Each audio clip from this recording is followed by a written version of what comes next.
East Hampton Town Board, you are live. Good morning, everyone, and welcome to the December 6th work session of the East Hampton Town Board. Carol, would you please read the roll call? Present.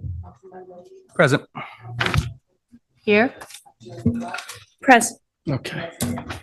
Present, please join me in saying the Pledge of Allegiance. Pledge allegiance to the flag of the United States of America and to the republic for which it stands, one nation, under God, indivisible, with liberty and justice for all. Today's meeting will begin with a public portion where any member of the public can address the board on any topic. We ask that you please keep your comments to 3 minutes or less. Then we'll have three topics for discussion today: accessory apartment legislation, special events update, and recommendations for the Route 114 housing project. Those last two will be switched in order, so we'll take the recommendations for Route 114 first, and then special events update. Carol, has anyone signed up to speak today?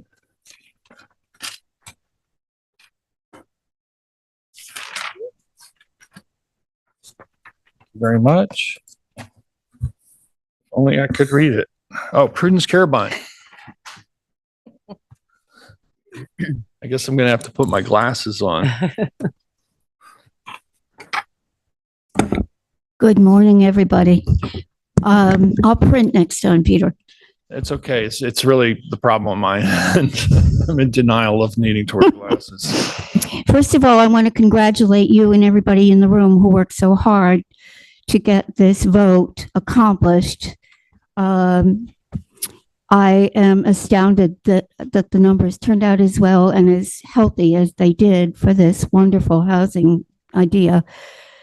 And I'm also glad that a lot of our towns in the area also voted positive for this, because it means a collaboration between all of our communities that's so important. So I know the work that went into this behind the scenes, and I'm so grateful for you all stepping up and getting this accomplished. Thank you very much. You can put this down as one in your category for forever.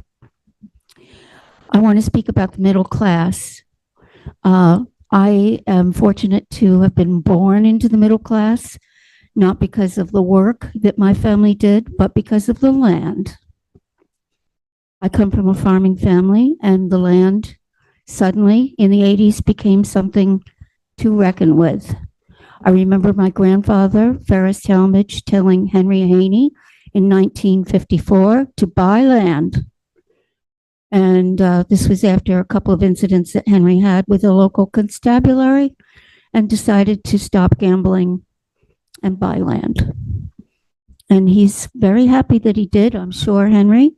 And I know your family is now. He bought land. Well, that put us from the farming, the dirty hands community and the fishing community, into the landowner community in the 80s, something we didn't know anything about. And that put us solidly in the middle class. Why is the middle class so important today? My husband had a fall last week and hurt his back. 6-inch bruise. Couldn't move, hard to breathe, etc. And I realized that the middle class is the heart of our community. It's the fulcrum of our community. It's what raises people up and puts others who think that there's nothing but money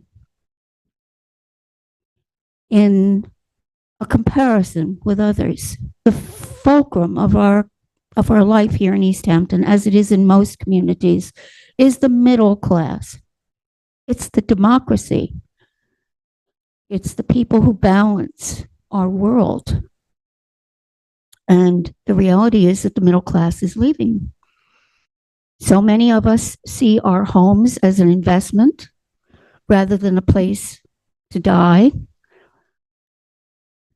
So many of us realize that this is no longer the way it was in the 70s and 80s, and they choose to leave. The problem is they can't get back in, as we know. It's hard to get back in. So the middle class needs our help at a time when the businesses, the doctors, the lawyers, the Indian chiefs here always had the ability to say, I have something you don't.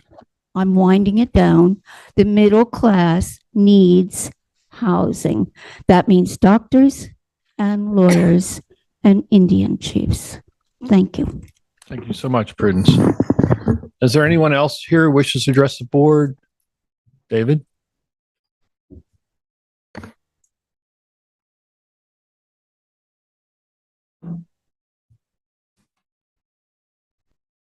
Good morning, David Buddha from the Springs. Hi, David, thank you so much. Thanks. I'm sure there's a camera somewhere. Okay. Yeah, you're good. I have two things I'd like to discuss. One, very briefly, it's really just, I'm here to listen very carefully, but with trepidation, anticipate concerns about the discussion today on affordable accessory apartments, both attached and detached in the single-family residential zone. I think that your planning director, Mr. Samuelson, has, because he doesn't want to, at least at this point, make recommendations, he's going to lay out for you such a broad range of possible changes to the existing program that if you were to consider all of them cumulatively, it really would work a possible detriment to the existing nature of single-family residential zoning in the town.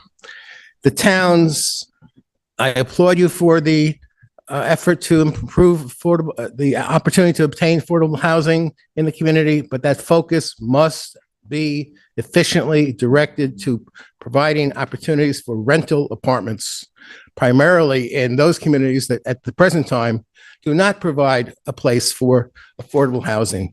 And that would exclude the properties within the school districts of the Springs and East Hampton, which are the ones that are overburdened with either actual affordable housing or de facto for affordable housing.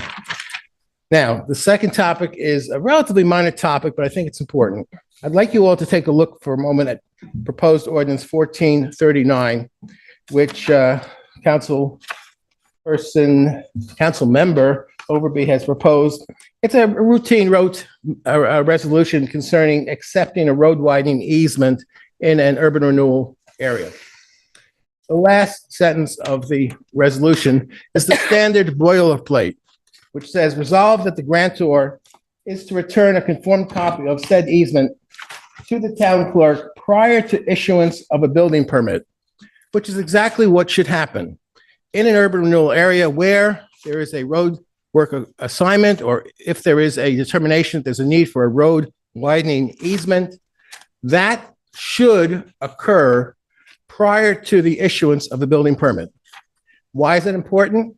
Because when it comes time to submit plans to either the health departments for determining where septic services and well services should be located, and for the building department to determine whether or not the plans comply with zoning setbacks, it's essential that any road widening easement that's going to be required for property be shown on the survey that is going to be used by those agencies when they make their determinations.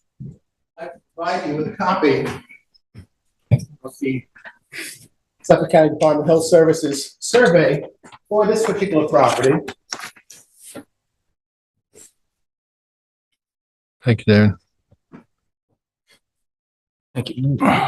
Thanks, David. And what you'll see is that the location of the well was determined without reference to and without knowledge of the fact that there would be a 5-foot road widening easement being required. So even though it's standard practice under the rules for the urban renewal development that the road widening easement be recorded prior to the issuance of a building permit, and which you are now so announcing should be done for this property, in fact, the building permit was issued on June the 2nd, and the house at this point is probably almost ready for a certificate of occupancy. So you are not following the procedure, and what happens is the engineers, the surveyors, the people at the Suffolk County Department of Health Services are unaware that there's going to be a 5-foot road widening easement. So the placement of a well, which is totally inappropriate within a street, has now been approved.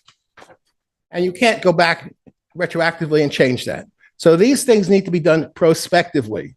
There is absolutely no reason why someone who's going to buy and develop an urban renewal lot should not comply with the requirements in a timely and appropriate sequence, which is that a road widening easement needs to be approved by you and recorded before the development plans are developed, so that they can take that road widening easement into consideration. The other reason why a road widening easement is important, of course, it affects the setback for the principal and accessory structures, which in this case would not be affected, but sometimes it very much is. So I ask you again to review the procedures.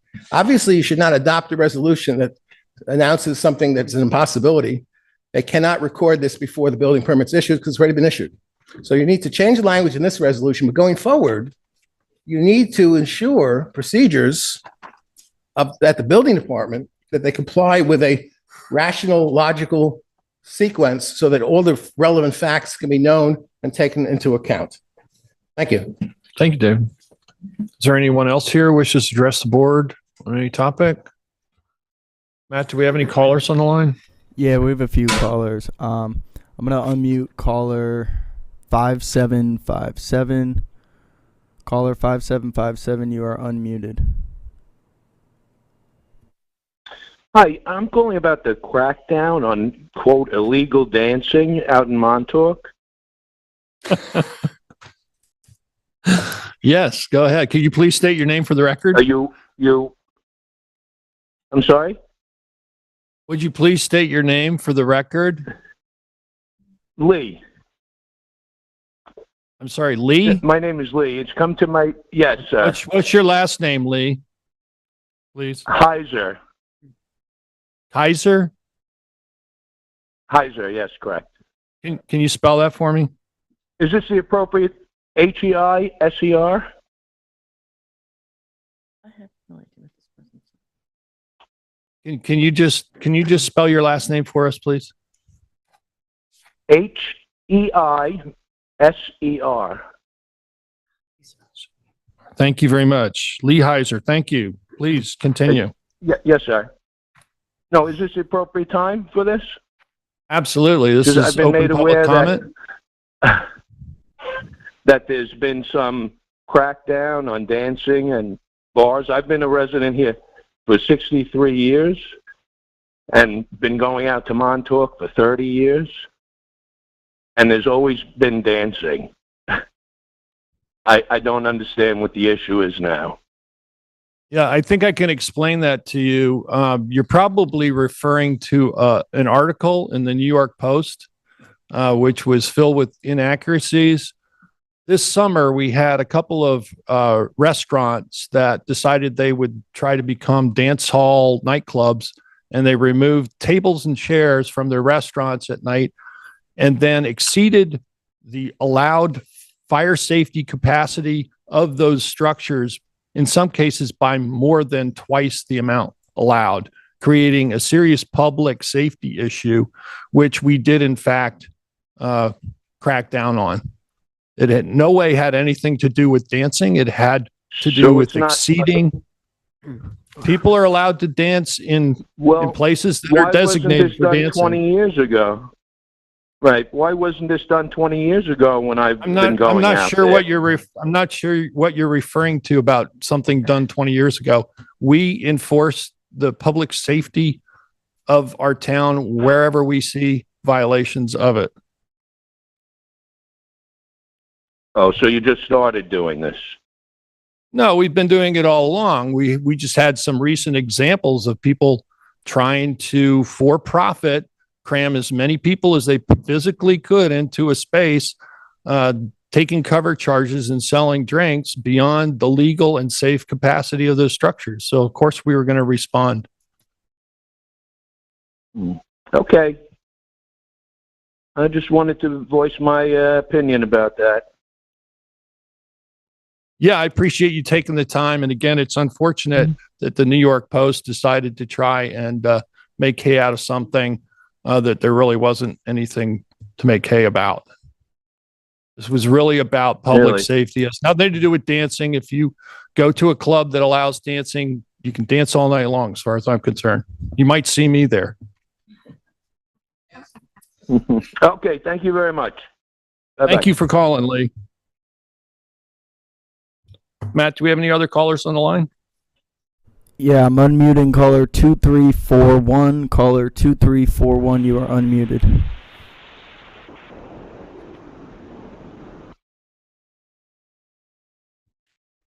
That caller just hung up. Caller 3523, you are unmuted. Caller 3523. Okay, thank you very much. Good day to the board, and I hope all are well today.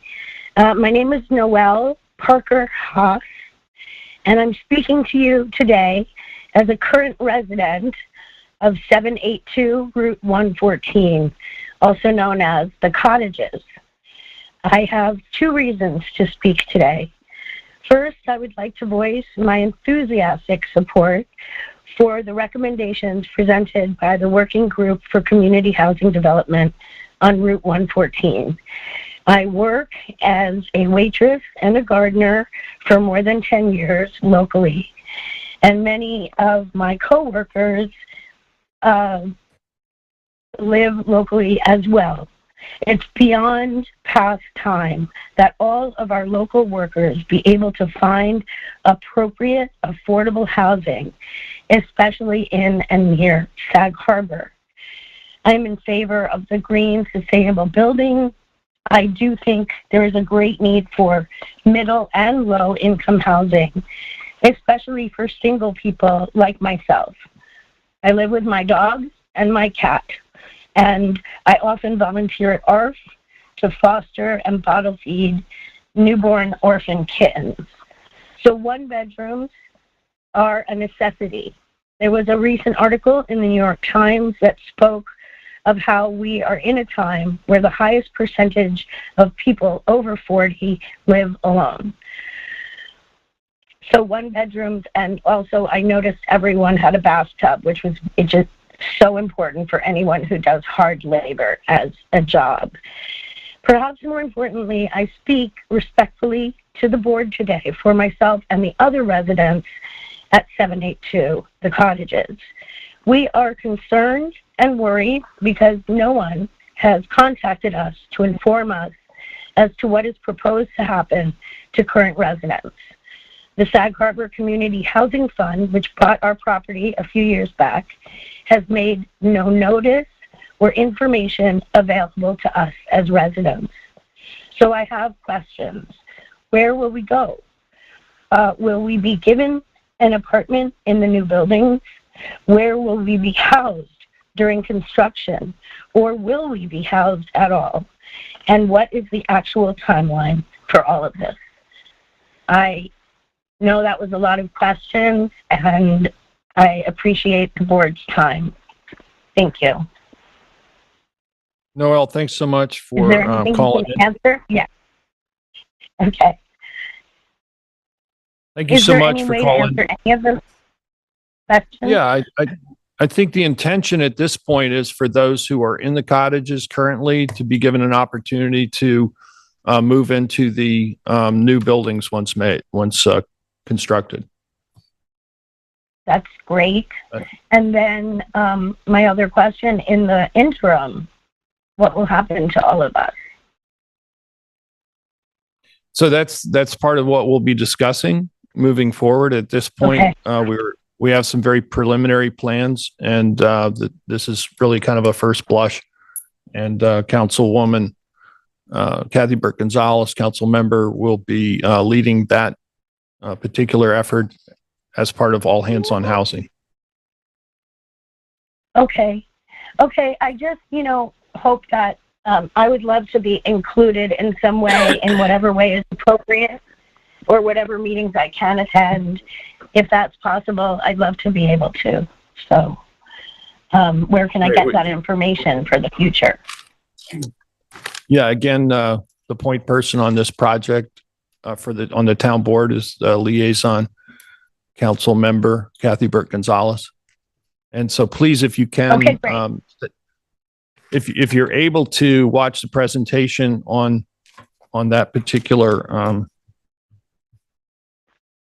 item, which is going to be our second topic of discussion today after the affordable apartment legislation, which we hope will also allow for the creation of more opportunities for people such as yourself to find clean, safe, and affordable housing. Thank you very much. Thanks to the board for hearing me today. Thank you. We really appreciate you taking the time to make your comments known to us. Matt, do we have any other callers on the line? Yeah, one more caller here. Caller 2341, you are unmuted. Caller 2341.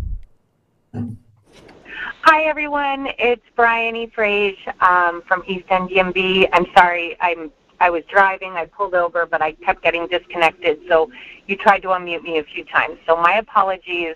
I wanted to second Noel, the previous caller's questions, and make sure that I can only imagine how, unsettling, to say the least, it must be for, to know that there are plans being made about where you live.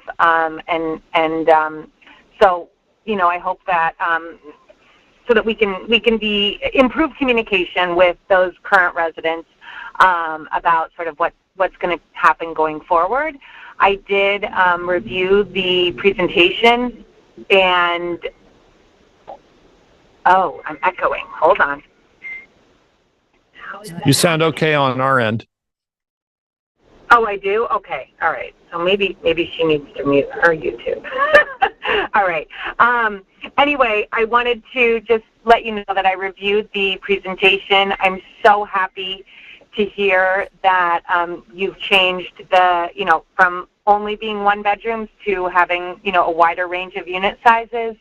As a social worker out here that works with a lot of housing insecure families, I see the need for just people like Noelle who live with their cat and their dog and need a one bedroom, but of course families with children or single parents with children who would really benefit from 2 or 3 bedrooms. So I'm really glad to see that there's a wider range. I appreciate the focus on green and sustainable building concepts. That's exciting that East Hampton is caring about that. Our affordable housing doesn't have to be ugly and, inefficient. In fact, it can be a wonderful opportunity, and you guys are seizing that, so I'm so happy to see that. And finally, yes, this is, I think my understanding is that middle-income housing is sorely needed for East Hampton. I am certainly an advocate for low-income housing as well, but my understanding is that there's only one rental property that is that the eligibility is for middle-income workers, and so it seems like that's really a desperate need right now, and so I'm really happy to see that that's the focus of this property. So I fully support all the recommendations presented by the working group, and really look forward to getting this started as soon as possible. Thank you so much for taking the time, Bryony. It's good to hear from you. Thank you. Take care. You as well. Matt, do we have any other callers on the line? Yeah, we have a few more callers that just came in. Caller 4522, I'm unmuting you. Caller 4522, you are on air. Hi, can you hear me? Yes, we can. Okay, great. This is Melanie Hayward. I'm also a neighbor on Route 114, so I just wanted to call and voice my support for the plan that was put forth. There are a number of things to be enthusiastic about in the plan, and I specifically wanted to name the combination of 1, 2, and 3 bedroom units. I liked that addition and expansion a lot, since there are individuals and families that are in need of housing in this area. And I also wanted to just say, I know previously, and even through my own engagement with the Wayne Scott School as a parent in the district. There are, questions about the ability to increase the capacity of that school. So just wanted to name my ongoing commitment to working with, whomever needs to be in collaboration, the school board, the administration, the town, to just explore the various options to make sure that all children and potential future students are accommodated and welcomed in to the district. I look forward to welcoming in my new neighbors. Great. Thanks for calling in, Molly. Appreciate your comments. I'm sorry. Melanie. Melanie. I I'm had sorry. Mary. No problem. I'm gonna unmute caller 8662. Caller 8662, you are on air. Hi, town board. This is Anna Skrenta from Amagansett. I'm calling to voice support for the recommendations presented by the working group for the community housing development on Route 114. And I wanted to also congratulate the board and congratulate our town on the passing of the Proposition 3 on November 8th. The Community Housing Fund proposition, which passed with a clear majority of 69% of the voters. And I think that's really a testament to the hard work of the board and the focus and the determination and initiative you've taken to address this crisis in our town. So huge congratulations and appreciation from a member of your community, and also just a shout out to Bryony Frage and East End Yimby for all their amazing work on helping to get this proposition passed. So again, I voice my support for the community housing development on Route 114, and thank you for all your hard work and dedication to this issue. Thanks for calling, Anna. Appreciate your comments. Thanks. And Matt, do we have any other callers on the line? Yeah, caller 9300. I'm unmuting caller 9300. You are on air. Hello. Can you hear me? Yes, good morning. Good morning.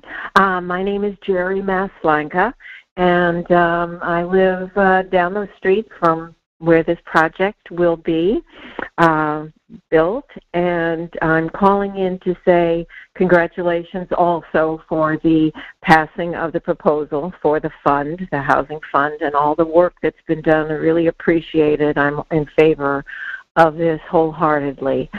As I've listened to people comment, pro and con, one of the things, and I haven't read the program, the housing program fully, but thinking about a young couple that moves into a one-bedroom, if they then have a child and then a situation is needed where they need a two-bedroom, if there's a consideration for that family to have priority to find another opening in this housing project, if that's being thought of at all. That is a situation that occurs from time to time. The Housing Authority deals with, and they do give a provision for those who are already living within a one bedroom in that particular scenario to have an opportunity for the larger sized apartment within the complex. Great, because then, you know, as their family grows, they don't have to leave the community, et cetera, you know, to find other housing, that they still have an opportunity to stay and continue contributing and so forth. I think that's great. Again, thank you so much. And I love the aspect that the building is going to be green and sustainable. You know, the way it's being built, that's in accord with what we need. And I'm really excited about this. Thank you again for all your work. Well, thank you for taking the time to call in today, Jerry. Okay, bye-bye now. Bye. Matt, do we have any other callers on the line? No, there's no new callers, Mr. Supervisor. Great. Okay, that means we'll move from public portion now to topics to be discussed. And the first agenda item is the accessory apartments legislation, and we have our Director of Planning, Jeremy Samuelson, here to walk us through, and Senior Planner Eric Shantz as well. Morning, Jeremy. Good morning, sir. Good morning, members of the board. want to share with you some updated thinking and bring back the conversation that was originally presented to you on October 4th, where we discussed accessory affordable apartments and what some proposals are that we hope you will consider and select from as you continue your work developing a robust stock of affordable housing in multiple categories throughout the town of East Hampton. The two most applicable code sections for the conversation, if anyone wants to at home look something up afterwards and follow along or understand what's in the code currently, those two code sections are 255-1-20 and 255-11-63. So what we have for you today, if we can go to the second slide, please, we've tried to organize this in a way that breaks things into three categories. Essentially, considerations around dimensions for what is allowable with accessory affordable apartments and what we would ask you to consider there. The second category is occupancy.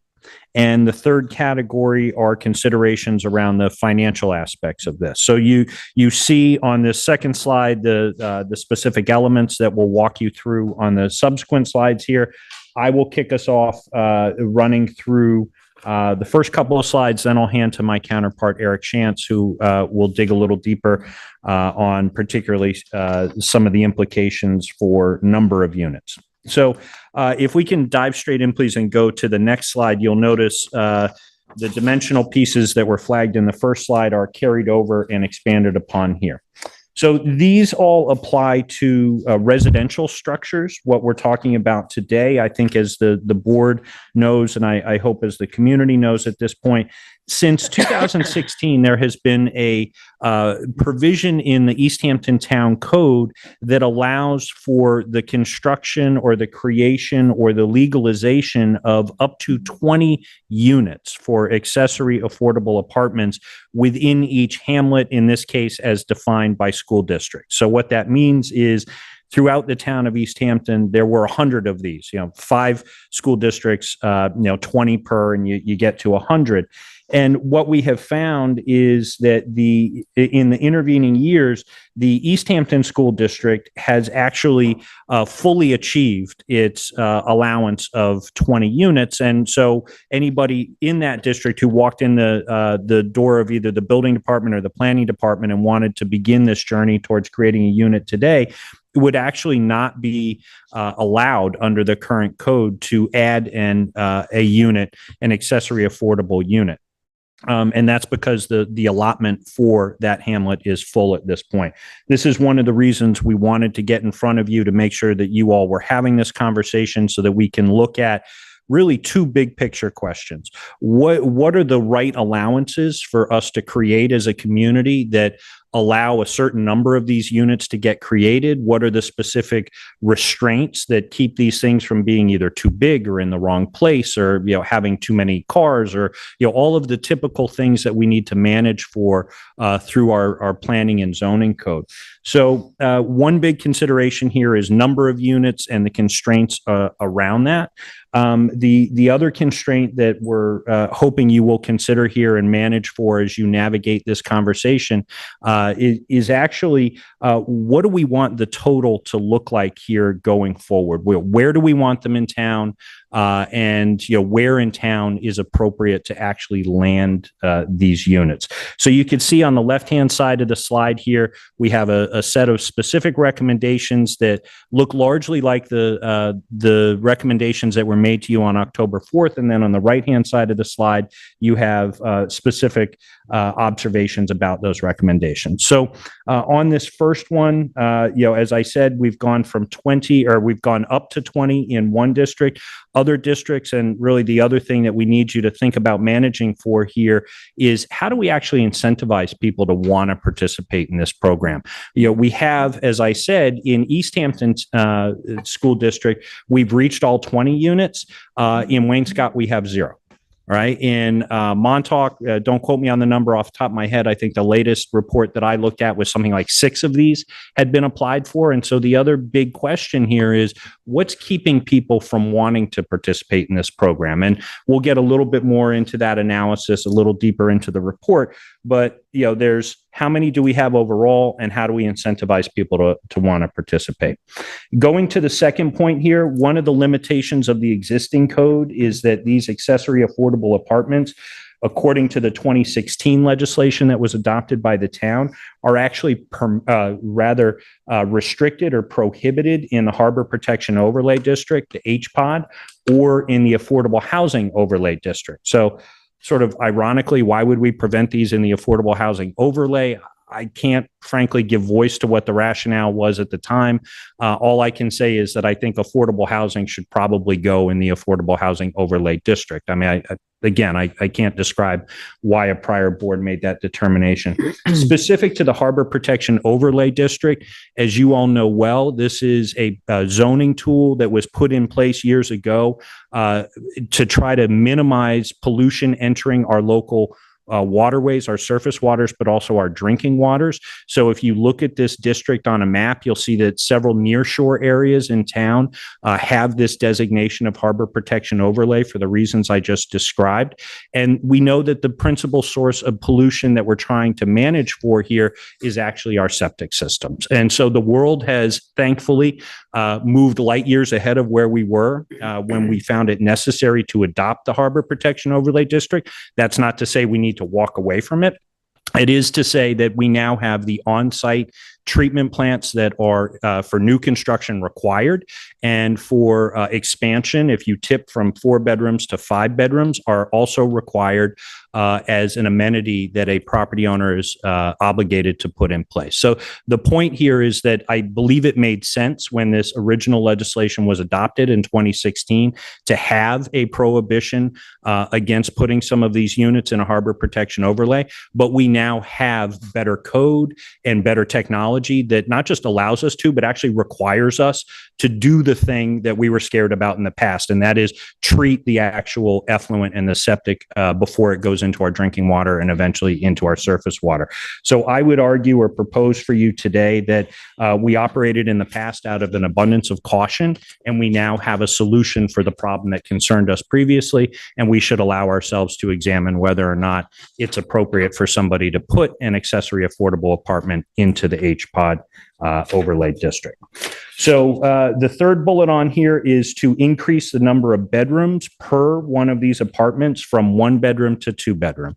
So currently your max is 1 bedroom, and there's a obvious set of constraints that come with that in terms of how much good we can accomplish.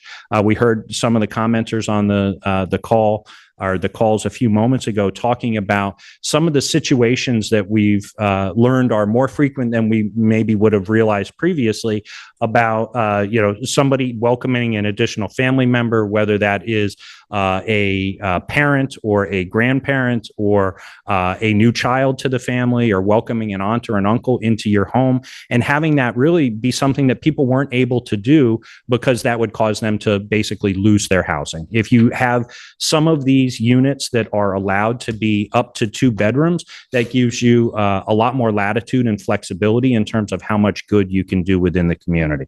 So, thinking about where we need to go from here, I would urge you to think about not only trying to provide housing for folks who are either entry level into their career, but also maybe have multiple stages of their life where they could continue to reside, not just within a single place, but then also continue to reside within the community. One of the things that we know both through data from the most recent census, but also through anecdotal reports, is that we are losing people in sort of that middle bandwidth of age and professional class. It's exactly what Ms. Carabine, who was here before, was referencing in terms of the crunch that we find for the middle class. So you enter the workforce, you're lucky enough to find a place to live.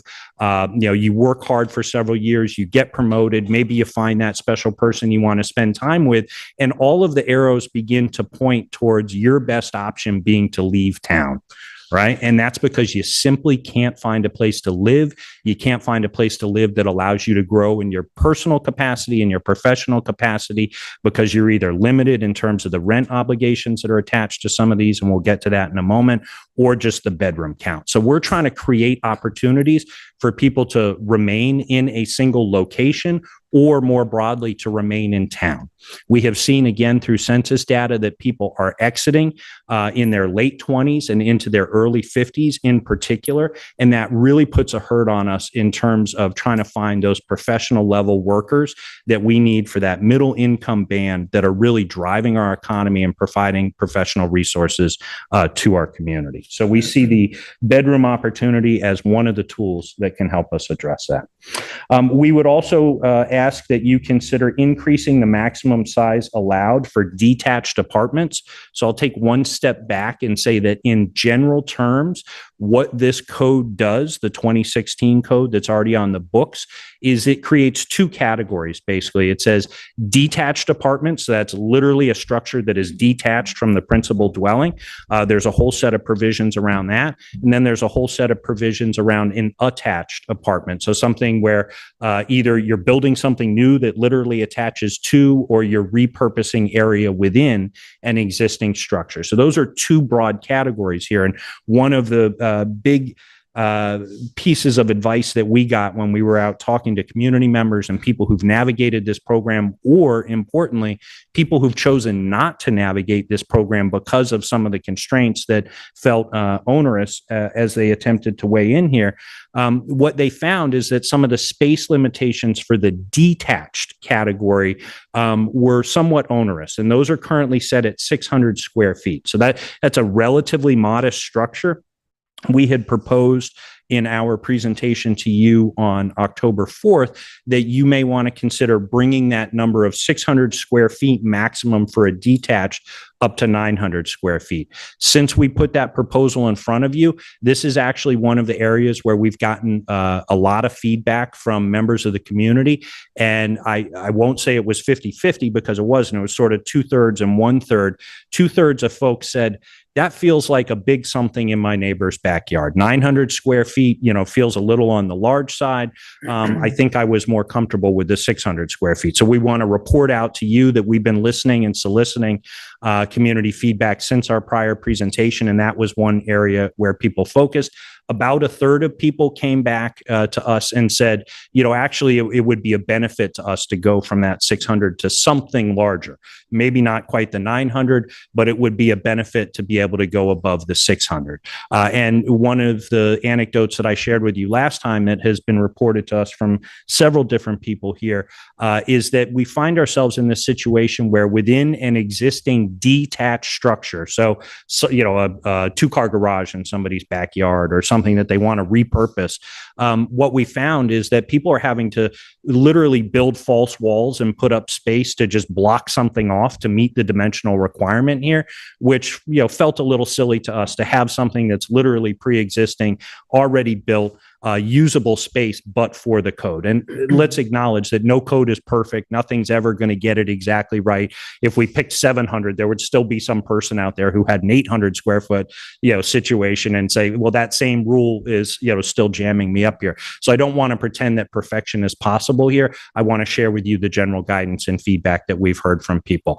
This 900 foot proposal was, if I had to pick one thing where people have sort of, thought more deeply about it than some of the other stuff here and questioned, is that exactly the right adjustment that we want to make? I would draw your attention to that and say, keep that one at the top of your list. So there are a couple of different ways that we could actually, address the concern that people have put forward here. So a possible change for detached, you might want to think about if there's a minimum lot size is decreased. So that's another piece of this that we've proposed here. So at the moment, if you want to have any detached apartment through this program that is on your property, you would actually have to have an underlying area, lot size of 3/4 of an acre. So one of the areas where we got a lot of feedback that said, no, I'm actually on board with that, is bringing that 3/4 acre requirement, or I should more accurately say, my apologies, 30,000 square feet. That's actually how the code is written. Roughly 30,000, but let's be precise here. The code calls for a 30,000 square foot lot area for a detached currently. And we proposed in our prior presentation that that would be pulled down to roughly half an acre, or more precisely 20,000 square feet. So we've actually gotten a lot of positive feedback for that specific proposal here. So, to Mr. Buda's comment earlier, we basically have, sort of a menu of items here that we can select from as we attempt to fall back on that same tired analogy that I shared with you last time, as we adjust the dials here for what some of the regulations are, as we attempt to bring more units online and incentivize people to participate in that program. For everything I just said to you was relative to the detached apartments. I'll now shift to sharing some observations with you about the attached apartments. So the way to think of this is, you stand at the street, you look at a house and you say, that's the principal structure. The attached apartments here would actually be included in that structure. So important to this is that, we're recommending the current code stand in terms of some of the recommendations that allow it to continue to look like and feel like and fit in as a single family home within a neighborhood. So for example, you can't have two front doors on the front of the house.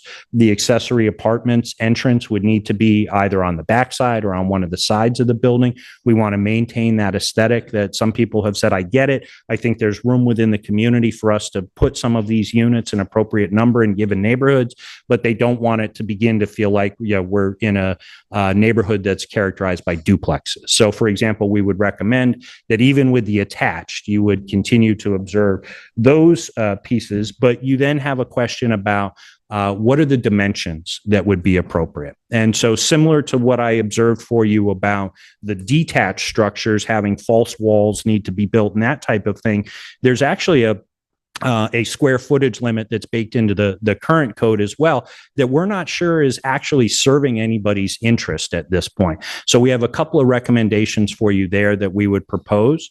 One is that you might adjust the code to allow for up to 50% of the gross floor area to be the apartment portion of the house, right? And so, so somebody said to me, well, that's, what if you had a 4,000 square foot house? Would you have a 2,000 square foot apartment? Well, potentially under the code, that would be theoretically possible, but theoretically possible is not the same thing as practical or desirable for anybody who would participate here. One of the issues that we're attempting to address through the proposals that we're making to you today is that sometimes you have somebody who is living in a house because their life has changed, their kids have moved on, maybe they're a single person now for whatever reason, they don't need 4 bedrooms. Right? They may not even need 3 bedrooms of their own, but the code right now skews towards creating a small accessory apartment, having the renter live in that apartment, and having the owner of the house live in the big piece that's left over. And what we've observed, again, through data and through, interviewing people and talking to members of the community who've gone through this program, or again, elected not to go through this program because of some of the constraints, is that they don't need 3 bedrooms. And that even though the code allows for them to have the apartment be where the resident lives, it's actually an onerous process, the way the code is laid out right now, to let the owner of the property live in the small piece and let the renter live in the big piece. So what we've said is that there's at least in part a market-driven solution here, that if you allow people to say, look, we're going to design this in a way that works for me on my property, why not allow, for example, up to 50% of whatever the gross floor area of the principal structure is to be carved off as an apartment? And so that might be, 2 bedrooms on one side, 2 bedrooms on the other side.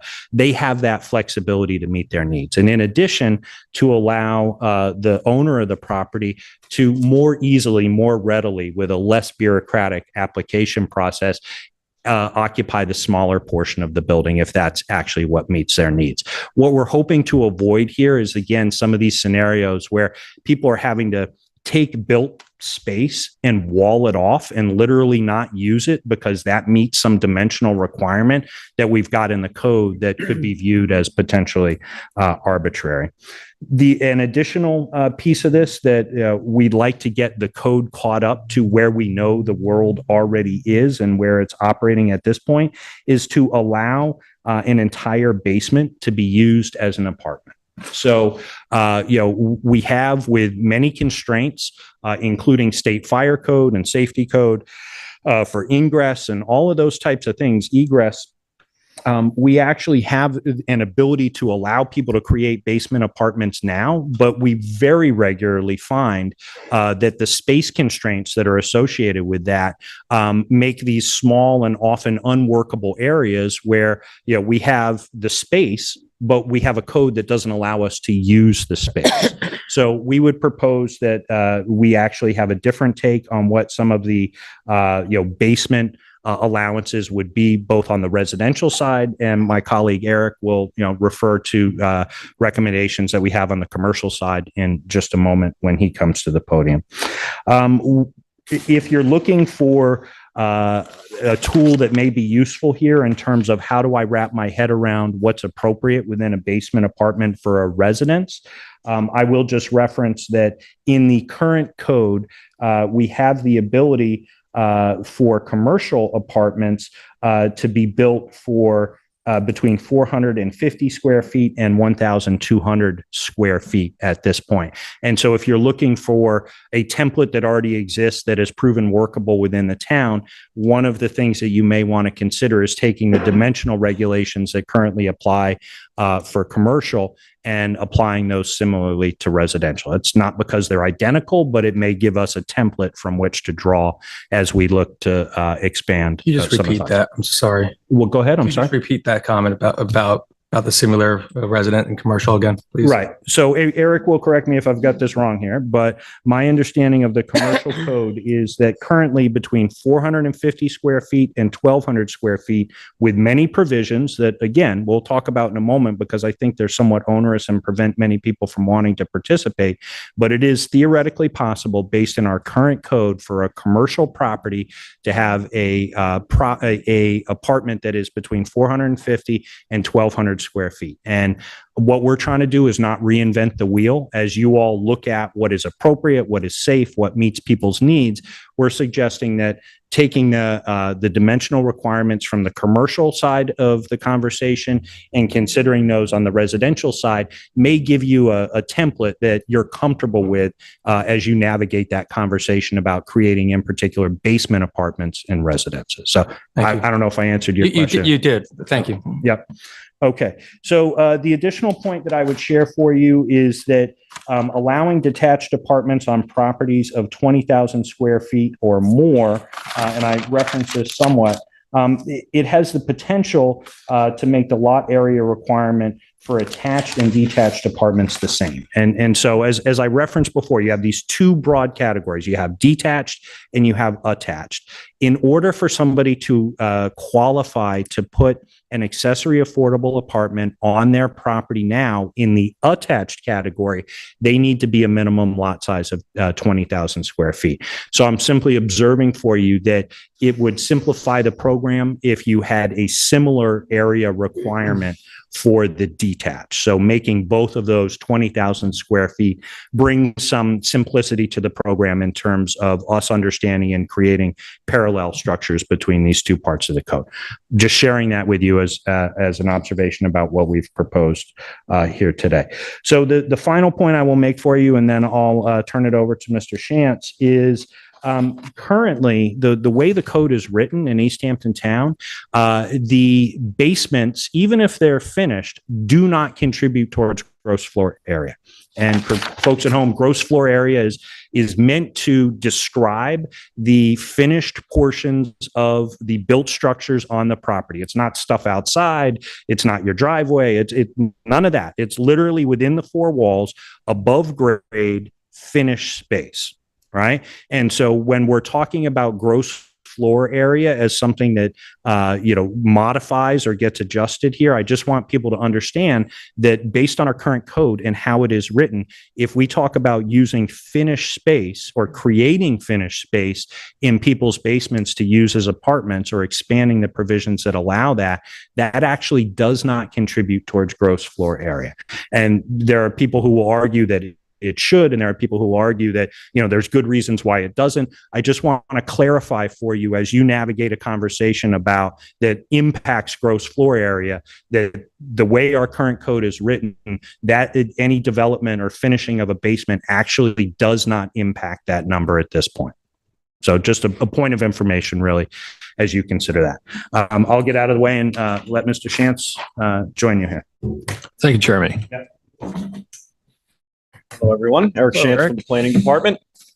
So what we have up on this slide is kind of a focused look on the breakdown of if that last bullet point that Jeremy was mentioning of potentially changing the lot area requirement for a detached apartment from 30,000 square feet to 20,000 square feet. So this is somewhat of an attempt to give you some numbers, to give you the idea of the impact that would have and the change it would have in the number of lots that would be eligible. So I felt it was really necessary to break this down because of these changes, at least certainly as far as detached apartments go, this is potentially the most impactful change that's listed in this presentation. So I think before you go any further, I'd just like to remind everybody that in terms of impacts, we've talked about having a cap on the total number within any school district. So that really is the guiding factor. This would just describe how many properties within any given school district would be eligible for that very limited number of units. that's correct. Yeah. And that's an important distinction. There is that hard cap for each school district and the town as a whole. So, but a lot of these changes, the idea here is to increase the scope and the flexibility of the program. So if you look at this table here, and I apologize, that's a little bit tough to read. So first of all, this is broken down by hamlet or school district. The leftmost column is basically all of the developed residential lots that exist in each of those school districts currently. So then as you move over, you'll see 30,000 square foot minimum. That's the hard number of currently developed residential lots that are currently eligible for a detached structure. Again, with East Hampton and Springs very soon not being eligible for any more because they're already up against that 20 per school district. So if you look at this and then you look to the third column, that's the percentage of all lots that are currently eligible for a detached structure. So if you look at Amagansett right there on top, about 42% of the lots currently are of that 30,000 square foot minimum where they could, in theory, apply for a apartment within a detached structure. So moving along, if we reduce this requirement to 20,000 square feet, which again would mirror what the attached apartment site requirement is, again, you see the hard numbers there. There's an increase. Again, sticking with Amagansett, that now bumps the percentage of lots that would be eligible from 42% to about 59%. And then we've also given you what that difference is in terms of percentage, and then hard numbers, which is the rightmost column there. So you can see this does increase the availability in terms of what lots could apply for this. And again, the program, at least as far as detached apartments go, has been very popular in two of the school districts.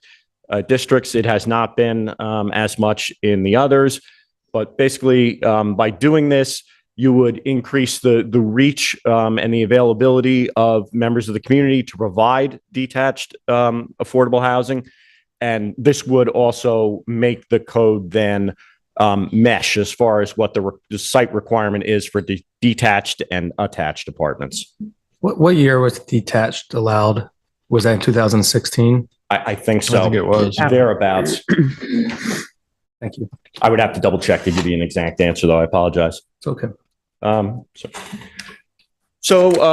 Again, as Jeremy said at the beginning, there's really three main categories. There's dimensional changes, occupancy changes, and then financial changes. We'll get to occupancy and financial in a bit. But this is sort of the 1B of dimensional changes, which is the commercial aspect. So everything Jeremy talked about pertained to residential lots and structures.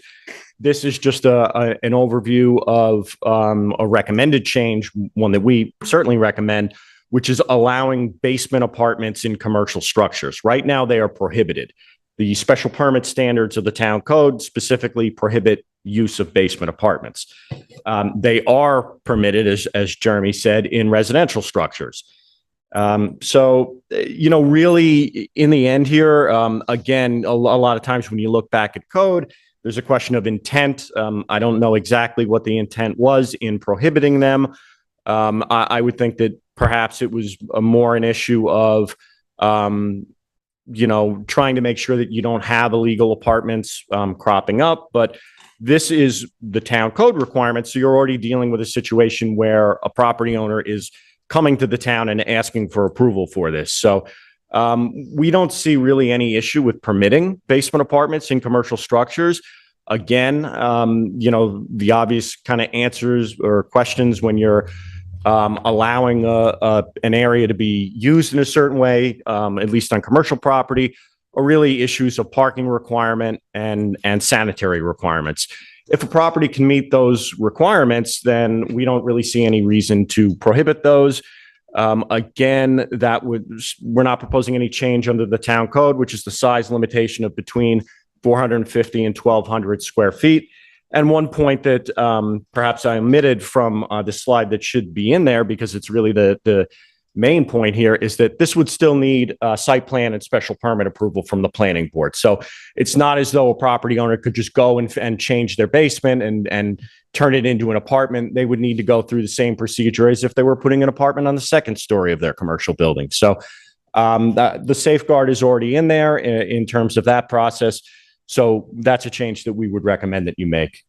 So Eric, I just want to emphasize, so in the code right now, second story affordable apartments are permitted in commercial structures. Absolutely. Yeah. So again, there's really three main topics here that we're discussing. Dimensional, that basically concludes our points, at least for now on that. But then the board had also previously discussed occupancy changes. So this is really the second of the three main topics. And all of these changes are really aimed at increasing the flexibility and the appeal of the program for property owners to encourage them to provide affordable housing throughout the town. So one thing that was previously discussed was allowing, and again, I'm now not just focusing on commercial, we're going kind of into everything here under another topic, which is issues related to the occupancy requirements. So the first is allowing the homeowner to live in the accessory apartment and rent the residence. That is something that the board has discussed. Again, this gives more flexibility for homeowners. Jeremy already made the point. You have homeowners that are in different life situations, whether it be, divorce or kids moving out. They have different changing needs of what percentage of a home they may want to live in or rent out. So that is something that has been floated about for a while. Obviously, the particulars would need to be worked out. But in general, if that's something that a homeowner wants to do, is live in the apartment and rent out the residence, it's something that needs discussion. But at face value, we don't see the harm in that. Another discussion, and this is something that the board will certainly need to hear from the community on, as with all of these changes and any changes to the town code, but is eliminating the year-round occupancy requirement. Obviously, with our economy, there's a need for seasonal housing that's unique to East Hampton. So this is at least a conceptual idea here to provide housing opportunities for seasonal workers. One of the things that has been brought up, though, is to avoid sort of the potential situation of having a summer apartment where somebody has an affordable apartment, but is, able to make a deal with somebody who might not need the affordable housing. I think a lot of that is covered by the tenancy requirements that are in the code. But it's certainly something that is an issue that just in this general concept has been flagged before. So we're bringing it to your attention again. Another issue is eliminating the residency requirement for tenants. In other words, you can't be eligible for an apartment currently unless you are a current resident. Obviously, that is a well-founded requirement to have. We want to be providing housing for members of the community, but it begs that question of how do you get your foot in the door? If you're not already a resident and you can't afford anything other than affordable housing, and you may already be working in the town and you want to be a bigger part of the community by both working here and living here, consideration should be given to an amendment of that residency requirement. The fourth point here is eliminating the cap on 2 persons per apartment.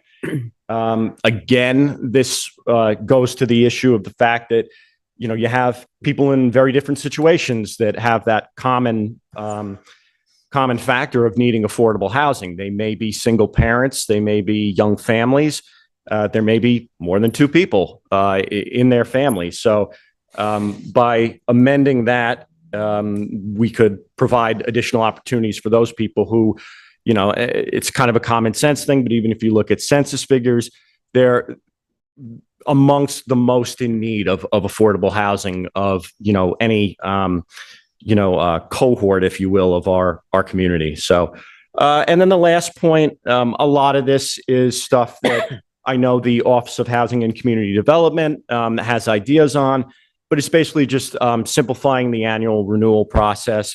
As with anything, any well-laid plans of government, you have these requirements for registering and checking on apartments that are well-founded because you want to make sure that people are playing by the rules. But it's at the same point, the red tape can make it prohibitive for people. And that's one of the things we've heard from a lot of members of the community is just, I don't want to go through the hassle of going through this program. And anything we can do to alleviate that is going to be a big step in increasing the appeal of, looking at this as a program of affordable apartments, whether they be attached, detached, residential, or commercial. So I think Jeremy is going to speak to some of the financial aspects or changes to the finances or financial requirements of the town code. And again, this is really sort of the third of 3 categories, and this is somewhat abbreviated. Thank you, Eric. Okay, so one of the points that often comes up in conversations around affordable and why more people are not participating in this program is property owners are not sufficiently incentivized to create a unit. So as I shared with you the last time we discussed this at a work session, there's 2 ends of the equation, right? There's the pipeline of people who desperately need access to affordable units, and then there's the available building stock.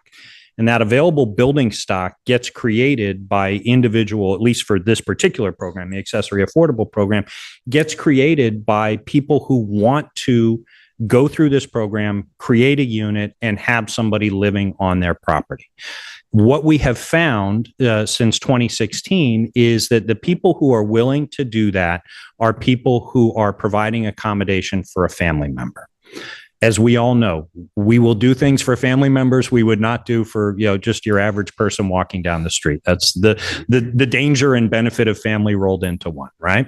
And so what we have found and what we have determined here is that this program leans heavily towards being appropriate for somebody who wants to be able to find a place for that retired member of their family, the in-law, the grandparent, the aunt, the uncle, the kid coming home from school.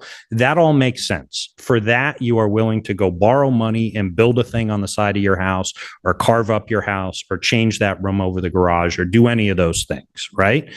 The willingness to do that for somebody that you're not related to is a financial determination. I don't think most people who would elect to participate in this program would do it strictly out of a sense of largesse to support the broader community.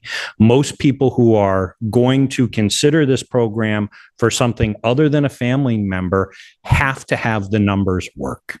And so the way the program is currently structured is that the maximum rent that somebody can charge currently is 110% of fair market rent. And I won't bore you on the back end of the equation. What I will simply tell you is that based on some numbers that are scooped up through federal analysis and then boiled down to the state level and then put into a regional pile, which for us means anything between here and the East River, determines what that fair market number can be. And actually, that's a little unfair. I think it ends at the Nassau County line. So forgive me. I didn't mean to be unfair to Queens and Brooklyn. But that said, that's a big geography.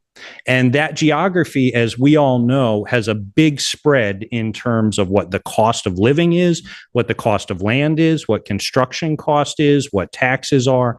And so the equation out here is a different equation than it is 20 miles east of here, 40 miles or west of here, 50 miles, 80 miles, right? And so we all know that we routinely, suffer because these big footprint calculations get made about census tracts and affordability and all this stuff. And then we look at ourselves in the mirror out here and we say, this is a really rough hand for us to work with in terms of trying to solve these problems locally.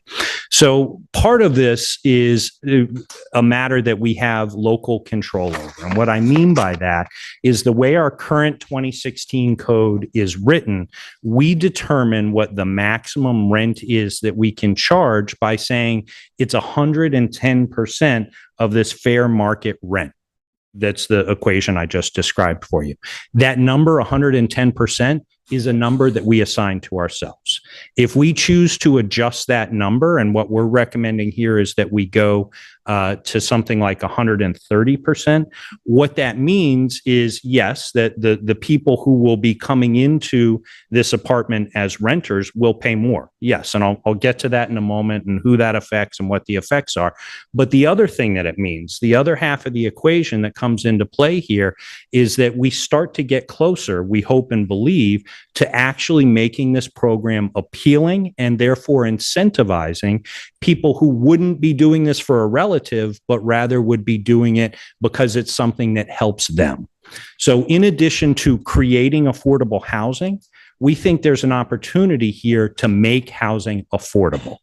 And so when we think about people who have bought a house at one point in their life and their needs have changed, they're essentially sitting on an asset that is an opportunity to help them secure themselves financially.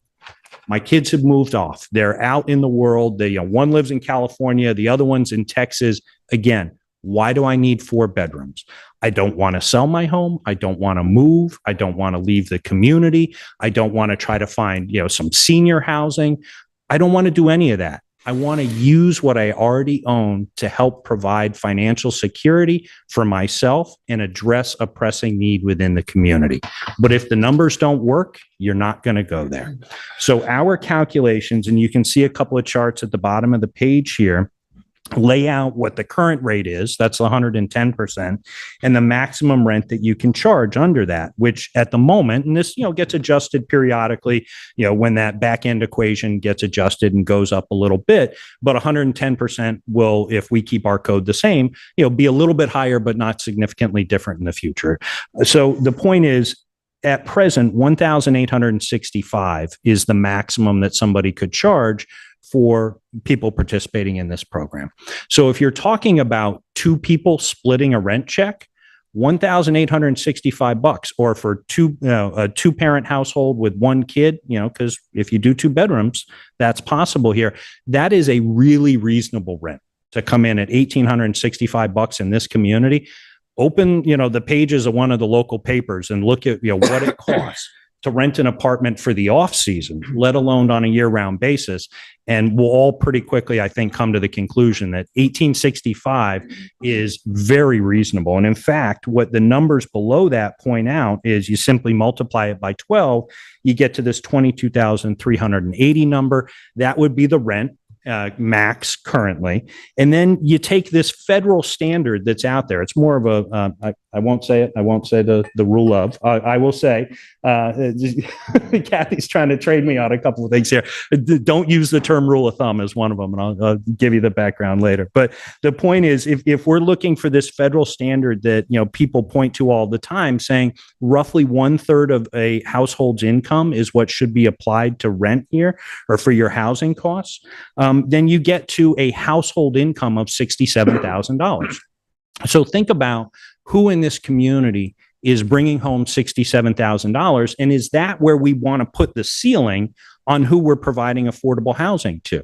Because we all know, and I guarantee you there's some in this room who make more than $67,000 a year but are still stressed every single month when it comes time to pay the rent. And so they have the ability to pay, or I'll put this a little differently. Apologies.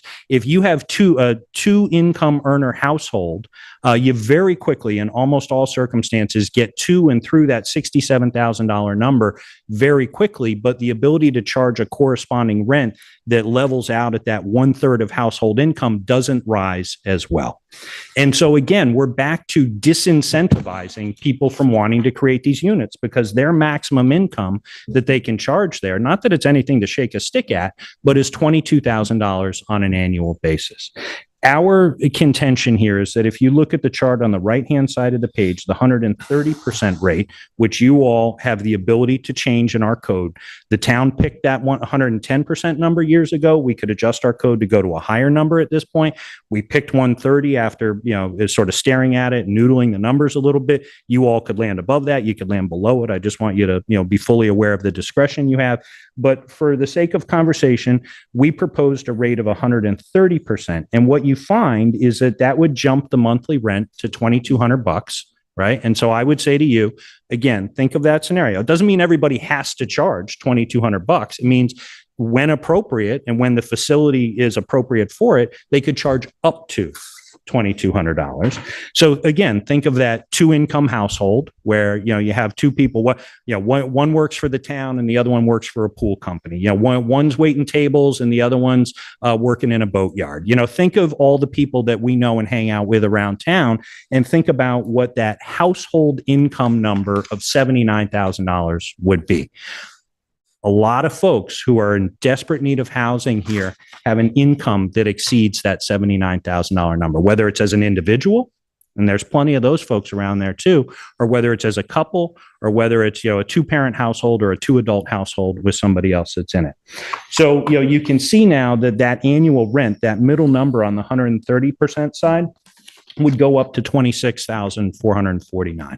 And what we believe is that incremental change will begin to get us closer to making this something that is appealing to a homeowner who's saying to themselves, not that $4,000 is, make or break here. I'm not trying to say this is such a precise number. I'm trying to point to the trends and what we can collectively do to not only, create affordable housing, but also make housing affordable.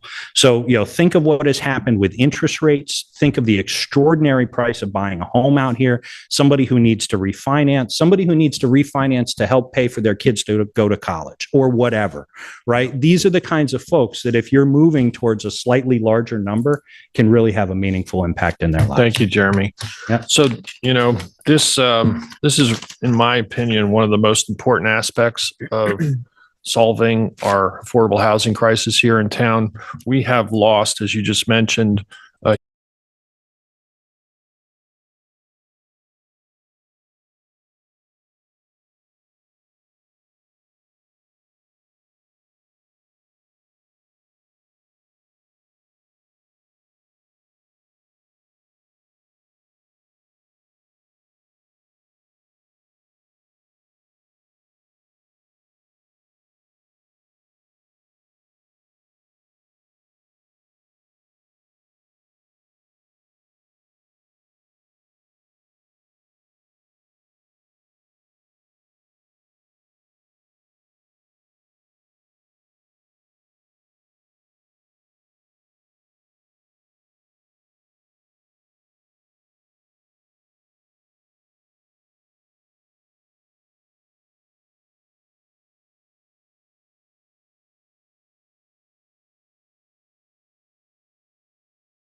increasing values here, as well as, the pandemic impact, which really pushed us off of that cliff we were teetering on before.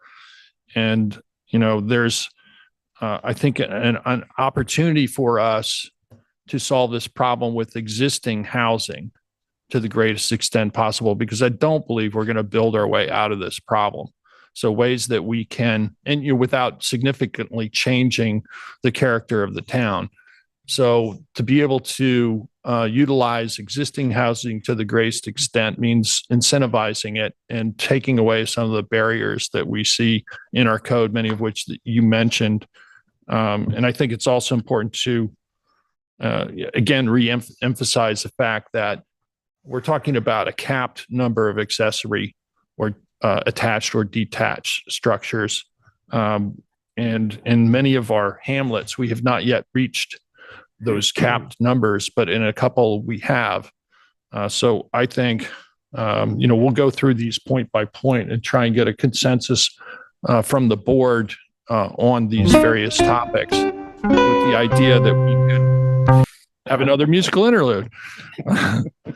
With the idea that, we can come back with some legislative changes early in January. Hopefully, we'll have another work session discussion on the 10th of January to finalize this and then go out to a public hearing. I just wanted to say that in my own experience here in East Hampton, as a young married couple, my wife and I struggled with housing because the seasonal housing, year-round housing, was short in supply at a level we could afford originally. My wife was a school teacher. I was working as a carpenter. And, that was over 30 years ago, but there was still a problem then. And, we would find a reasonably priced winter rental, and then the owners would come back and use that property in the summertime, where they would rent it out at a much higher rate for summer rental. So I think it's important, when we're talking about year-round versus seasonal, we have a somewhat seasonal economy, and to be flexible about not insisting that these affordable attached or detached apartments be limited to only year-round rentals is important to keep in mind. People who might be able to take advantage of these rentals could also be saving up with the idea of being able to someday own their own home. So at this point, perhaps we can go through the various sections, the changes to be considered. Why don't we just start with the way you've laid it out, dimensional. And I think, the number of apartments per school district. We took a look, the chart was helpful in letting us know, and I know board members were interested to know what the potential impact would be. Again, we're talking about capping a number, but by hamlet, you can see the eligibility expands significantly, and that's something we want to encourage, I think. So I have the breakdown per school district. Amagansett has 2 current affordable apartments. East Hampton has 20, so they're capped. Montauk has 6, Springs has 15, and Waynescott has 1. And the reason I asked about when the detached affordable accessory apartments went in 2016, there's only 10 detached affordable accessory apartments in the town of East Hampton. And the majority of them only came in after we decreased it. Sylvia and I worked on it. We decreased it from a 1 acre down to 3/4 an acre. So by decreasing the lot area, increase the amount of individuals who wanted to do detached. But there's certain hamlets that are not using this allowances, if you wanted to say that too. But those are the numbers that are currently out there per the principal building inspector. If I could build on that. So I'm looking at page 4 where Eric had the chart. And if you look at the first column on the left where it's all non-vacant residential lots, that totals 17,205 lots. And if you look at the hamlets as a percentage, Amagansett has 13%, East Hampton has 33%, Montauk 23%, Springs 26%, and Waynescott 5%. So from my perspective, I don't think there should be 40 per hamlet. I think we should decide if we want 200 allowable accessory apartments, then it should be based on the percentage of, East Hampton would get a third of that 200 is the way I would look at it. So the chart that you're looking at now was in response to a similar query you had asked us to try to dive into. So I guess I would ask you, because we sort of wrestled with how to answer this question after you posed it last time. What's good guidelines or criteria that help us make that complex decision? Well, I'm just thinking that if there are more homes, a third of the homes are in East Hampton, there are more opportunities for those, we're going to come up against a cap again. And to me, it's more like a sliding scale I don't think one size fits all in this scenario. I mean, from my own perspective, I would want to see us maximize the total number of units townwide. And if that means, having the flexibility to reach the same number in any particular school district, I think that's important, especially leaving that open with the other changes that we hope will effectuate greater interest and more people actually taking advantage of this program. So, I mean, that's one aspect, that we can talk about some more. We have a limited amount of time today. I don't want to spend too much time on any one aspect. Does anybody else have a feeling about that particular? Well, I think I'll go back to what the Community Housing Opportunity Fund Committee had said, is that they want to see how these guardrails are really going to affect everybody. One of the things is, we've got a couple that are just holding building permits and not building the affordable apartments. So that's why we're up against 20 in East Hampton. So I think that you need to adjust how long you can hold that building permit and that it cannot be renewed. So if it's for an affordable apartment, so it can go to somebody else. Well, so are they holding it because they're capped or? No, they're holding it because they haven't done the project yet. I see. So there's no constraint. I don't have There's any no constraint information on that based on the cap. I have no information on why. But so, I mean, that's something we can continue to address going forward, the total number of the capped. I mean, we could relax it somewhat now and allow maybe 10 more units to go to 30 per school district, and then see what impact these other changes will have on participation. I understand we don't want to flood any one school district. At the same time, we do want to accomplish the goal of utilizing existing housing to solve this problem wherever that's possible, I think. I also have to look at it. Affordable housing doesn't mean, I know this is done by school districts.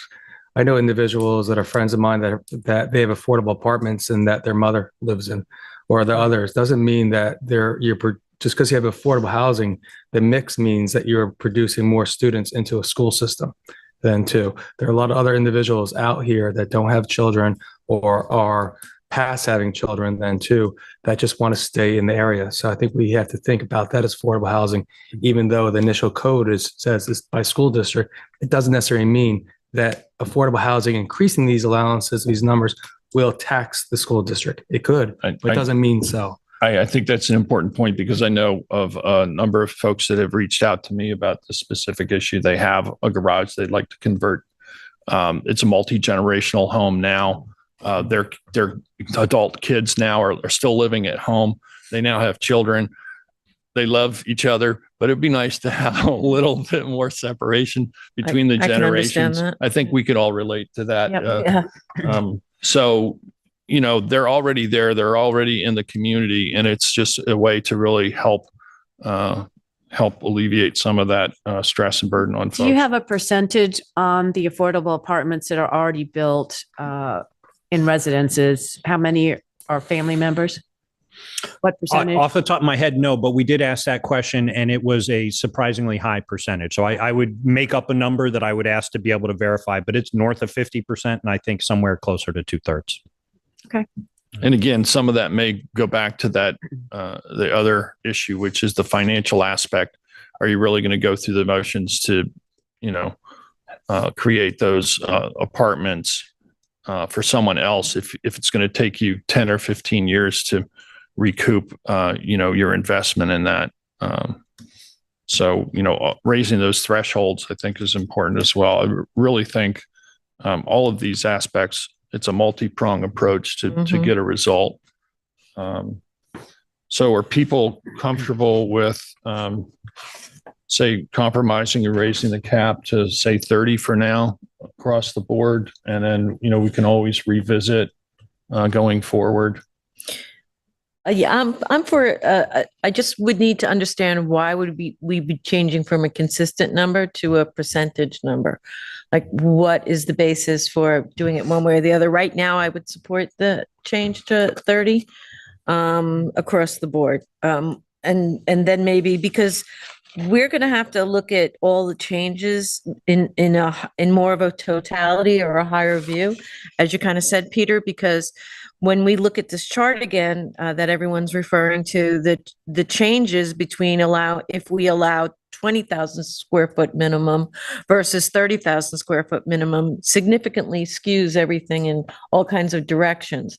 So I think we have to not just look at one piece and say we should do this. I think we should look at the whole picture and see how that impacts everything.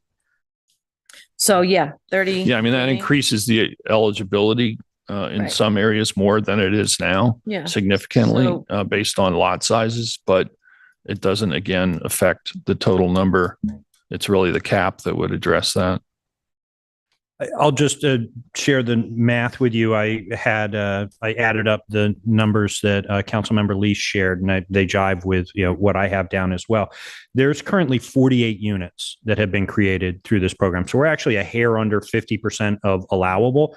And I think sort of drafting onto a comment you made, Mr. Supervisor, we I think have an opportunity, and I would even say an obligation, to figure out why is that not a more appealing prospect for people? Why are there still more units that have not been built than units that have been built? And so adding a modest number on top gives us, exactly as you described, the opportunity to figure out, do we have the elements blended correctly to actually incentivize people to, yes, use the new units in an area where it creates additional capacity, such as East Hampton School District. But above and beyond that, if we adjust some of the dials, do we begin to see people come back and want to actually use the allowances that currently exist for the other hamlets? And if what we find is, yes, we're getting the adjustments more appropriate now, that people want to say yes and are willing to commit to this, then I think we can have a really more fulsome conversation, exactly as Councilmember Burke Gonzalez has said. Do we have to do the same thing in Montauk that we're doing in Waynescott? And I think we all conceptually say no. I mean, we have the ability to do something different. The 2016 program was always put forward as a pilot program, and I would suggest that we never went back and sort of adjusted the pilot to figure out why didn't this get to 100 units in a heartbeat, because we know the need is out there. So if we continue to sort of noodle around on that piece while adding some extra units, that might give us the insight that we're looking for as we try to find the right blend. So do we have a consensus to move forward with a intermediate number, say 30? Well, the thing is, though, building on what Jeremy was saying, you almost want to back into that number after we decide, are we going from 30,000 square feet to 20,000 square feet? Because how many are we making available?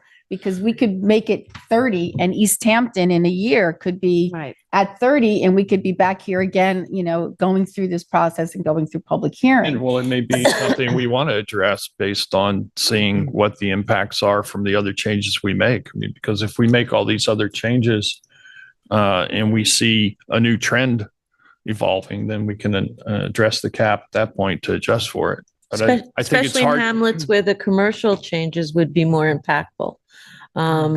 It's really hard to say exactly how this will affect, participation in the program. If we implement every one of these or many of these other aspects, I suspect we will have to revisit the cap, and it may be, in a year's time. And I don't think that's problematic. I think, at this point, we've had pretty sluggish, I think, involvement in the program. It's been available for 6 years now, and we've only reached the cap, I think. Oh, probably I see longer. Tom's raising his hand. Tom, did you want to make a comment? Just come up to the podium if you would, and just help us out with that. This program was Tom Rule. Tom Rule, Director of Housing for the town of East Hampton. This program was created in 1984.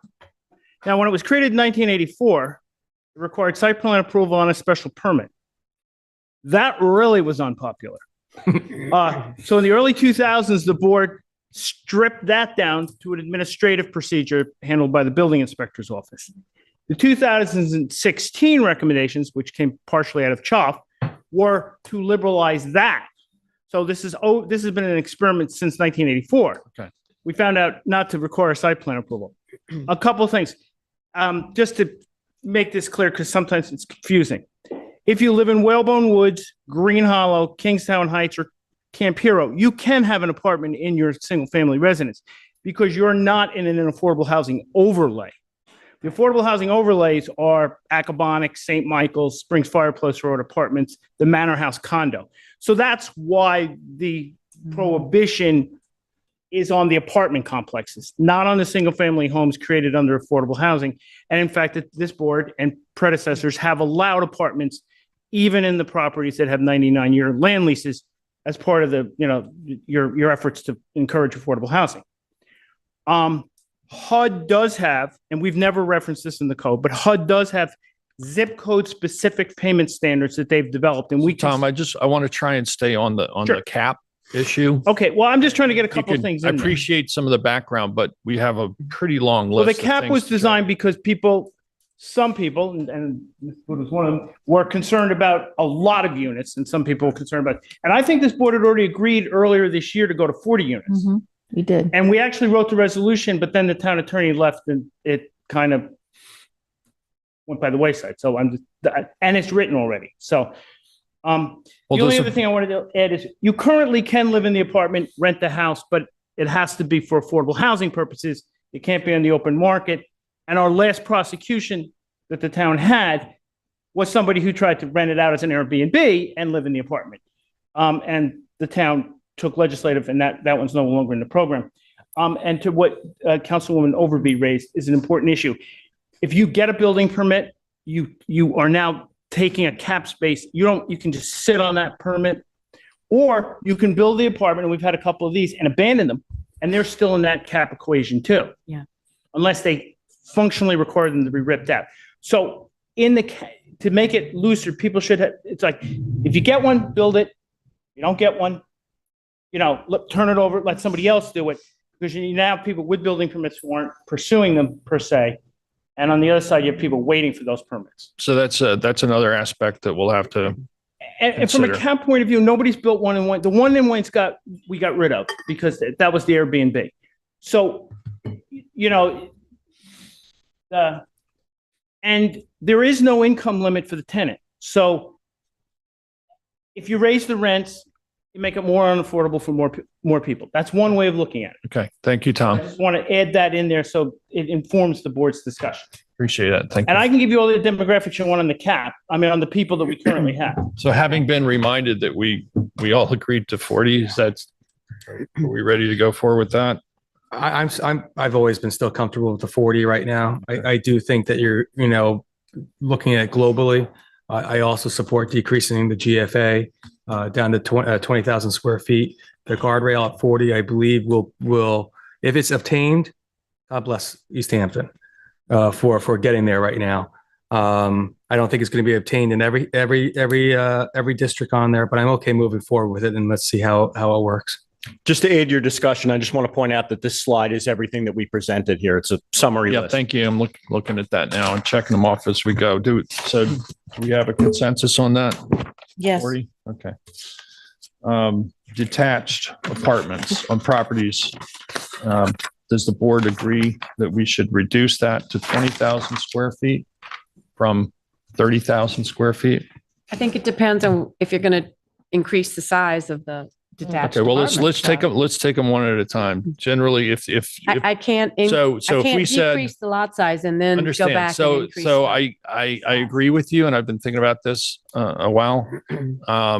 we had talked about 600 square feet, which is what it is now, and just decreasing that number to 20,000 for the lot size. If we capped it at 600 square feet on a 20,000 square feet lot, is that the board comfortable with that?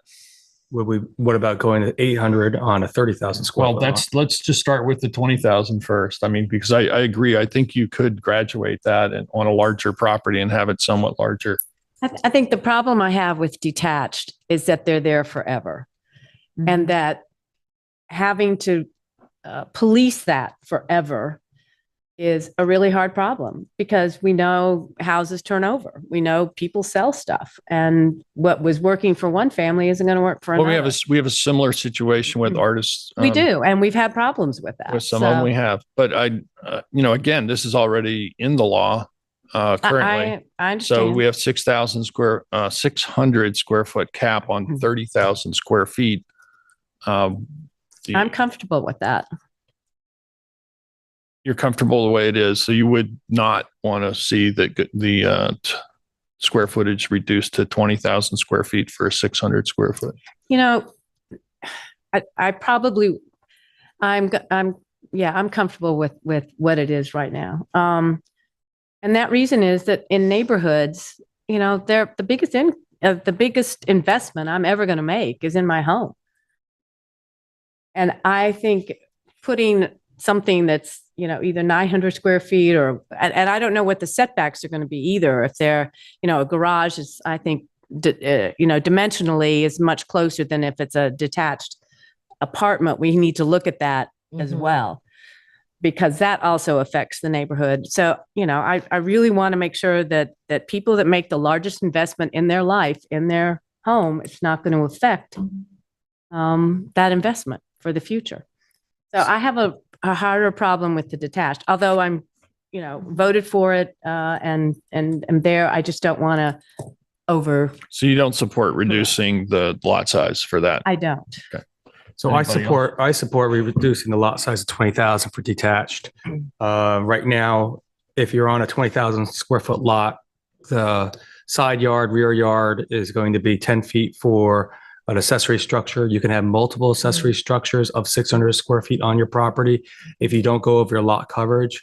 Do people do that regularly? No. Maybe if someone, like to, yes, but you don't see it. You're starting to see that a lot more, having multiple accessory structures on larger properties right now. But at 20,000 square feet, it'll be about the same size as putting a detached garage on a property right now. We initially tried to see if by bringing it to 3/4 acre, 30,000 square feet was going to increase the numbers for individuals that would want to take advantage of this program. It hasn't happened.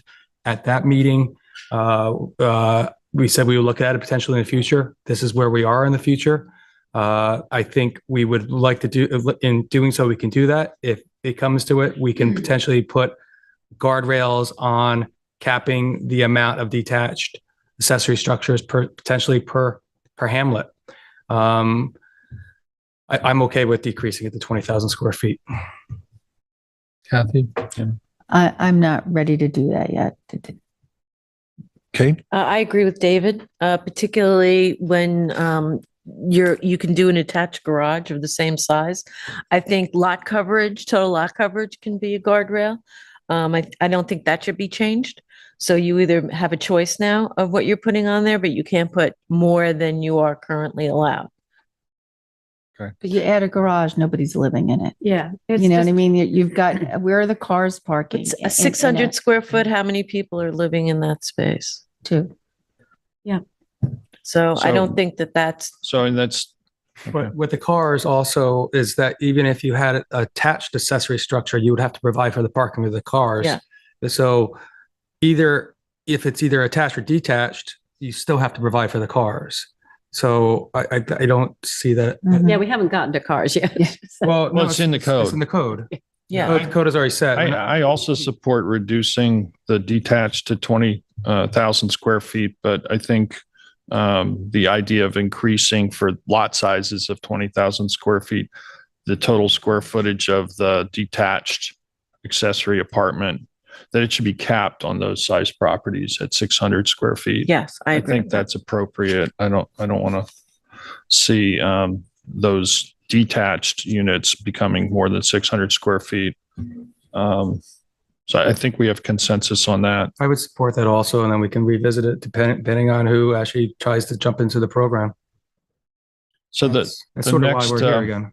The next topic is permit apartments in HPOD and Affordable Housing Overlay District. You know, I really scratched my head for a while. I think the planning director did too, as to what the genesis of prohibiting affordable apartments in Affordable Housing Overlay District seems kind of contrary to the whole idea of it, but somehow that's in there. I think the planning director's comments about HPOD and how the Harbor Protection Overlay District, you know, was originally intended to reduce impacts on our surface waters and groundwater within proximity of those surface waters, that is addressed with where we are in the state of play with septic systems that are required now. And I don't think that there's any real impact, significant substantive impact from having, you know, a very small apartment. If it's attached and already in an existing home, that home would be able to have that many occupants regardless. And again, I think it's important to be able to take some of the existing housing that we have and ensure that it's in the rental stock. So personally, I think both of those should be eliminated as restrictions to the apartments. Do we have any other members want to comment on that? I mean, for HPOD, I probably would not want a detached apartment in HPOD. That it would only be in an attached apartment. What about putting a trigger in that the septic system would have to be upgraded in HPOD? Well, it would have to be if you created, if you're expanding. I believe, is that correct? Jeremy, Eric? If you had a detached, if you constructed a detached resident, then they would have to upgrade the septic as a matter of only if you go above a number of bedrooms, you would have to. Yeah, not necessarily. Correct. The tipping point is from 4 bedrooms to 5 bedrooms, whether that's all under one roof or spread over 2, assuming there's a combined system. If there's new construction that required a separate system, new construction requires an IA upgrade. So if they couldn't tie into the existing, they'd have to put in a new IA system. But if they were under 4 bedrooms and they were adding a 1 bedroom detached, then they wouldn't need to upgrade. Correct. And it just for the sake of argument, if there were 4 add a provision that they would have to upgrade in HPOD and put in, absolutely, that would be a trigger. Absolutely. I mean, it's easy enough for us to just add that. Absolutely. One of the conditions of putting it detached is that you either tie into a low nitrogen system or you add one. Absolutely. Might be a good trigger for getting the house fully within your purview. Do people agree with adding that provision? I think I would support it. And I also think it goes to an intent of probably the reason why it wasn't HPOD is the environmental criteria. So if you're in one of the more environmentally sensitive locations, and all HPODs aren't on water sites, some HPODs are across the street from the water sites too in the town of East Hampton, that you are now, the trigger is an environmentally sensitive trigger to do so, which meets the reason probably it was done however many, 1984, so when the code came in. So we do have agreement on that. If you're going to have a detached in the HPOD, that it would require a septic upgrade. I would Yes, require no? it for an attached as well. I would do also. Yeah. Yes, Okay. either. All right. So allowable, but only with either tying into an existing IA system or upgrading. Right. Okay, good. Just to make sure we're hearing you clearly, is the current recommendation that any, whether it's attached or detached, any application consensus, would yeah. only be approved subject to? Right. Yep. Okay. Demonstrating an IA system Yep. That's is essential. on the property. Okay. And then, and then the affordable housing. We're just one wrinkle there. Apologies, Mr. Supervisor.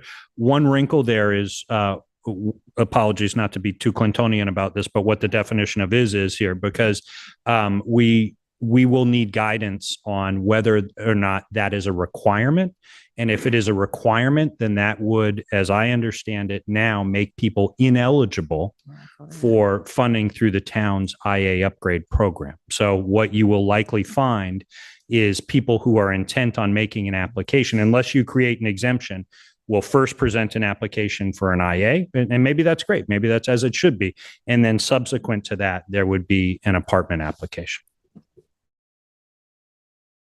They could follow that course. Yes. Yeah, the IA is essential to allowing this in HBOTs. We can't take away that importance. Yeah, you So can't the- sacrifice the environment in this situation. So I think we all agree with that. Is that right? Okay.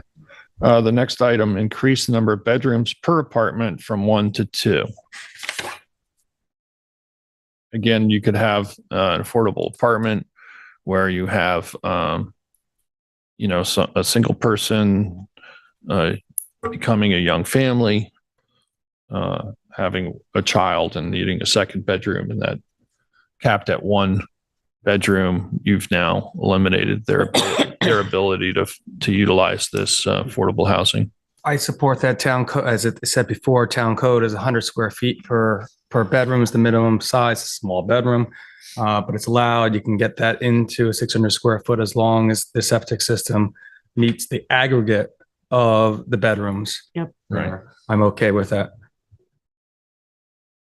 Anyone else? Kathy, you have I'm fine with what You're fine David just said. Yeah, me too. Me too. with 2? Okay, everybody good with 2? Mm-hmm. Great. Change in the maximum size allowed for a detached apartment. I think we discussed that would be limited to 600 square feet on Yep. 20,000 square feet.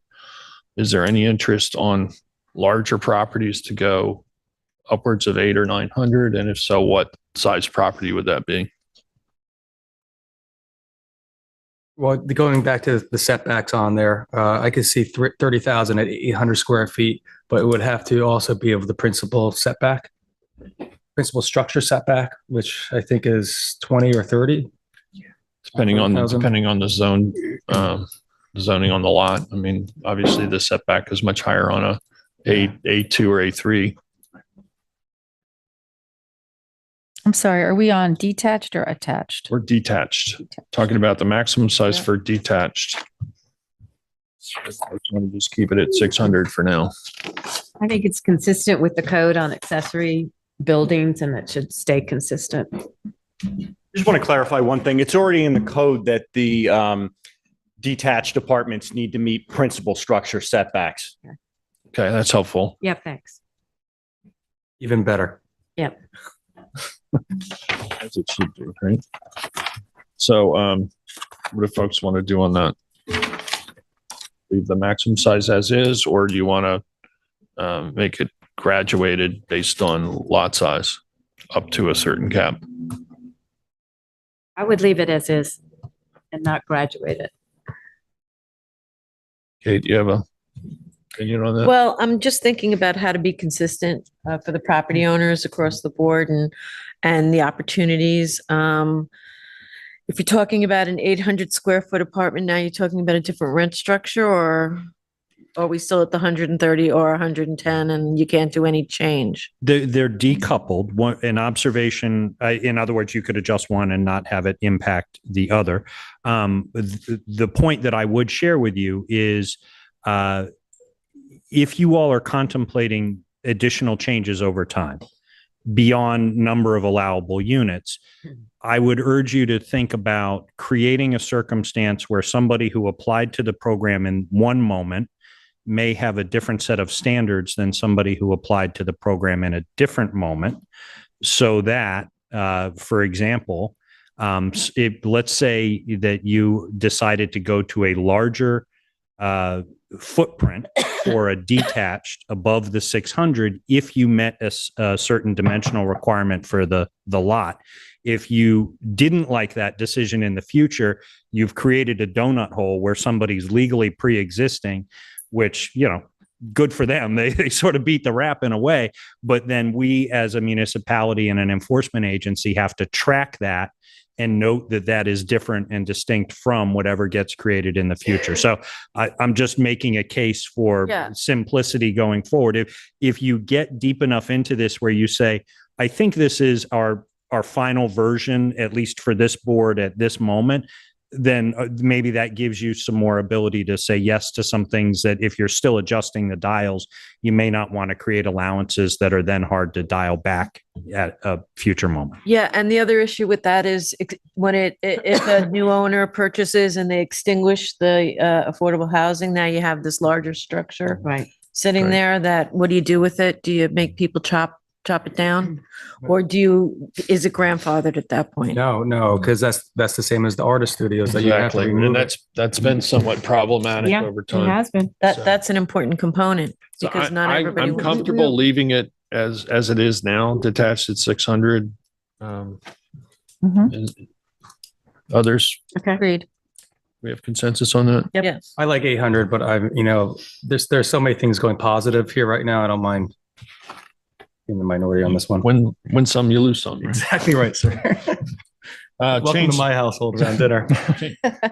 Change the maximum size for an attached apartment. And I think one of the things that I've heard consistently from another number of people is you have an existing home and you're not talking about changing the size of the home. It's really about reconfiguring what portion of that existing home is being utilized for affordable housing purposes and non-affordable housing purposes. So from my own standpoint, I really feel pretty strongly that if you have an existing home and you want to carve up, we've already talked about the maximum number of bedrooms. We're increasing that to 2. If you can configure that in the house and give the owner enough flexibility to decide whether they want to be in the affordable apartment and rent in that smaller space and rent the larger space for affordable purposes only, I think that's a plus. We've heard from a number of people who have, for instance, like a ranch house, 1-story house, and they want to configure the basement for an affordable apartment. And you can cap it at 2 bedrooms, but if you're going to leave it to 600 square feet or 450 square feet, that's untenable. And it really, what's the harm and impact from, allowing them to utilize, for instance, the whole basement? With the exception of the mechanicals, right? Well, Right. for Which is in whatever. code. Yeah. I mean, I'm just saying the usable space I don't think should be limited within an existing structure. I think being able to have the flexibility capped at 2 bedrooms. And then if the structure's added to, just play devil's advocate if I decide. Well, to take mine. that's going to be still going to be only 2 bedrooms for the apartment portion. I think you're constrained by whatever the code says on further additions to a house. Just like, still have, why would you penalize somebody on that based on the fact that they had an affordable apartment in the house? We don't put any constraints on non-affordable. There's plenty of examples of houses being built with 8 or 10 bedrooms and 8 baths and utilized for a couple of weeks in the summer. Yeah. So what do you think of the 50% of the GFA? Well, I think if you want to talk about GFA, then we probably should have a discussion about the gross floor area and the fact that we don't count basements as gross floor area. And, I think we should probably talk about the pros and cons of why we shouldn't count basements as gross floor area. We count, basements in commercial buildings as part of the gross floor area and calculating septic flow or whatever else. I'm not sure what the arguments are against counting it as gross floor area, other than I think the last code revision we had on limiting gross floor area for a house. It might trigger in some circumstances an overage if we're now going to start counting the basements. So we probably need to look at those limits on a property of various size, what the total gross floor area is, because we might just create Right. overages Right. on existing housing. So I think we'd have to take another look at the entirety of that. Basements have become a whole nother thing in Right. today's world. They've become game rooms, movie rooms. The idea that they're still not counted in GFA, bedrooms, guest suites. Exercise room. Yeah. Retreats I mean, for fathers of 4 kids. Man room. Man rooms for fathers of 4 daughters. What? Anyone? With very strong Man doors. caves, yeah. So, I I thought mean, that was from the my garage in your standpoint, house. from my standpoint, Garage. if it's an existing house, I don't really see what the detriment is to how you carve it up, as long as you're Yeah. limiting As long the as number you're of bedrooms. maybe counting GFA, no matter how, if it's in a If basement. you're going to start counting it as GFA, then I think we have to we have to step back and we got to stop and do a much broader look on GFA, and maybe we should do that Regardless. Yeah. after this aspect. Okay. I think we should can have do that conversation another day. Does anybody object to the idea of utilizing the entire basement of an existing house, as long as it's capped at 2 bedrooms for the basement? No. I don't think so. With proper safety egress. Yeah. Of course, Yeah. of Yeah, course. Yeah, I mean, they obviously have to meet building codes. All right, so we got consensus on that. Basements in commercial structures. Again, they have to go through site plan to do so, but they're currently prohibited, and I don't know why we would prohibit that. And you're saying that in commercial structures that the basements are counted in the GFA? They are, in terms of calculating flow. I don't, or towards storage or whatever, that goes towards flow, but I don't. It's a different whole realm when you get into commercial structures and site plan approvals. I'm Yeah. I don't have a problem satisfied that with the this, planning board will ensure that affordable apartments are compatible with the particular use, commercial use, and that they meet the standards of having recreational space and parking and Right. all the rest. So, sir. No, I've supported that for a long time on there, as long as there's proper egress on there. Mhm. The site plan would deal with the parking and safety egress on there. Also, I just, I was in Montauk last night for the CAC, coming through Amagansett. No one's there right now on the streets at all. And that's more reasons that East Hampton used to be the same. There used to be a lot of people living above apartments. Oh, I agree with you on It's that. just, it's I just think, not there. It's quiet, no, it So shouldn't be it's- quiet. If I mean, it's, the commercial area should be, hopping. if it's already built and it's not being used, it's a very good option Yeah, no, for it right now. I agree. So we have consensus on that. Yeah, obviously, Agreement. fire marshal would weigh in, type of course. business would be important. Mhm. Yeah, Where, that'll be a planning board, What's but stored. we'll allow that opportunity. yes. That takes us out of the dimensional category into the occupancy category. The first one is to allow a homeowner to live in an accessory apartment and rent the residence. So I think we have to define how that's being used, the rest of the residence. Is that going to be only for affordable housing Yes. purposes then? Yes. And yes. what about the circumstance where the homeowner themselves may count as an affordable qualified, so that their incomes are within that and they want to use that as the affordable and then rent market rate on the other portion? Well, Is that something? I mean, I'm just trying to suss out all the permutations here, and really narrow in and define what it is. so we're you're saying doing. if you're in an affordable home already and you build an affordable apartment, No, I'm saying if you have an existing home, you right? build the affordable apartment, Right. your circumstance is such that you would qualify for the affordable You apartment yourself. qualify. You then have the ability to utilize that apartment and rent the rest of the house at market rate.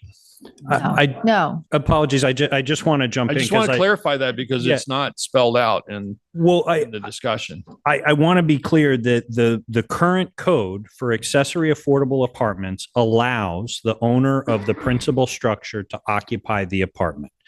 So this provision largely exists already.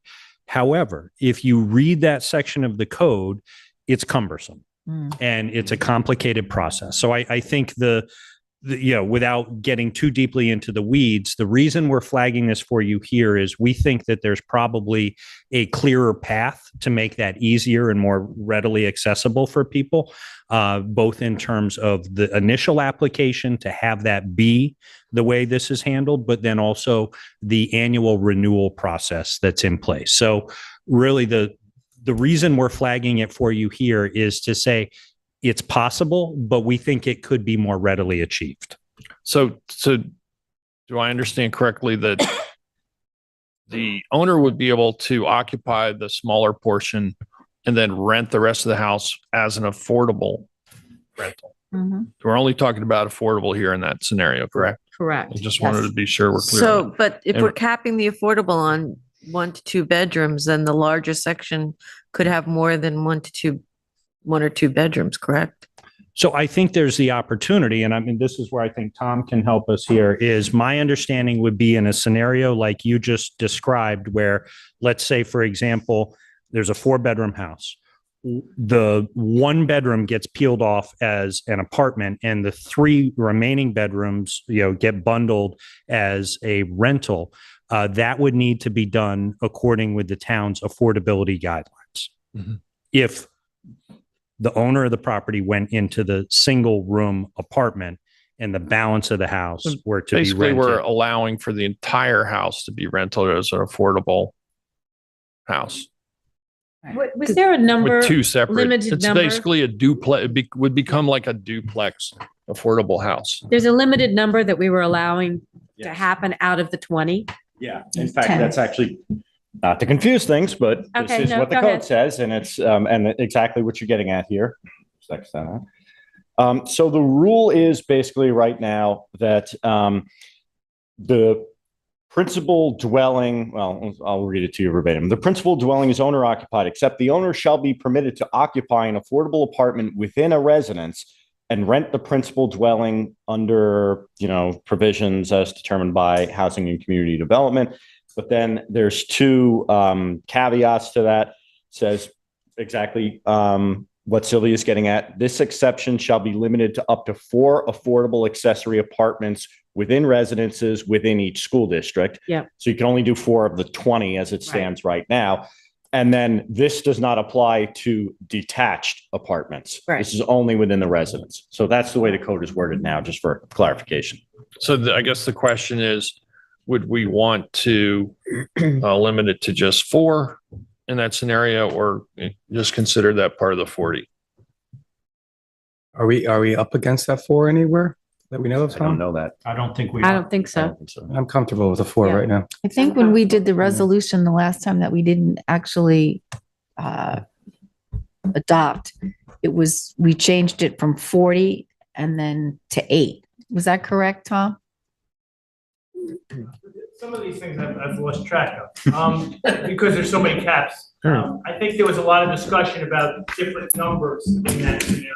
So, I believe the code says 4 right now. all right. So, that's a good question. Do it, Kathy. Do we want to consider raising the cap on that particular scenario under the code to 8 out of the total 40? Since we're doubling the number, would it be consistent just to do that across the board and double it from 4 to 8 in a particular? It's a double bite of the apple. I'm okay with 4 still right now. Okay, Yeah. I The agree. board wants to stay at 4 then. For now, yeah. So we'll allow that for affordable housing purposes only, up to 4 within any particular school district. Understood. So the second provision that Eric flagged is the detached, essentially not being eligible. Right. I think we'll keep that the same. I think we should keep that. Because you now only it's got whole 600 square houses. feet. How are you gonna? Yeah. Oh, so wait, No, you're so- talking about so the the live in the owner owner cannot could live move in the into the detached and detached rent the entire and rent house. the house. What I'm hearing is that, folks, my age whose kids are now having kids, they're looking to have a detached and have the kids rent the house at an affordable rate. They don't want to be in the same household as in the same I house. understand that. I As mean, their I would, kids raising a family. I would consider building a cottage for myself. David, do you and wanna weigh renting in? the house out. Yeah, David, do you want to weigh in on that? I don't even want to think about my kids having. Well, you kids got to right plan now. ahead. It's important to plan ahead, Trying to David. get through kindergarten. For the fourth time. Fourth time, yeah. Very So funny. how do we feel about So- detached where you can rent out your house as an Again, that's only going to be that If could, that it's- would be for part of the cap of 4. And if it's to a family member, there's, no money. You don't have to rent it at all. And there's no income requirement. So we don't know what the family could be making a salary more than whatever. Tom's getting up. Sit down, Tom. We got to get through this. In the theoretical possibility of discretionary enforcement, if somebody came into my office and got a permit and said, we're living in our house and the kids are living in this house, and as long as it's not overcrowding, we're not inspecting those units to say, okay, where are those family members living? Because and yes, there's no income limit, but there's no income limit for anybody in a Right. in It's a based single-family on home. that cap. So, if one family unit is living in an entire complex, we're certainly not checking that complex to make sure the kids are living in the right place or the mother is living in the right place. However, so that's an enforcement issue. Now, if it shows up on Airbnb, oh, hell yeah, we are paying attention to it. But if a family unit says mom's living in the house and the kids are living in the apartment, mom's living in the house, and is it reversed? I don't know. I'm not out there with binoculars making sure that there's compliance. I'm just saying that from. Well, again, Right. Are we concerned about that? Are No, we I think that's a non-issue. I think the way that people are getting. I'm asking the board. I just wonder if the board, are we really concerned about that? There's a cap, and if both are being utilized for affordable, again, it's a similar scenario where you have one property, 2 different housing units, whether they're attached or detached. It's the same dynamic, really. Again, you're capped at 600 square feet and four doubly used affordable housing units on a property. So Tom, if it wasn't a family member that was going to rent the house, Right. they would have to come in and be income qualified. They all come, no, on houses, there's no income qualification. You could be making $150,000 a year being a police officer and live in one of those detached apartments. There is no income. We don't check income. We did that to try to make it less oppressive bureaucratically. So income's not a relevancy. The only thing we're asking, are you currently living in the town of East Hampton? Which is what we're required to do under the code. So And there's a cap on what you can charge for rent. Yes, but a trend has been that the maximum is not, people don't go to the maximum if it's a family member. Right. So back to the board. What do you folks want to do on this particular? We've decided attached is okay with the cap of 4. Do Yeah. we want to extend the same to a detached or not? I think it's steady across the board if we do, but Yep. still at 4. Yeah, because we All right. capped the size of the detached. You got that, Jeremy? No, sorry, I couldn't hear you. Yeah, So we agreed that we're going to keep it consistent, attached and detached, and with, again, a cap on 4 total of these basically duplex properties In Or any you- school district. in any school district. And also the detached is capped at 600, so that's another cap. So the next one is the recommendation to eliminate the year-round occupancy requirement. And again, I would just refer to the fact that we have still a fairly seasonal community in terms of employment and the economics. And as I explained about my own personal experience early on, that, there was some seasonality to renting of houses at that time. I think eliminating the year-round occupancy requirement allows for, it's pretty strict, really. You couldn't have an affordable apartment if the owner wanted to vacate the property for the summer, for instance. That's currently prohibited in our The code. winter. Or the winter, which is probably even a more likely scenario where the owner of the property wants to go somewhere warm for 2 or 3 months in the winter. And now that affordable unit is off the table. They cannot have an affordable unit on the property because the owner's not there occupying the property. And I just think that this is a perfect example of a code that we could address to deal with that. I think the owner has to be asked, that has to be their primary residence, whether or not they go to Florida for 2 months or someplace else. It still has to be their primary residence. Why would that matter? I'm just trying to wrap my head around that. I think It's a property, it'd be a property that would be eligible then for affordability. I mean, how many non-principal houses are there within town that have really added to our shortage of affordable housing and rental opportunities because somebody came in and bought it as an investment property where they don't intend to be there as a principal use. This would allow those properties to now be utilized, at least to some degree, by affordable housing. For me, I mean, and when we talk about this crisis, we have a really big issue with workforce housing. And I don't know how we're going to address that across the board. I've had meetings with some people that want to do public-private partnerships but the need is clearly out there for seasonal help. So I don't think we can eliminate that need in anything that we're doing because it is a crisis in that area as well. So, and when we're saying eliminate year-round occupancy requirement, we're saying for the homeowner and the tenant? Yeah, because in the code, currently it's required for both. I'm good eliminating it for both the homeowner and the tenant. So consensus on that? So homeowner, yes. Tenant, I've always been debating this in my head. And I think Jeremy and I have discussed this. I think that goes back to the enforcement through, the enforcement techniques. It almost goes back to the rental registry in which the homeowner has to come back and make sure they tell when the tenant's coming or not. I think we would want to make sure that we have our safeguards in place on the enforcement and inspection aspect of it too, which would be done through the Office of Housing. The rental registry, by the way. I understand that, but it's how the rental registry, if there's going to be 6-8 months, you're allowed to,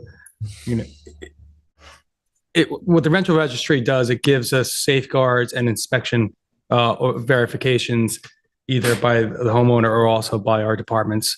I want to make sure our departments are on top of this. We have that as well with affordable, don't we? We have the ability Correct. to. Yes, because you have the permit. Right. Correct. And maybe this makes the program more attractive to someplace like Montauk Well, that and has a lot of seasonal help. Yes, and it makes it, but it does make it a little bit more of a workload. But I think that's I don't say it's a negative aspect. I think that's just the part that we have to make sure our requirements have to add in to it also. So if you don't have to Yes, be, I'm supportive of it. if you don't have to be the homeowner that's putting in the affordable apartment, they can also rent their house if they want to. So now you've got a neighborhood that might have a home being rented for the summer and an apartment being rented for the summer. And I think that changes the face of the neighborhood again. Yeah, actually, Well, I think- I'm not sure that would, would be what I a, see different about that is that you have the benefit of the property having someone who lives in town actually utilizing the property instead of the entire property being dedicated to someone who doesn't live here and is just vacationing. Well, think not if there's an it's advantage seasonal there. housing and not if you're still renting. It's somebody So- who lives so and if you works do- here. you couldn't rent both. For 3 months. Or 6 months or 9 months. Or yeah, but Or a year but and then if the you owner's don't not there. want them to be residents in East Hampton, then they're here for the summer. I mean, maybe I won't say that out loud, but I can think of some worst case scenarios where people are making lots of money at some of these maybe dancing clubs. And they're still and the house is being rent. I see the change in the neighborhood that I don't think is fair to the neighbors. Again, I find that you've got to protect your neighborhood. Council member, I'm not sure I understood the example. Can you go back to the beginning of your statement? Because I think I lost you early in what the scenario was that you were So setting up. you've got someone there for 3 months working at a very high class place As a renter. as a renter. Okay, got it. Yeah. But they're making a bunch of money during the summer here. And then the homeowner's also renting the house for a bunch of money. That wouldn't be allowed. Well, that's what I just asked you. If No, so I apologies. That's why I asked you to repeat the scenario because I'm Okay, not sure I so understood. if I'm You a- can't rent both. That's in the current code. You can't rent an affordable don't have a accessory and the residency principal requirement. residence. we don't have a residency requirement for the homeowner. No, it's in the code. You can't rent somebody this else in and the that. house. You So in can other rent words, they go one to or the Florida other. for the winter. They can't then rent the house out Right. during the winter if they have an affordable also. Right. Okay, well, that's not what I heard you saying. So that's what My I, apologies. So No. So can we just get clarity on that? Could you just go through that section of the code, how it states? Yeah, I don't know, Eric, if you're able to. Sorry. So we're maybe in the background while we give Eric a moment here. We're trying to pull up the section of code that identifies where you couldn't rent both the accessory affordable and the principal. You can rent one or the other, essentially. You can't rent both. That one or the other has to be owner occupied to participate in this program, both as it's currently written and as any changes that we've proposed wouldn't propose to upend that. So one or the other has to be owner occupied. The question is, to use the supervisor's example, somebody goes away, the property owner, whether they're in the accessory or in the principal, goes away to California, Florida, South Carolina, something for 2 weeks, 2 months, 2 weeks wouldn't count. That's a vacation. Yeah. they go away for 6 months. Right. The winter. So they could not simultaneously rent the affordable accessible or accessory apartment and the house. Under this section of code, At one of them, they can't be market rate. You can't rent both. I mean, it doesn't matter what the rate is. You can't rent both. That's my understanding. Didn't we already determine that you could have up to 4 could be duplexes and affordable? But the owner has to be on site. Right. It has to be one of the affordables. Right. So for all scenarios, owner can live over here. Owner can live over there. Owner's got to live in one or the Both other. properties, there's no example where you rent both. Non-owner rental. Correct. Unless both are affordable. Even then, this code would not permit that. So either the principal, the owner has to be one of the affordables.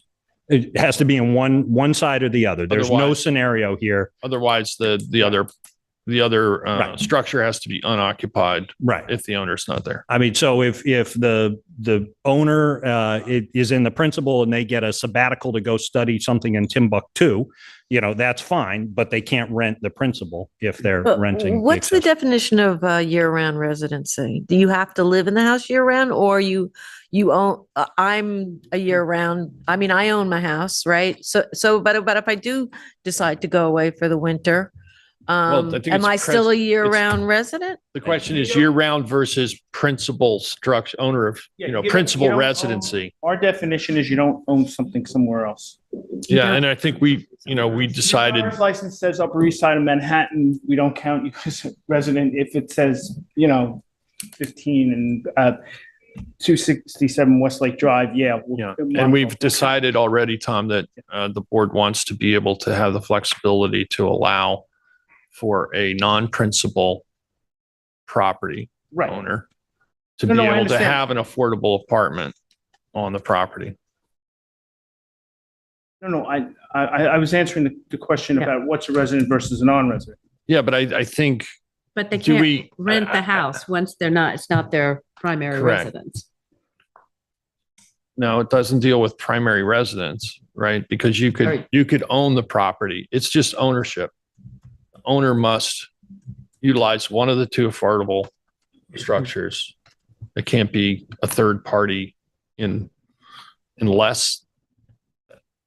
Yeah, period. The only case where you could have two affordables is if the owner's occupying one of the affordable.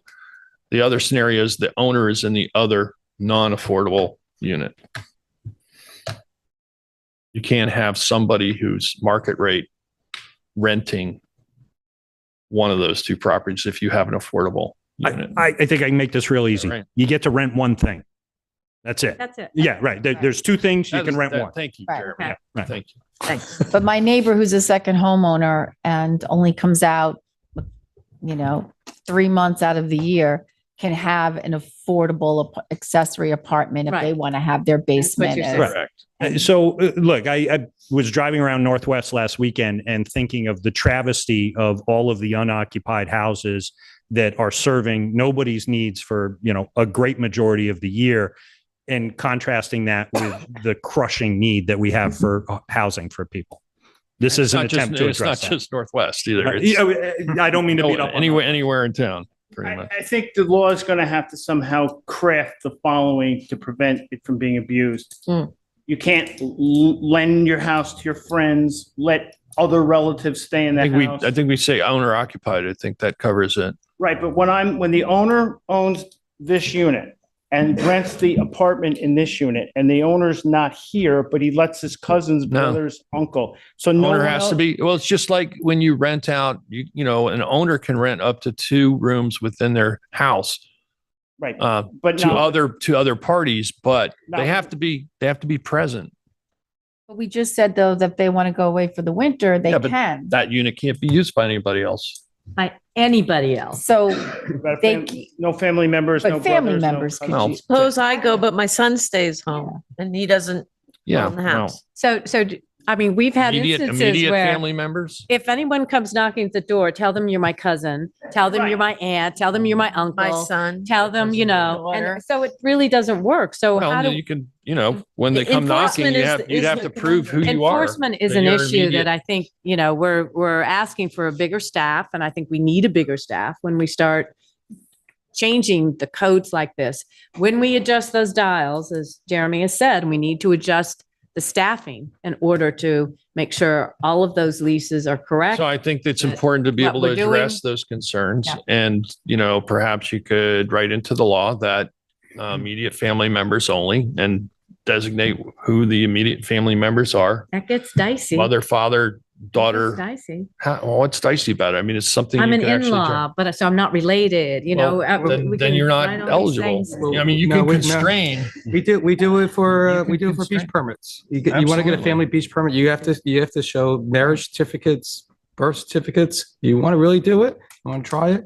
There's ways we already do it in the town. I mean, That- people are, again, there's it's always staff going to be time. somebody who's pushing the envelope. Yes. We have that now with Yeah. just regular I market just, rate we're housing. opening the door for more. Well, is we're all I'm opening saying. the door also for more opportunities for affordable housing. And if you don't open the door at all, then No, I that doesn't look, I happen. So I think think- that's the balance that we're trying to Absolutely. find here. So I think Is I what's going to work appreciate, and what isn't going to work. And so we need to have that discussion, which is what we're having. right. Yeah. And I appreciate that concern. That's something we have to look at. Yeah, so if we're looking at this to be able to open up the opportunities to seasonal help, then we have to figure out what are the guardrails that prevent it from being anything else. Correct. And I don't know if we come up with that in the immediate. Well, I mean, immediacy of right now. if you're going to have, the availability of seasonal help, then, you might have to show that they actually work in town and they're employed by a specific Right. business. And then if Right. they lose that employment and they're not That gets working to the in next town. question. So we're looking to draft legislation, and I think the next thing is going to be policy and practice, which comes through the enforcement, which is going to have to run in parallel and be worked on by the, Office of Housing right now too. So there's a lot that's going to have to go to make sure the guardrails stay on. Right. Well, I mean, if you abuse, that, right to have an affordable apartment, then maybe you lose the affordable apartment. It has to be converted back to, part of your regular house. Maybe you have to rip out that kitchen then. So And you lose the ability to do that legally if you allow it to be abused. Oh, completely. Yeah, but it was not easy in that one of the ones we went after to get that. The approach we tried to encourage this previously was to strip it and make it as basically simple as possible. A year-round lease and an owner occupied. You sign a sworn affidavit who's living there. You sign a sworn affidavit who's living there. boom, here's your permit after it meets the building code. As you add guide rails in, which are necessary, you do not make it easier, you make it more difficult, because now you're asking, I'm giving you both sides of the coin. As you're preventing that which could go wrong from happening, you're creating regulations that the Office of Housing will be enforcing that will make the process even more burdensome and take the application that we've been stripping to get easier and easier and make it a little more complicated, because now you have to, I'm just giving you that. Yeah. Because that's the yin and yang. I understand that, but if we're creating a new situation to open something up, we have to do it in a way that we can manage it and then relax it as we go along. If it's a totally new opportunity that we have not allowed before for seasonal housing, we have to have some way of making as sure as we can that it doesn't get abused, because that's such an attractive abuse. We're creating an attractive nuisance in a situation where you can really abuse and have a summer rental in your house at, market value and Absolutely. what we're trying to do doesn't get done. Absolutely couldn't agree with you more. And that's actually how we're here, because we started off with really keeping control, but giving everybody how to get site plan approval. It came all the way down to here. And the assertion is that it's too much of a bureaucratic problem. So if you loosen it and add back to it more restrictions, you're going in the opposite direction on that concern. You may be addressing stuff that needs to absolutely be addressed if you're loosening other parts. Okay, Tom. I think at this point, we have to decide on, year-round occupancy, if we're going to include any seasonality to that on the part of the affordable housing. I said we have to determine whether or not we're going to allow for some seasonality. I think we've agreed that we can eliminate the year-round portion of the law that refers to the owner of the property, correct? Mm-hmm. And so now the question is, the tenant, do we want to allow for less than year-round for the tenant? And I can tell you that if we say no, that there's a need across the board, certainly for year-round, which we really focused on primarily, but go anywhere in town and talk to a business owner, and they are absolutely slammed and struggling to stay open because they don't have help.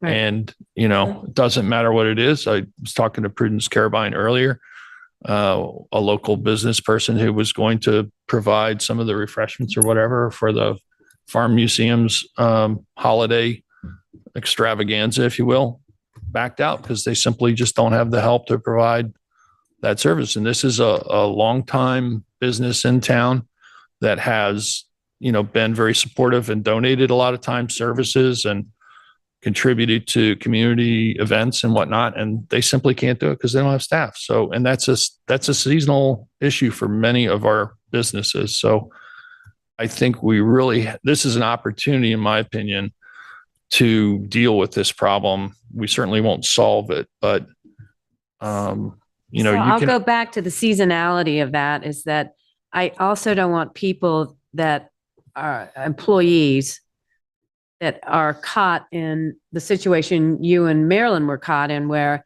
they're going to get pushed out. They're here in the winter. And by the way, summer's coming. Boy, they could get a little bit higher rent for the summer because the businesses are then, and push those people out. Well, that becomes an enforcement issue. Apologies for interrupting, but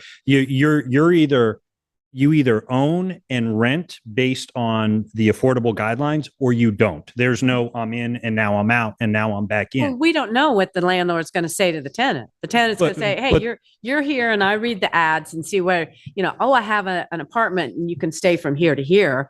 And then the summer comes and they might be able to get higher rent from businesses. But they can't get higher rent because they can't utilize the apartment for market rate. Right. Well, but they could get some rent that's lower than market rate during the winter time.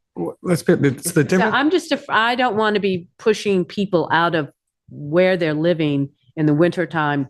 If they're willing to stay and work, and the landlord is not willing to let Well, I them mean, that's stay. always, That's the conundrum. but that's So- always an issue. I mean, property owners can decide what period of time they want to rent now. I mean, you know, you Not could if have, you're in the affordable program. I is know, what but I'm just So- saying that scenario exists now for anybody who's in the rental market.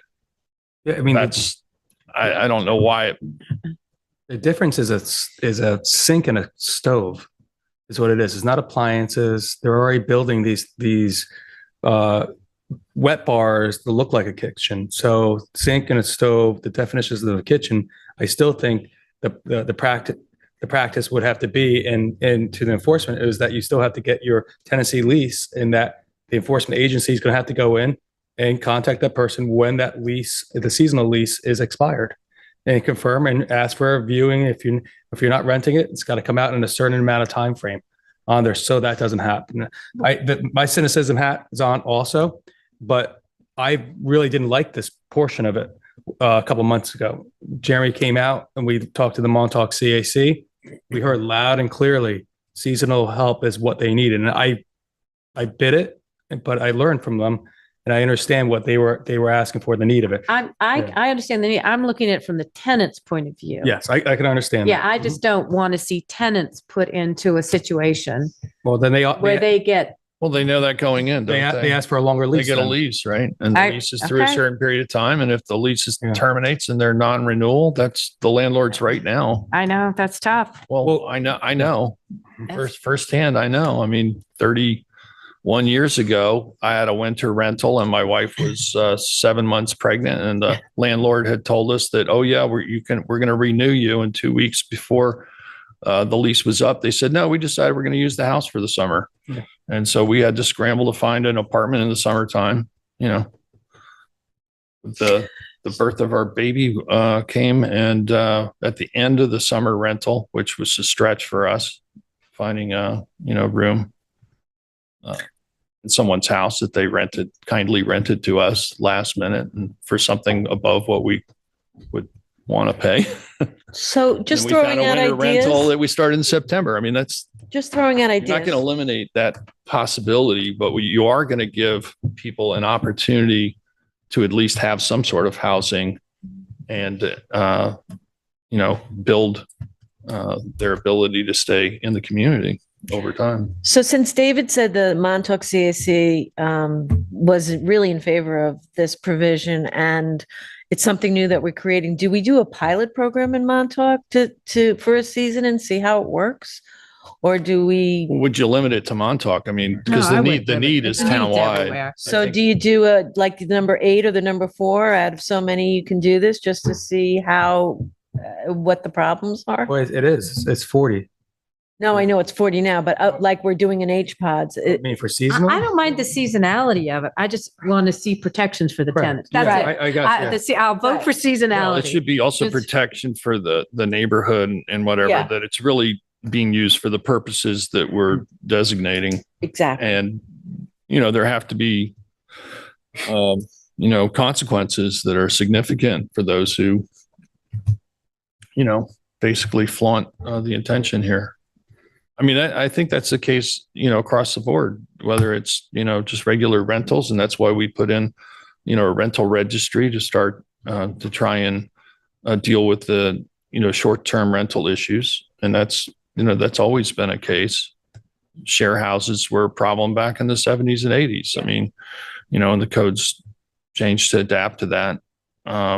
There's always going to be some percentage of people that try to do a workaround, but the vast majority of people, will, participate in a way that's within the guidelines and the rules. And, I think that's great to have those opportunities. So I think Jeremy brought up the seasonal tenancy that you'd have, or somebody did, maybe Eric, maybe Tom. Somebody over there. Pick one. Said, maybe if you do the seasonal, you'd want to make sure that they're working in East Hampton.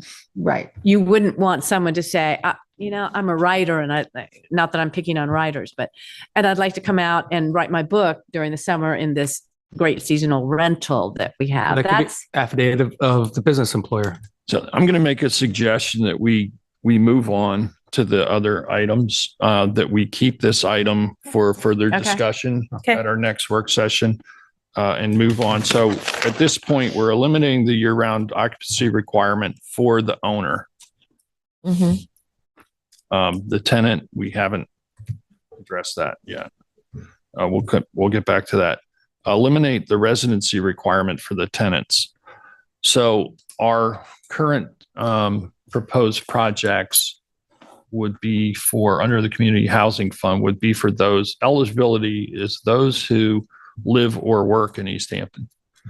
So I think to be consistent, I would suggest that we consider eliminating the residency requirement or keeping that, but a caveat that if you are employed within East Hampton, that you are also eligible.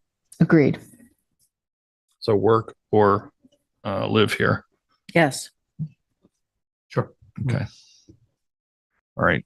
Sylvia, do you have a comment on that or No, all good? So we're, well, I do think we need to have a second bite at this, by the way. So I was happy to hear you say, we'll go back and visit some of these things so we can. it sounds like the residency requirement, we have 4 in favor of that. So I think we've got consensus on that. Eliminate cap on 2 persons per apartment. We really already did that in the first dimensional discussion, right? Because we increased the number of bedrooms right. per apartment Mhm. from 1 to 2.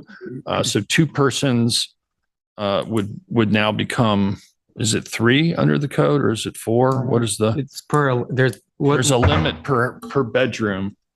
yes, but if it's single, if It's 2 per bedroom. there's a law that we should recite in And 50 that. square feet per person or something within the bedroom? Well, there's a minimum size for a bedroom. You isn't there? can't have a 100 boy and a square girl in the same room. Right, You can have 2 right. girls or 2 boys But in the only, same room. but only under affordable guidelines. Correct. Which is, to me, I'm surprised that that law is in place, because to me, if you can do that on a private sector market basis, you're basically holding a higher standard for affordable. And that seems to be discriminatory because you're qualifying as affordable housing. So I don't quite understand why that provision is listed. And is that a town provision or is that a, The 2-person. We may want John to Where look into that, though. so Tom, hold on. We're gonna have John look into that provision. Yeah, I would agree with you that you can't, there's certain fair housing elements. Right. So you Yeah. can't discriminate on that. So, Yep, I'd have Tom look into that. so we want to increase this to whatever the cap is. Up to 2 bedrooms, whatever 2 bedrooms allow. Does the board agree with that in terms Yes. of persons? Yes. Okay, we have consensus on it. Simplify the renewal process. It says annual renewal. That could be less than annual, but that remains to be seen. But we all agree we need to simplify that process. Yes. Okay. And then the last item, and I appreciate everybody's patience. I know we have a lot of people in the room waiting for the next topic, so apologies, but I think this was a really important and helpful discussion. Increase the maximum rent permitted to be charged from 110% of fair market rental to 130%. And we've talked about the lack of affordable housing for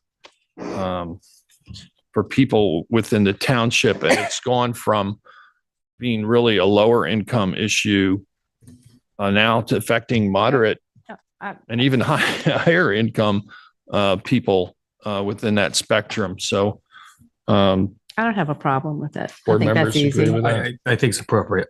I'm fine with it. Okay. Okay. All right. And I think that concludes the discussion. We will put this together and draft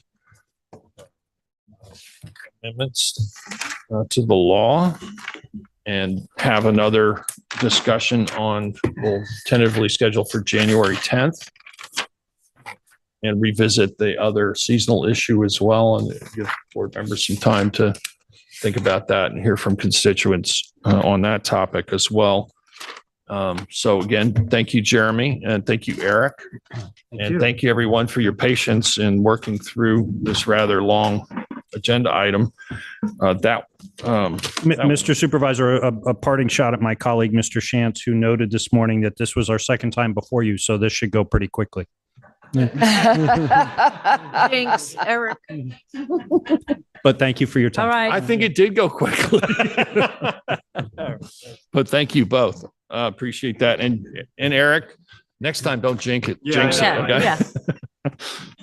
So we're going to skip the order here, as I said earlier, and we're going to move right to the recommendations for Route 114 housing project. And in hindsight, we probably should have had you all first on the agenda, but Kathy Burke-Gonzalez, our council member who's the liaison to this specific project. You'd like to introduce this? Yeah, let's wait. We could wait for the PowerPoint to come up. Sure. Right. There we go. Okay. Page 2. So let's start with why we're here. If we could just advance the slide, please. Thank you.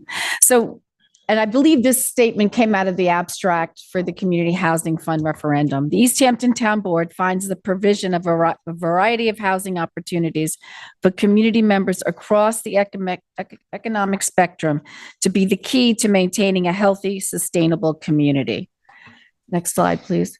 Which is why we formed the Route 114 Working Group to carve out an affordable housing project that would work on this property on Route 114 in Wainscott that the town purchased. It consists of 8.5 acres across 3 lots. And we put together very, very experienced, very talented folks that were on the committee. From the town's housing office, we had Tom Rule, Francis Bach, and Linda Norris. From the planning department, we had Jeremy Samuelson and Eric Shantz. From the East Hampton Housing Authority, we have Katie Casey and Amato Ortiz. And from the Sag Harbor Community Housing Trust, we had Ed Bialy. And everyone was here. Unfortunately, Ed had to leave early. This committee's been working diligently on this. We were meeting every other week throughout the summer and into the fall. And this presentation that you're about to see is the culmination of all of our collective work. So we got a couple calls about this. Next slide, please. About the Proposition 3 that was on the ballot on November 8th. And we saw just last month that we have, townwide support for community housing. These are what you're looking at are the unofficial results from Suffolk County. It's the election night results, and 68% of the folks that voted in the town of East Hampton supported the community housing fund. We also saw in the next slide that there was Hamlet-wide support for community housing in the hamlet of Wainscott, where the Route 114 project is planned. Here, voters supported the proposition with a clear majority of 62%.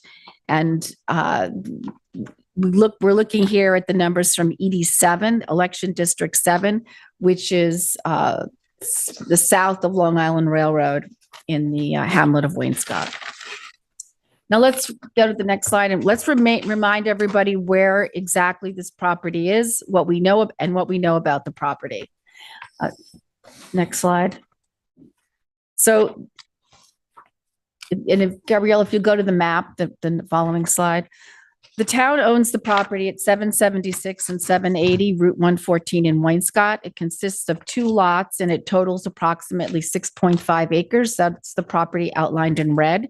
And the Sag Harbor Community Housing Trust owns the property at 782 Route 114, and that totals approximately 2 acres, and that's outlined in the yellow. And these 3 properties together, as I said earlier, comprise approximately 8.5 acres and have an affordable housing overlay designation. So now let's start with the trees because, we're talking about introducing legislation and we have for protecting our trees. And so in the summer of 2020, we had a tree survey conducted by Andrew Gates and Scott Wilson from the Department of Land Acquisition and Management. And we found that the properties consist of mostly oak and pine. Other trees found in smaller numbers include flowering dogwood, Norway maple, sycamore maple, sassafras, hickory, and black cherry. No trees that would be considered rare or unique were found. One considerably large tree on the property is an eastern white pine that might be worth saving, which is growing near the existing house. If you go to the next slide, Gabriella, you'll see that there's a large glacial erratic. That's an interesting geological feature, which may be worth protecting. So a phase 1 archaeological investigation was undertaken, and between September 16th and 26th, Tracker Archaeology Inc. conducted a phase 1 documentary study and a phase 1B archaeological survey. The purpose of the phase 1A documentary study was to determine the prehistoric and historic potential of the project area for the recovery of archaeological remains. The purpose of the phase 1B survey was to recover physical evidence for the presence or absence of archaeological sites on the property.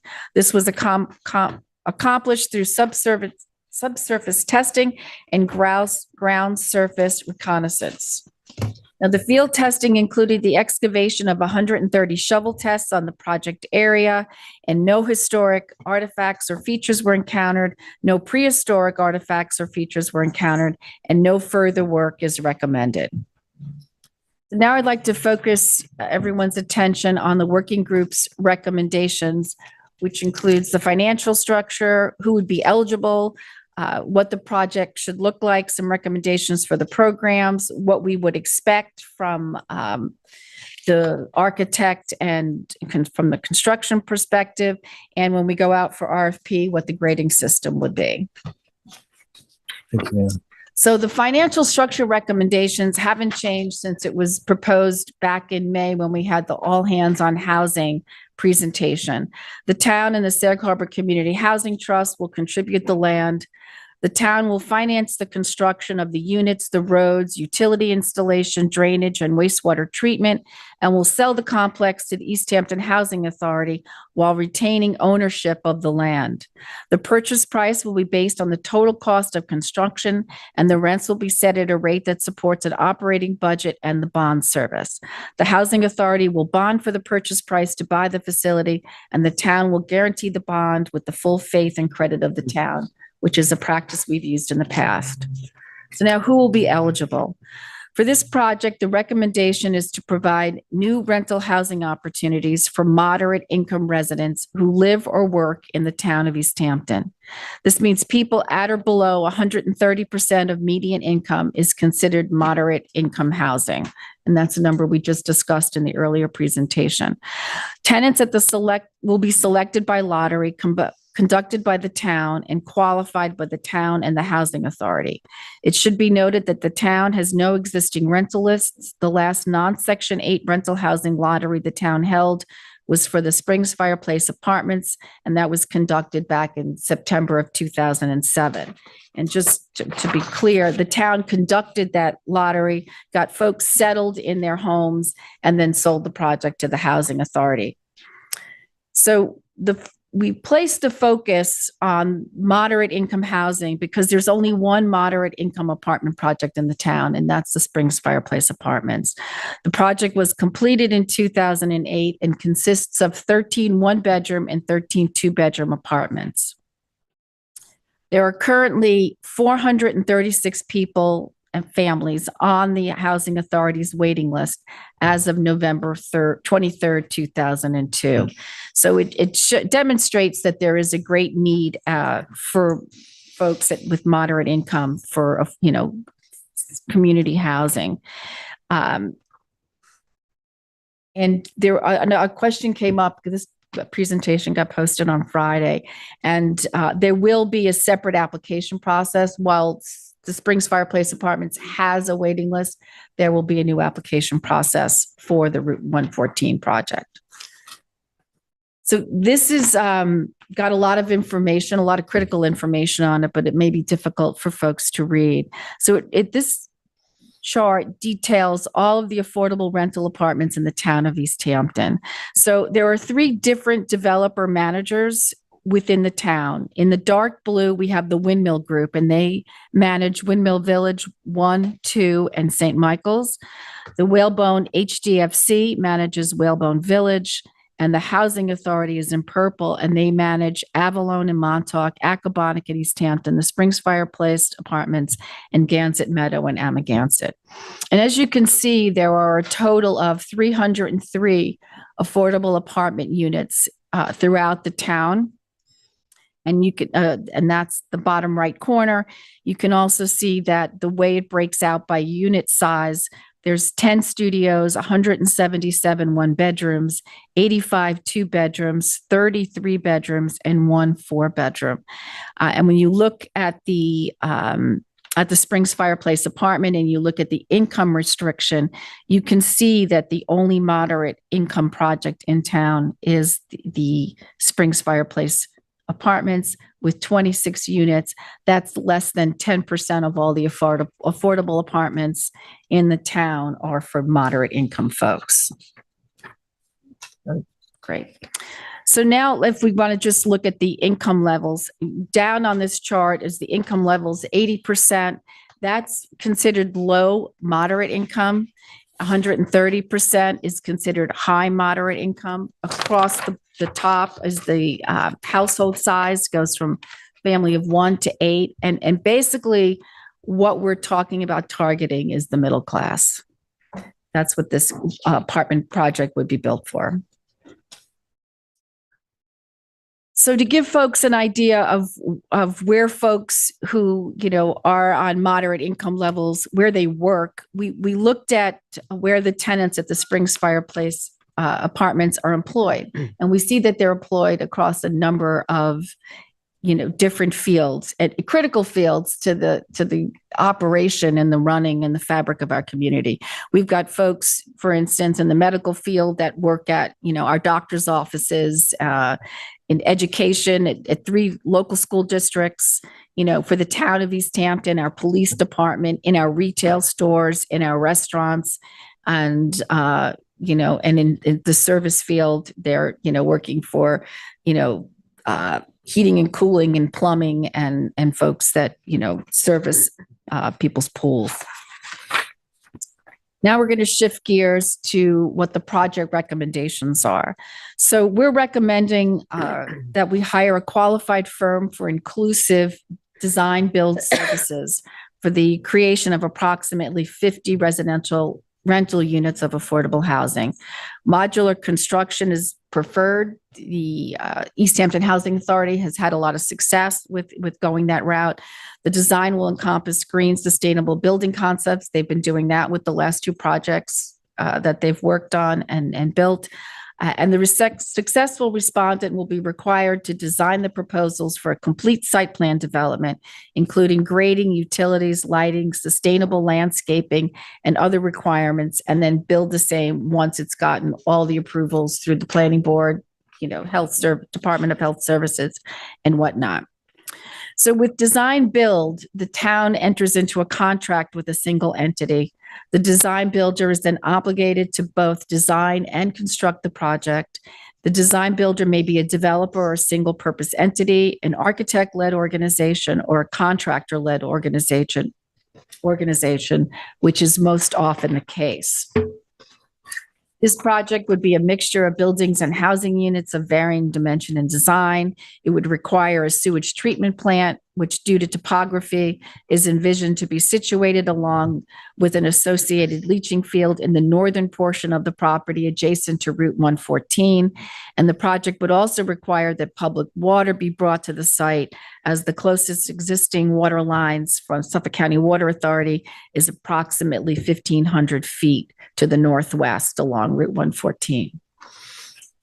Now, at the May 17th all hands on housing presentation, the presumption then was that all 50 units would be 1 bedrooms. But as town staff has engaged the community in the development of materials for the Housing Fund referendum, it became apparent to the working group that there needed to be a mix of unit sizes. And after much consideration, the recommended mix is 16 1-bedroom units, 18 2-bedroom units, and 16 3-bedroom units. This unit mix translates to 100 total bedrooms. And given the Housing Authority's experience at their other properties, it is anticipated that this project would generate an estimated 35 children aged 0 to 18 years old. And these calculations were based on occupancy at Accabonac Apartments, Springs Fireplace Apartments, and Gansett Meadow. For planning purposes, we're recommending that the school district and other folks utilize 39 children aged 0 to 18, plus 10%, just to give us some cushion there. And it's an estimated 211 total occupants, and that would include the projection for with the children there. Now, the reason we came to this, and this was hotly debated, and we did for many, many meetings as to what exactly the unit mix should be, is we wanted to accommodate, and one of the callers brought this up when they called in, we wanted to accommodate a wide range of family situations and potentially allow tenants to transition from one life stage to another within the property. So, one bedrooms would be occupied by a single working person, a couple, or a single retired person. The 2 to 3 bedrooms would be occupied by a couple with a child or children or young adults in their home, or a single parent with a child or children, young adults. And then a 3-bedroom, it could be for a multi-generational family, grandparent, parent, and child or young adult. And what the Housing Authority has done is they accommodate folks. I know Katie Casey brought up an example of a family that had a 2-bedroom apartment in the Springs Fireplace Apartments. Their grown child graduated college and got a job out of town and moved out. And then they were looking to transition within the same complex to a 1-bedroom. And that's really the crux of what we were looking for, it's to be able to have that transition, but also going back to that eye chart that I showed earlier, that there are, a lot of 1-bedroom apartments in the town, mostly because those are driven by their senior complexes. But we heard people today, Jeremy, Prudence, and others talking about losing those folks that are in their late 20s to their early 50s. We're losing the middle class. And if we want folks to make a commitment and really be here and be able to raise their families here, they need to have the security and the safety and the comfort of being able to, stay in that apartment for years. When we get to program recommendations, Katie took it upon herself to do a survey to all the tenants in the complexes that the Housing Authority own and manage. And we got a sense of what's working in their apartments and what can be improved on. And we found that extremely helpful when we came to looking at the actual units themselves. We're looking at 1-bedroom with a full bath and 600 to 750 square feet. 2-bedroom with 1 full and 1 half bath, 750 to 900 square feet, and a 3-bedroom with 2 full baths, and we're looking at 950 to 1,100 square feet. Because this is, middle income, moderate income housing, we believe that there should be a washer and dryer and dishwasher in each unit. We heard back that storage, and then more storage. And according to our code, the units need to have a patio or balcony, some type of outdoor space for each unit. We've also been talking about sustainable building practices. We could make the complex all electric, orientate the buildings to maximize sun exposure, have the proper insulation, looking at solar panels. I know that there's some work that needs to be done with solar panels on rental units because the way that it's not metered to all the individual units. I know that there's a group, Kate and Katie and Kim, are working on that and talking to Fred Thiel about it. And also looking at sustainable landscaping, pollinator gardens, and rain gardens. We had an interesting, myself, Kim, and a couple of members of the planning department had an interesting meeting just before Thanksgiving with the folks from Change Hampton. And we were talking about making sure moving forward that we incorporate, sustainable landscaping in all of town projects. But also thinking about the individual units, and I'm glad to see Gloria here, that we should also be looking at the units to make it easy for people to compost and recycle. Like, units should be set up. We should be modeling best practices as we move forward. So here we've got Eric laid out on a map the building envelope. So what you'll see is in white on the Route 114 are the existing driveways. In black is the property boundary. The green shows up near Route 114 where the sanitary would most likely go. The red is the principal building envelope, and the yellow is the accessory envelope. So what we would be seeking when we went out for RFP would be an all-inclusive, full-service design build firm that would be immediately available to commence pre-development activities within 10 days of contract signing, and that we would hope that the construction of the project would be complete within 30 months. We would want a design that adheres to East Hampton architectural vernacular, a design that embraces inclusive and universal design, meets the New York State stretch energy code, and strives to be net zero energy, all electric. The recommended expectations are that the proposers to the RFP would be required to submit one conceptual graphic representation of their project vision with a site layout showing ingress, egress, and building clustering, and the winning proposer should be required to produce a minimum of 3 schematic designs for consideration.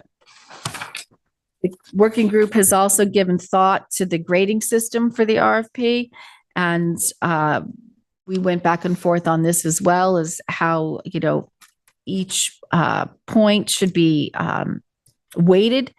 And we felt that expertise in architectural and engineering services and expertise in construction should each be weighted for 20 points.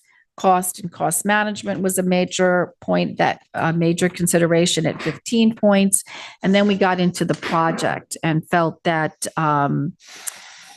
that similar projects and having community housing experience would be 10 points, conceptual site layout and visual project concept at 10 points, familiarity with applicable federal, state, local laws and regulations was important at 10 points. And then 3 areas got 5 points each, and that was knowledge of East Hampton vernacular and aesthetic, familiarity with design wellness and holistic design, and expertise in green energy modeling and building practices. And that gets us to the 100 points. So there are just a couple of outstanding issues. You recall the board authorized Drew Bennett to do a conditions assessment on the current structures. I believe they're meeting out there tomorrow. His report will determine if any of the structures on the trust's property are worth repurposing for the manager's home and or storage. We've also got the 4-bedroom house we call the Smith House on the property at 776 Route 114, which the town now leases under the affordable housing guidelines, if that is able to be converted to the project's community room. And we've put together a timeline that covers roughly the next 12 months. And, once we're comfortable as a board with the parameters and have an agreement to what we've laid out, or if there are changes that need to be made, then we'd like to notice and go out for RFP for the design build in the beginning of the new year.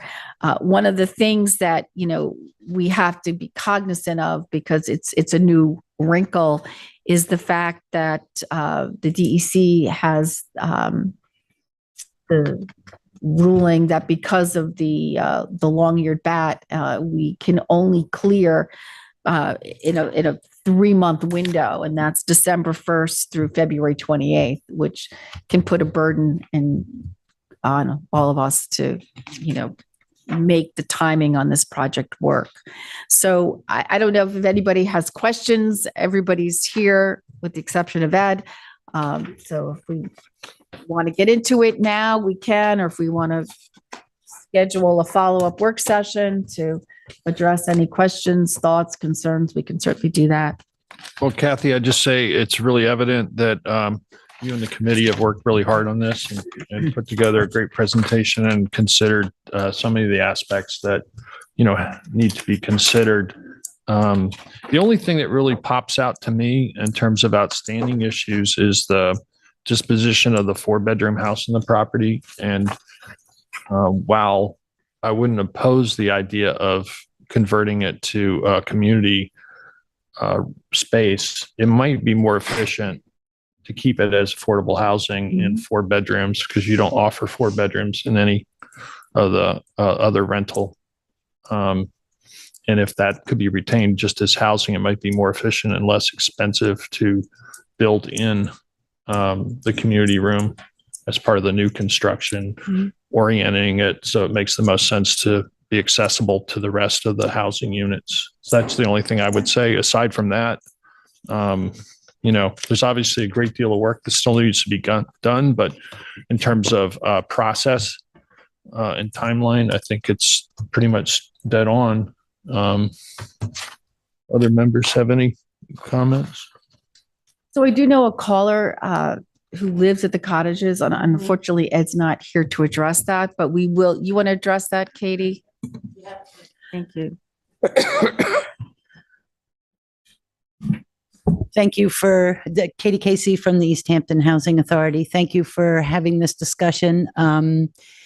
I was listening from my office before I came down. I knew Jeremy had a lengthy presentation on the agenda. So, but then Noelle, I believe was her name, called in, and I jumped in my car and got right down here so I could say this.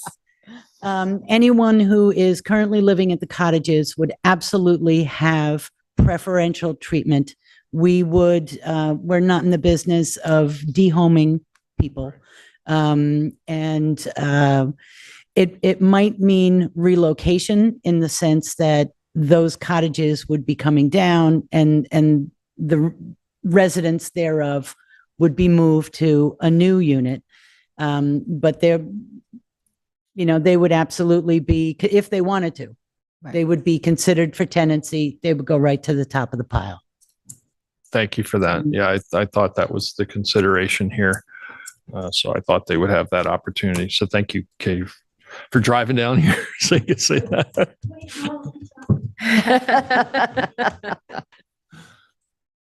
Just two quick comments. First, actually, I'll give you 3 quick comments. First one is, it's great to see this project at this point right now, and to a lot of work going out there. There's going to be there's a lot of excitement, but there's probably going to be a lot of fears in the community at times also. And I'm confident that your committee is targeting all those responses appropriately, and will take that on. So I kudos to you. And as we move forward on that, I always look at long-term maintenance of projects and expenses of projects. So when you start going through the construction of them, yes, we want to try to keep them all maybe net zero, but how do we keep the building as affordable as possible? And where's the landing ground and then potentially in the middle to get what we want for the town goals going there? Because we want to make sure each unit is as inexpensive as possible to build so that we can do more. The other one is about, I know the school system in Wayne Scott probably has their ears wide open to there also. It goes back to almost to our last discussion in which affordable housing a lot of times has to be a mix.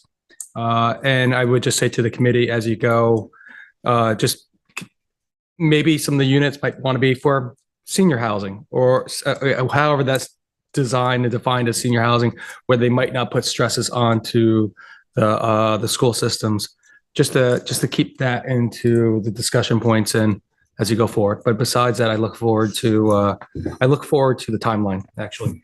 Yeah. So we've Jeremy and I have met with members of the Wayne Scott School Board, and we're now trying to set up a second meeting with Katie Casey. They're interested in how we got to our projections, and we're going to share that information. And I'm hoping it's going to be a very positive experience as we, work on this project. Great. Any other comments or questions? No, I just thank you and the committee for all the work that you've done on this. All these committees are volunteer committees and really appreciate the work that everyone does on them. Also, as far as looking at all electric and net zero, I'll be announcing a forum later on all electric to educate everyone. I'll plug that before my liaison report. And also just say that there is a lot of money and grants coming down in the world to help with the greening of projects.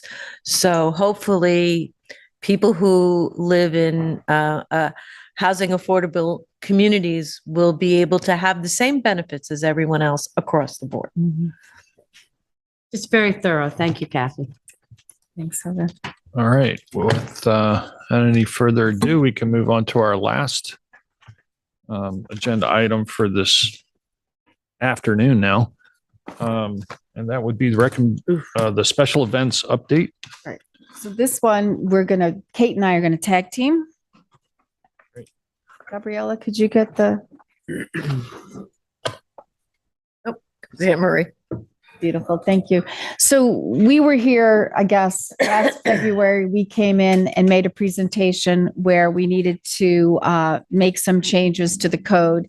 And, each year I feel like the committee is just getting better and better as far as, and the staff that we work with, Gabriella Gallier and Anne Marie Lambert. I mean, we wouldn't be able to do what we do without them. Thank you both ladies for all that you do. So the committee, you can go to the next slide. The committee, meets once a week. We've been doing this since the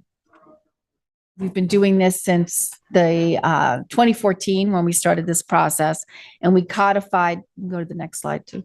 Thank you. And we codified the committee in the spring, just to refresh everybody's memory. The chief of police, Michael Sarlo, Chief Fire Marshal Dave Brown, Town Clerk Carol Brennan, Superintendent of Recreation John Rooney, Clerk of the Trustees Francis Bach, Kate and myself, and as counsel to the committee, David McMaster. So, we go through, each and every application that comes before us. There are 5 different types of special event permits. We've got the residential property, commercial property, public property, parade walk, run, and art sale. So just so folks understand how the oversight works, no worries. One more, the other, beautiful.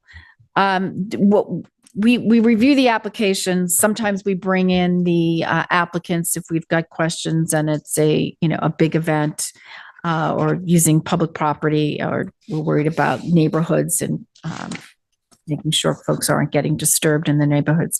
So every week, once we've got those permits final, they get mailed out to the police department, Marine Patrol, code enforcement, and fire marshal. So they have the events, they have the permits before them, so that if they get a call or if they see a lot of cars in a particular neighborhood, they can see, was it a permitted event?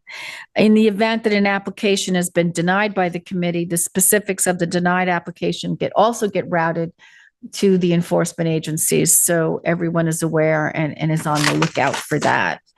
And just to give, folks a feeling for how many applications we process each year, you go to the next slide, you can see that through December 1st of 2022, we permitted 582 events. We're back to pre-COVID levels. It's, as you can imagine, it's a busy office, and it's mostly condensed during the summer season. And if we look at a breakdown of the types of events we're permitting, 129 residential property permits, that's about 22%. 156 commercial property permits, that's 27%. And then public property permits, that's about half at 286 permits. And we have a handful of parade walk runs and art sales. Public property permits are public beaches, our Montauk Green, Wainscott Green, those types of venues. So we have a few proposed modifications for 2023, starting with changes we'd like to make to the town code. Slide. Thank you. So we want to add a definition for caterer. And what happened when we did the legislation and made the changes last spring, there were a couple of definitions that we'd been using, and we put it on the fee schedule resolution because we had already codified the special event chapter 151. So that has to move into the actual code. So we need to also have definitions for catered event, town resident, and summer camp. It's been a practice of the committee to put CPF, special events that are on CPF properties. We've been doing that by town board resolution, even though that's not required in the code. I think it makes sense because folks should know, on CPF properties, they drive by why there's an event going on. Because typically right now, the only ones by code that have to be approved by the board are over 250 attendees. We also want to address powered devices such as a generator because the fire marshal's office has to inspect those. So that should be called out in the code, in the application, and we should also have a fee for their them inspecting it. And we also need to just revisit the triggers for on-street parking for those residential property special event permits. Right now, if you're looking to have an event at your home, what would trigger a special event permit is if there's 50 people or more attending, you've got a tent greater than 700 square feet, you're looking to have amplified music after 9 p.m. But the code isn't as clear as it could be as far as parking on residential streets. And we think that we should probably establish a set number. So if you're allowed to have 50 people, under 50 people to have an event, how many cars would that be before you had to, it triggers an application. And we're recommending 20 cars as if you're going to have more than 20 cars, that you should have to get a special event permit, because we just need to make sure. Then we want to see a sketch of how the parking is going to work. We want to make sure emergency vehicles will be able to get down the street. As far as modifications to the application is concerned, we want to create a checklist for each permit type. Many times folks put in incomplete applications, and that stalls our review. We don't review applications that aren't complete. So I think it would make it easier for the applicant. And also we want to reference, if you're having a party, say you want to do a catered event on Indian Wells Beach, you not only need a permit from the town, but you also need a trustee permit. And any way we can reinforce that, we work beautifully with the trustee's office and also the fire marshal's office for the tent permits. So would just be an added nudge to folks putting in those applications that there may be other permits they need to get. We also need to clarify on the application responsible party and designated agent. The designated agent has to live in Suffolk County in case there's a violation. That we need to be able to serve somebody in Suffolk County. So we need to make sure that it's clear.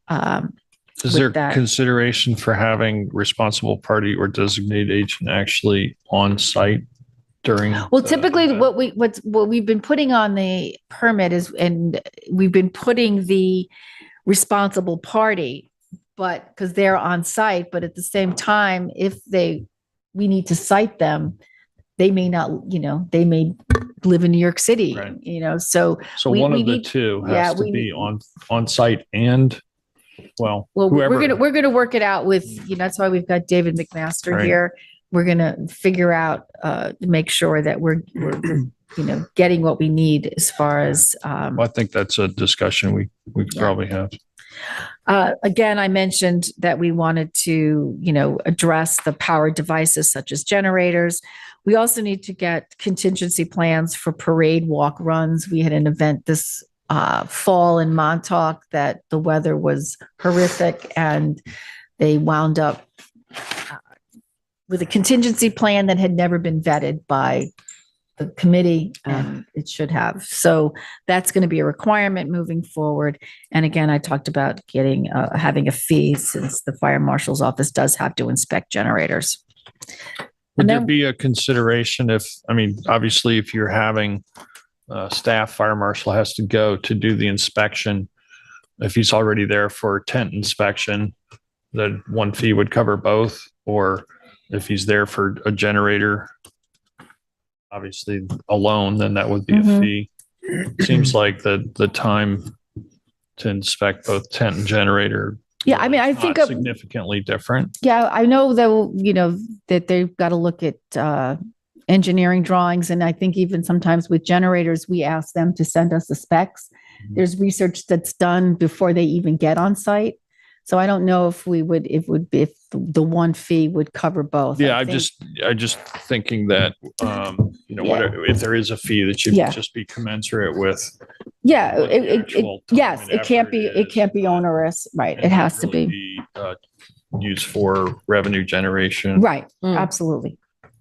And we instituted new tent fees in the last, 12 to 18 months. And I think we modeled it off of Southampton, because they hadn't been updated in, I think it was like 15 years. We're also proposing modifications to the permit conditions. We just need to add language to permits clarifying that public property, the beach, is still open to the public and does not give exclusive rights to the property. I mean, Kate's going to get into this when in the next section, but sometimes folks, think that they can set up, if they're having a party, different areas for the games and for all the fire pits. I mean, it's just getting too expansive. So this is just a reminder, and it should be on the condition of the permit. We also want to strengthen language on the permit, specifying that parking lots are part of the public property and the beach. And adding language prohibiting the use of sparklers, fireworks, and fire lanterns. I guess we'd want to be careful about how we did that, so that if we had Sammy's Beach fireworks or whatever, 3 Mile, that's included, or Devon. Right. Well, this is special event. I think there's 3 fireworks in the town: the Montauk Chamber, Devon Yacht Club, and the 3 Mile Harbor. Those are the only 3, and that are currently granted. Right. They take a lot of, obviously. So how are they addressed personnel currently? Well, we review their application. We do a resolution for it. I mean, that's different than this. We do take those. So I just this is for folks that want to go down, they want to go down to the beach and they want to set off a fire lantern. Understood. I just want to make sure that there's going to be a distinction in the law. I thought those were already prohibited. They are. Oh, but you're going to put it in the language of the permits. We're going to put it in the conditions on the bottom. Okay. Right. Understood. I just want to make sure that we're not going to go changing the law somewhere else that we'd find ourselves. No. This is just, this is just reminders, because some of the folks that are getting permits are party planners and folks that, aren't as familiar with the code here. And it's just a nudge, gentle reminder that, don't think about shooting up those Roman candles, because, there were some good displays off the beach this past summer. So good. I think you need to put it in the language. Right. So now I'm going to turn it over to Kate. Yes, so these are the proposed modifications that the committee's come up with. Next, we'd like to have some discussion with the board in public on some other issues or what we see as forthcoming issues. And Kathy, I'm going to add one that I just thought of while we were talking about fireworks. And these are items for discussion: events on public property, catered events on town beaches, weddings on public property, and the number of special events permitted on commercial properties. So the first topic is events on public properties. The Special Events Committee identified 3 areas that needed to be addressed. And this is the question that we're thinking of. Should a new type of permit be created for special event applications that request a seasonal permit? So right now, we're granting special event permits to applicants, and I'll just paddleboarding, surfing, that run for an entire season and even past the season. So how should we address those? And we've come up with some ideas. The committee now is now recommending creating a new code section, but still within Chapter 151 that addresses seasonal permits. Right now, a working title is Seasonal Special Event Permit. So Chapter 151 could be expanded to include a second type of permit. 1, the special event permit, which is already codified, covers the residential property, commercial property, public property, the parades, walk runs, and the art sales. Now we're looking for 2, a seasonal special event permit, which would be typically used for commercial recreational activities on public property. This would need to be codified. Just before you move on, may I suggest, I see you have a working title, Seasonal Special Event Permit. May I suggest considering Seasonal Activity Permit? Yeah, we have a couple of names. That's a good that, one. I think, takes it out of this, takes the words special event out because it's not an event. It's an activity that continues throughout the season. So maybe consider seasonal activity permit to distinguish it. Okay. Do you get events for retail use? And should that be something that comes before you? You want to address that, David? So that's retail activities at either private or public properties. I know we had an issue this past summer with a property and a residential property where they decided to basically make it a commercial property for a So long that weekend or permit was something. denied when it came in front of us, but they went ahead with the event in any case. So the retail use permits are generally prohibited, but there is an exception for nonprofit organizations that they can have commercial retail sales if it's to benefit their nonprofit organization. But we do 100% of the proceeds have to go for the. That's correct. Is it proceeds or total amount? I don't know that the code is that specific about it, to be honest, but I think the intent is that for everything to go to the nonprofit.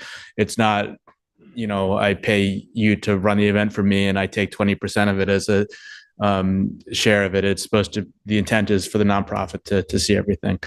We do receive requests for retail pop-up events and we deny those. Correct. Right. So what you're asking for, Sylvia, they would typically be on a residential property or a commercial property.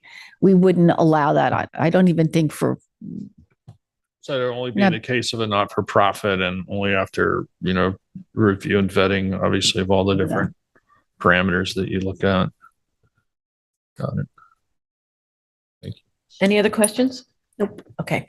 The next category we looked at was catered events on town beaches. And the question that we're asking is, should a cap be placed on the size of catered events on town beaches? The committee recommends a cap of no more than 50 guests, which does not include the staff. The cap would not affect events sponsored by nonprofit organizations. In 2022, the town received 72 special event applications for catered events on town beaches. 70% of them, 70 applications were for 50. 70 applications. 70 applications were for 50 people or less, and that represents 90% of the applications. However, we are seeing applications coming in for 60, 70, 80, 90 to 100 folks on town beaches. I believe we denied the larger ones, but we don't have anything codified about the size of the events. So the committee considering that since 97% of all, this is applications that were approved, or is this applications that? So we received 72, 70 were for 50 or less. 2 were for over. So 97% of the applicants have been within that 50. And- Right. And so if the feeling is, well, this is pretty much what everybody wants anyway, so we'll cap it at that. And- Correct. Yeah, because, we had conversations with caterers a couple of years ago when we put together the caterer short form, which was for 50 or less. And, for the caterers that are in town that we deal with on a consistent basis on our beaches, they have the setup. It takes, I think it's approximately 1,000 square feet is what they use when they bring, they drive on the beach and they set up their tables and their, do their clam bakes and whatnot. And they're very conscious of, the space that they're in, the public having access around them. And we haven't gotten any complaints. So there really isn't an issue with exceeding, what you would consider size. The question I would have is if you had 70 applications or 72 applications, are those all like on ocean beaches? Ocean Or beaches and some mostly- bay beaches. Mostly ocean. Mostly We had ocean.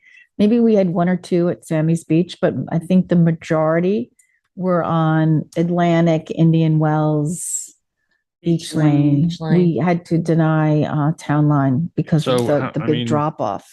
Right. And so basically every weekend you Yeah, can count. every weekend. You can count Yes. on how many events at each ocean road And- end. And So well, the Public way beach. the way the Pretty committee much. the way the committee looks at it is we would only put one at Indian Wells. And is that per day Per or weekend? per Indian Wells weekend? too. or per Or night. Monday Indian or- Wells per night? typically, I mean, we haven't really done the analysis, but I would say after doing this for 9 years, the majority of them are like Thursday, Friday, Saturday nights. We would only put one at Indian Wells. We would put two at Atlantic Beach. And that's because of the larger parking? Yeah, and also because Atlantic Beach, you could go on by the beach hut and then you could go on, and go to the east from the public restrooms. So that's kind of been our standard. Well, I mean, at Indian Wells, can't you go both directions or no? Yeah, we just feel that Indian Wells is a smaller beach. Resident It's a only resident beach, only. too. I- Parking. Yeah. So we would only permit one at Indian Wells, two at I Atlantic, think, one I at Beach think Lane. for our discussion, it might be helpful just to see, how many and how that stacks out. What are the stats on which beaches were used? What We have what that. days, weekends, and just for us to look at. Sure. Considering because 72 seems like a lot for Does. primarily just ocean beaches. And, Yep. while everybody seems to be conforming to 50 or less, with a few exceptions, it may be the frequency is more of an issue that we should address than as well as capping the size. Yeah, I mean, we didn't feel the need for the chief to be here, and actually, I'm kind of glad we didn't because he would have sat here for a long time. Yeah, about 3 hours. But I mean, we can also, speak to him and he could address, or maybe we could ask him to put something in writing about. Yeah, I mean, I think it'd be the fact helpful that just we for us to don't- see again, Yeah, what we the could also look at footprint too, as well. That's another issue. If these events want to add bonfires or some kind of, set up a volleyball net, now we're increasing the footprint. Yeah, well, these are typically, they can't get on the beach till 6:00, Mhm. right? An hour after lifeguards go off I duty. mean, also, I think it'd be helpful to see where we are. I know COVID obviously changed the dynamic quite a bit in terms of putting a real damper on events. But pre-COVID numbers, what did that look like in terms of the ocean beaches? Because that's the one thing that I have heard from some folks about is that it seems like there has been an there's uptick in been catered a events lot of on catered beaches. events Yes, on yes. beaches, and that's something I've heard, concerns and complaints about. So I think that information would be very helpful to us. Sure. Yep. The next area that we looked at was weddings on public property. Mostly, again, we're back to the ocean beaches on these as well. And we're asking, should a cap be placed on the size of wedding ceremonies? This is another cap we recommend placing at 50 guests.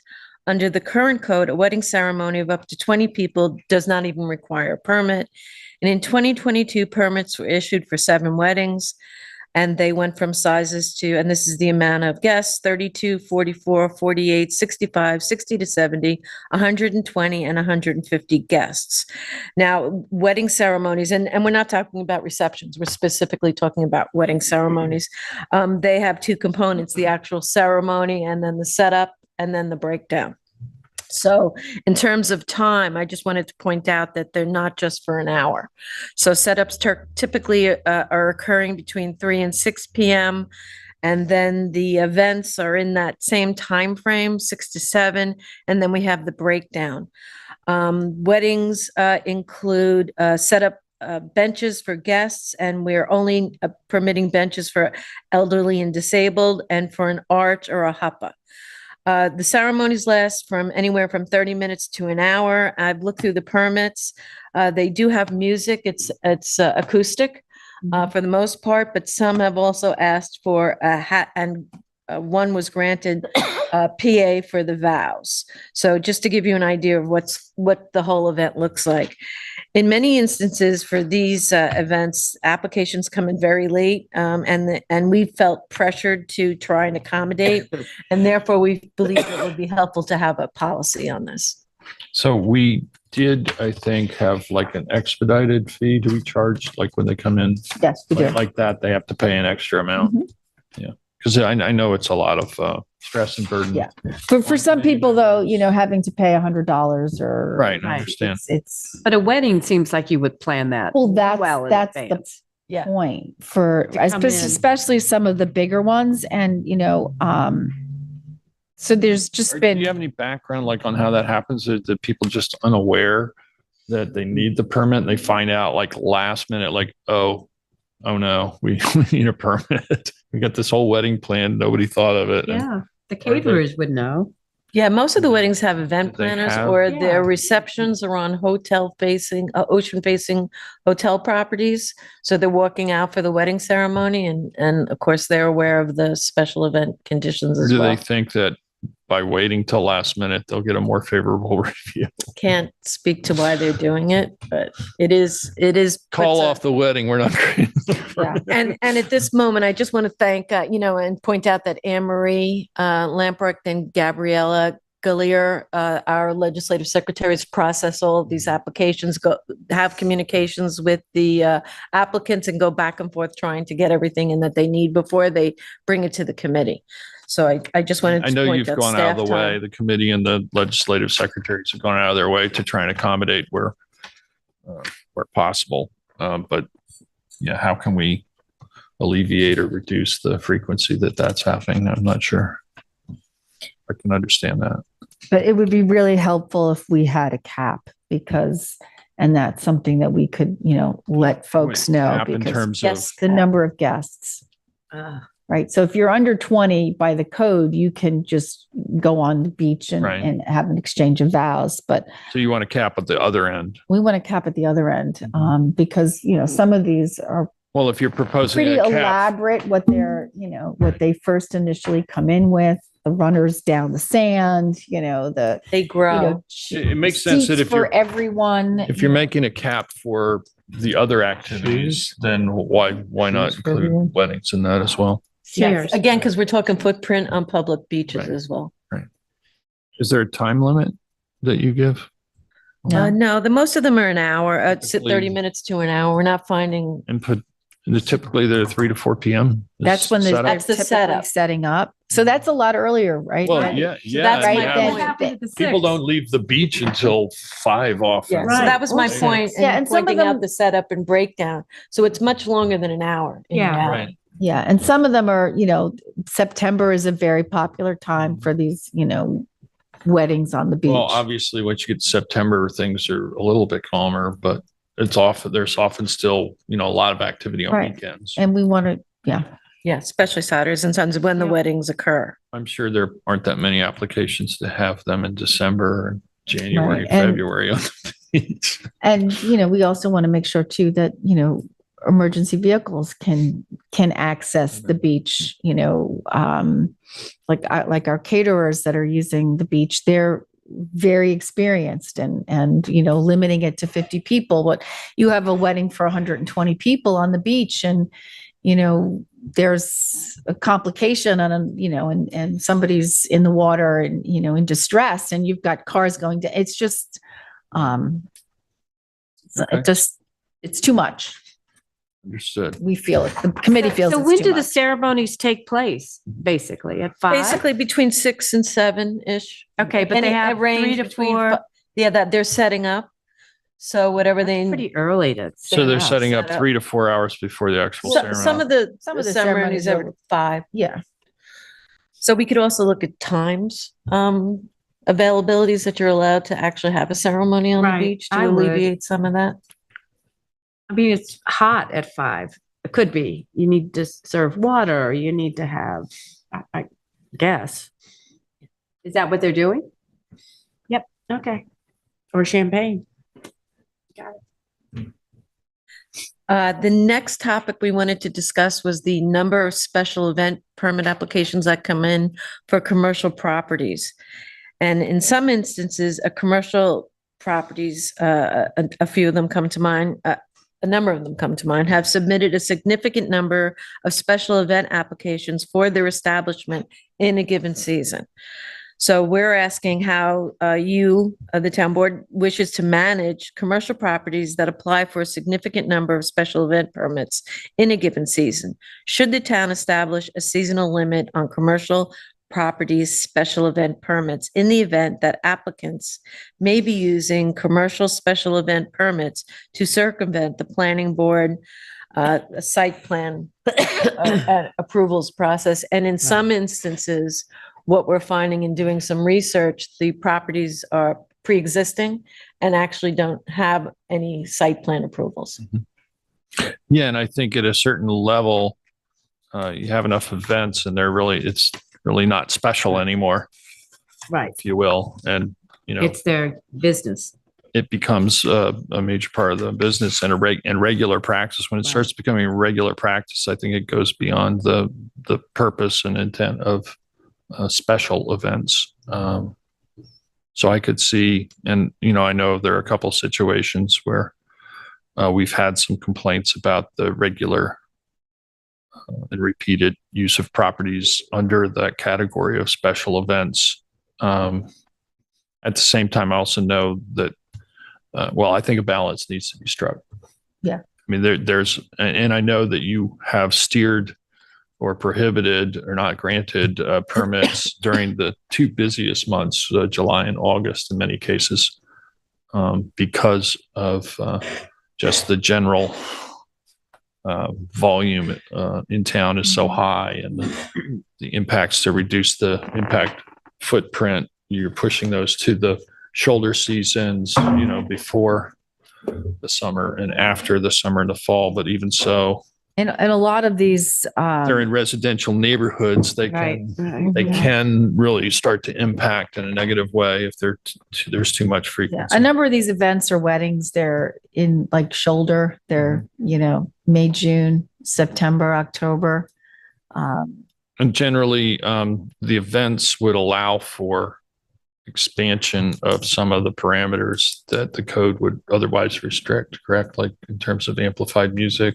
That gets. You keep that in alignment with what the code says, 9 o'clock? No, or we typically, So that if it's a expands. wedding, they'll amplify music. We'll let the band go to 11. Yeah. So I think, that's, Or and again, 10, depending on like where, and again, if sometimes that's we'll say happening 10. again, in a residential neighborhood, that could be problematic over Mhm. time. So those are the kind of concerns I have heard from some.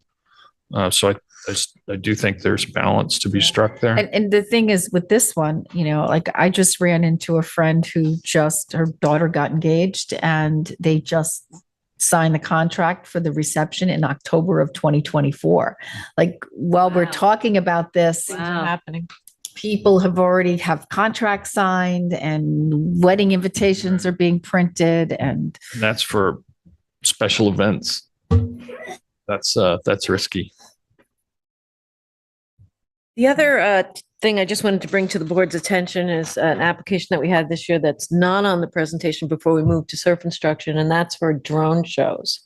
We wanted to, we did have an application for a large amount of drones and a drone show off one of our beaches. And For what purpose? for just as part of an event in lieu of fireworks, it's happening okay. globally. at Oh, they big light them cities. up and they have They send them up. They go programmed to into- computer. Yeah, I Right, saw okay. some of those could be very large. I know was it the Beijing Olympics or whatever, they had a drone light display in the sky at Yeah, night. they make shapes, they have banners, they can do moving images with the drones, so they can be programmed.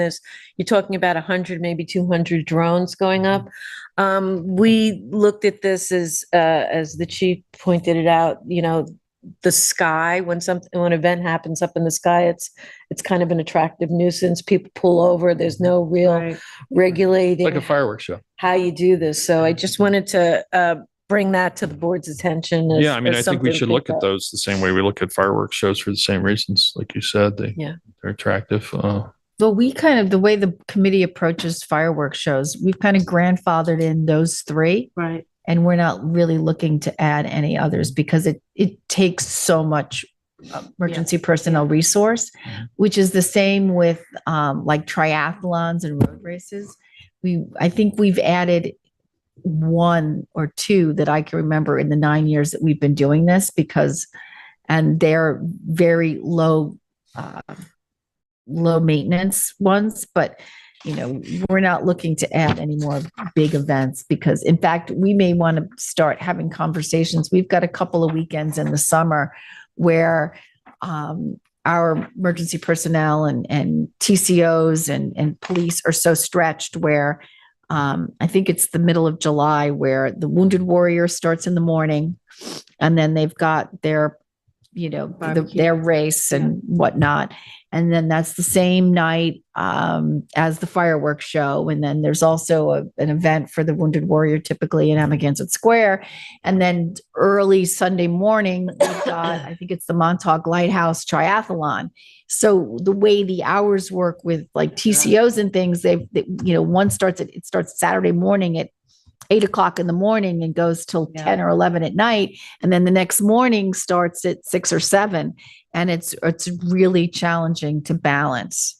So, Well, I know that was really the original purpose behind setting up the committee was to ensure that we didn't have, that sort of thing happen where you get too many events all happening. yeah. Well, some of it's Especially during hard the because summer. they're, do you feel their they're- legacy event. Well, I mean, I they've understand. I always understand. Grandfathered been in? that I understand, third but, Saturday in planning July. planning out a year Yeah. ahead, And I mean, I know, what is it, 30 days or 60 days or 45 or 90 days, depending on the size of Depends the on the event. size of the event. So an event, one of the larger events is 90 days in advance. And a lot of times those organizations won't pick the date that far ahead and Or you they don't, do you and they don't, well, just- you don't know until they come in 90 days and then it's all of a sudden now they've already had all the plans baked in and there's no, And a website up. and there's no ability for the town to balance out and spread out the events at that point. So to the committees, to the point there, maybe trying to reach out to some of those repeat organizations well in advance to Yeah. try and have a master schedule so Yeah, that well, we did that with the Clamshell Foundation. They were very accommodating. They moved I think it was their sandcastle contest because it was going to conflict. It was a lot going on a weekend. And they were gracious enough we had that conversation with them and they moved it a week. Any other questions? So now I just move on to surf instruction for 2023 and permit conditions. And what we're proposing is for the 2023 season is the committee supports continuing the permit conditions that we set forth in 2022, in which we believe were quite effective. And that's establishing the hour of operations from 9 a.m. to 3 p.m., the dates of operations from May 1st to October 30th. It should be 31st. Sorry? That should be October 31st. October 31, sorry.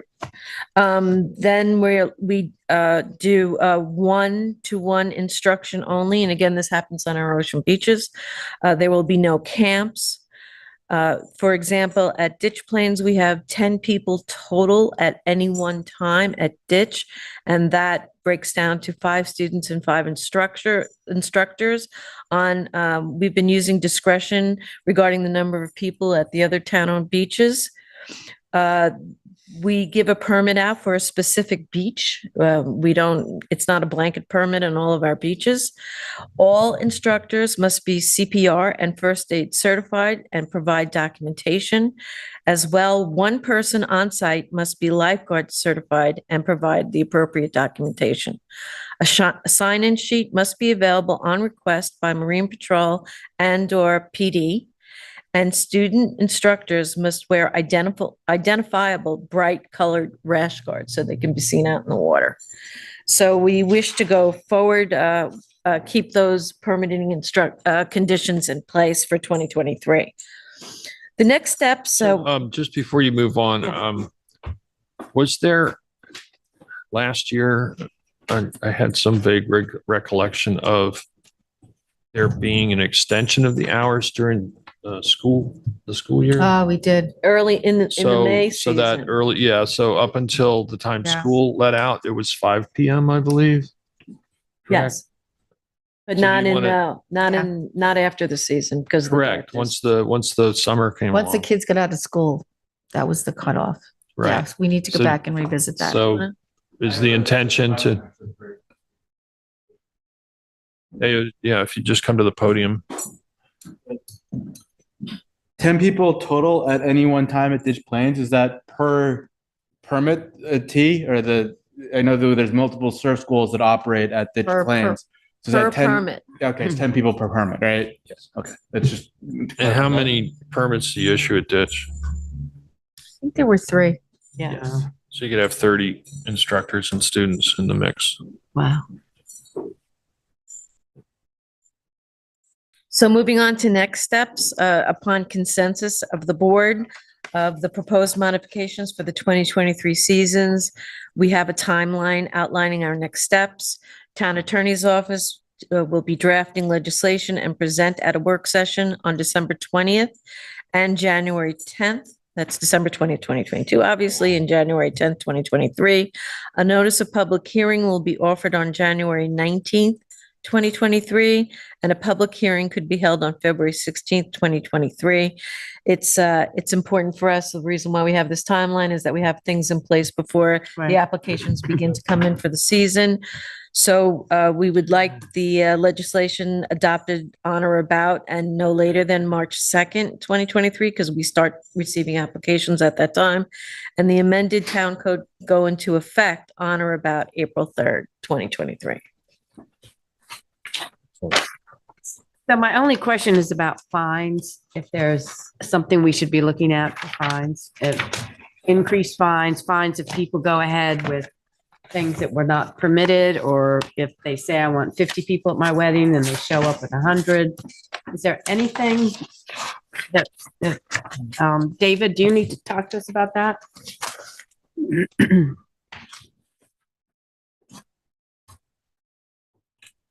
Again, so in justice court, I try to do a fine that's at least equal to the amount of what the permit application fee would be.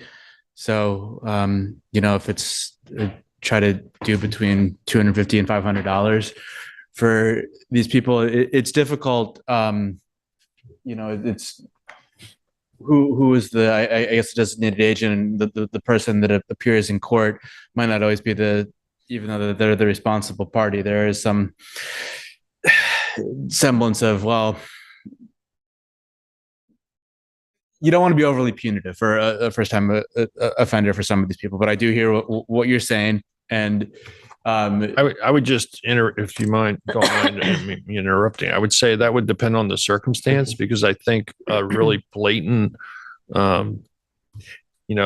activity, commercializing residential property for a whole weekend and advertising all over, social media and whatever, that's egregious.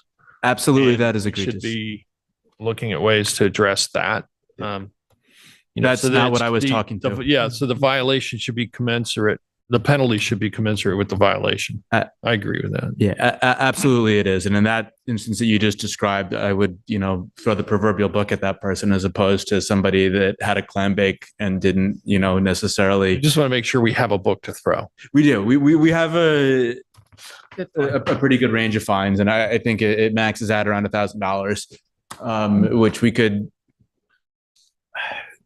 possibly increase if there was appetite for that. And that's something we could Again, reconsider. I think the circumstance, because if there's a very lucrative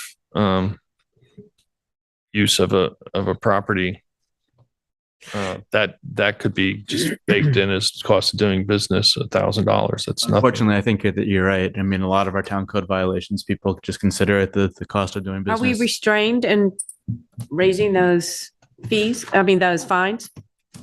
No, so, John, you can correct me if I'm wrong, but I think that we can rely on home rule and exceed what is permissible under the criminal procedure law, which there are limits.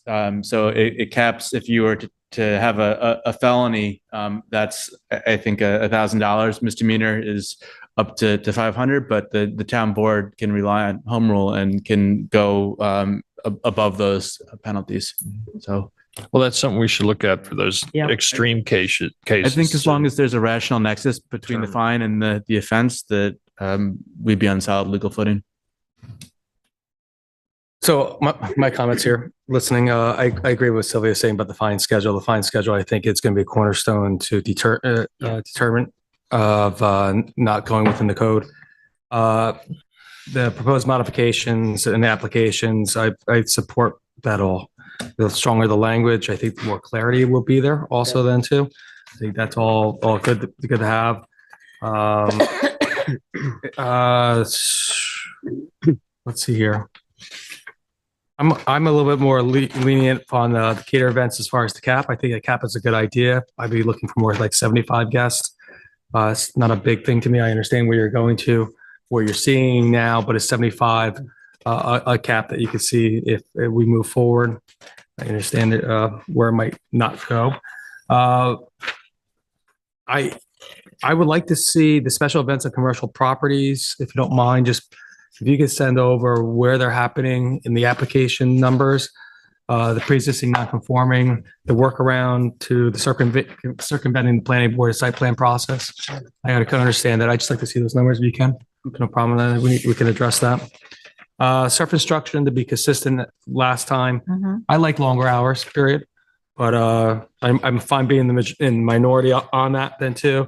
I like what everything's happened this past year as far as certifications, student loads on there. I just think enforcement has to always be increased on there. I know we've been doing that a little bit more recently because there's a lot of fly-by-nighters. If you just go down there and sit on that bench, you'll see people trying to pick up lessons. Just you hear it. I can go to Ditch Witch and get myself a cup of tea.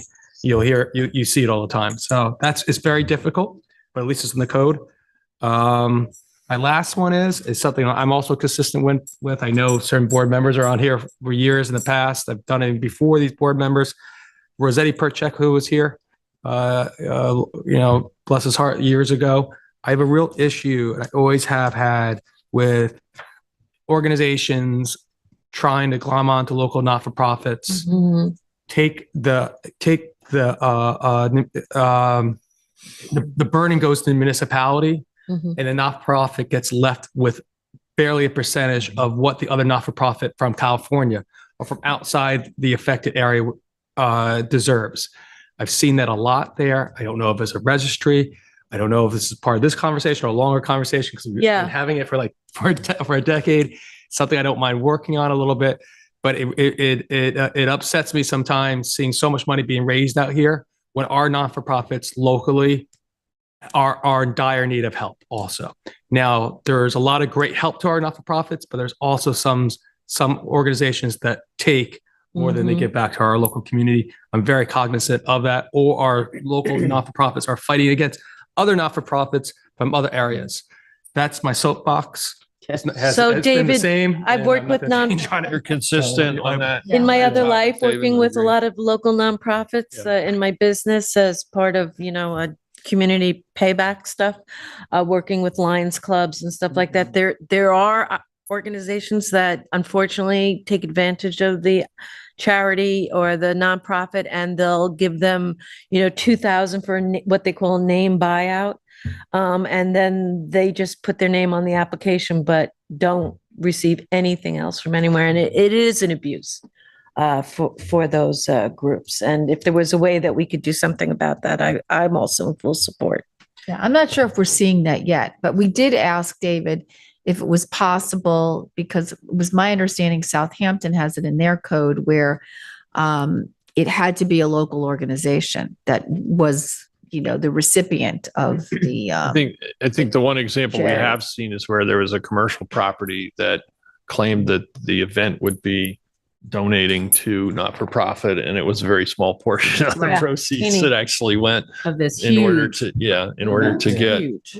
But I think we have safeguards. So I would for that issue. I didn't know about the Southampton. I don't mind exploring that. I just David could address it. So I'd have to look at what the Southampton code says specifically. I do know that we want to be careful not to run afoul of discriminating against interstate commerce or intertown commerce for charities that are not-for-profits concerned commerce though?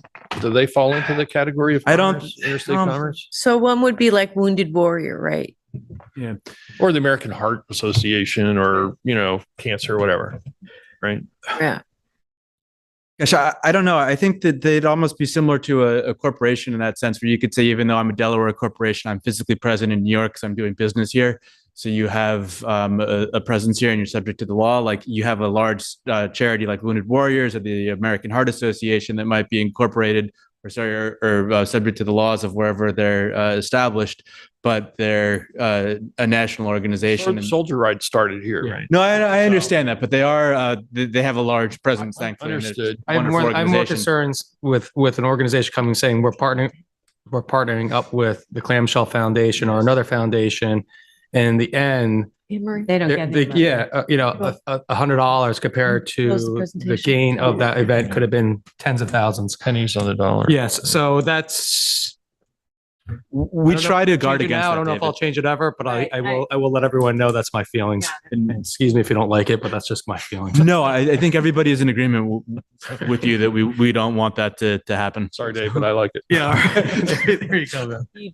And Kathy and Kate, thank you very much for bringing that to us in totality. The only thing that I see that jumps out at me that I have a little bit of concern about is the off-street parking trigger for residential special event permit Here. at 20 cars. I think, You know how to do it. and correct me if I'm wrong, but if you had a yard sale, that would then be a trigger for a special event if you're going by how many cars are parked at your residential property and We need a yard sale permit for that. with a limit of 50 people, talking about really changing the number of people that you would have to get a permit for. And I think 50 is a good number.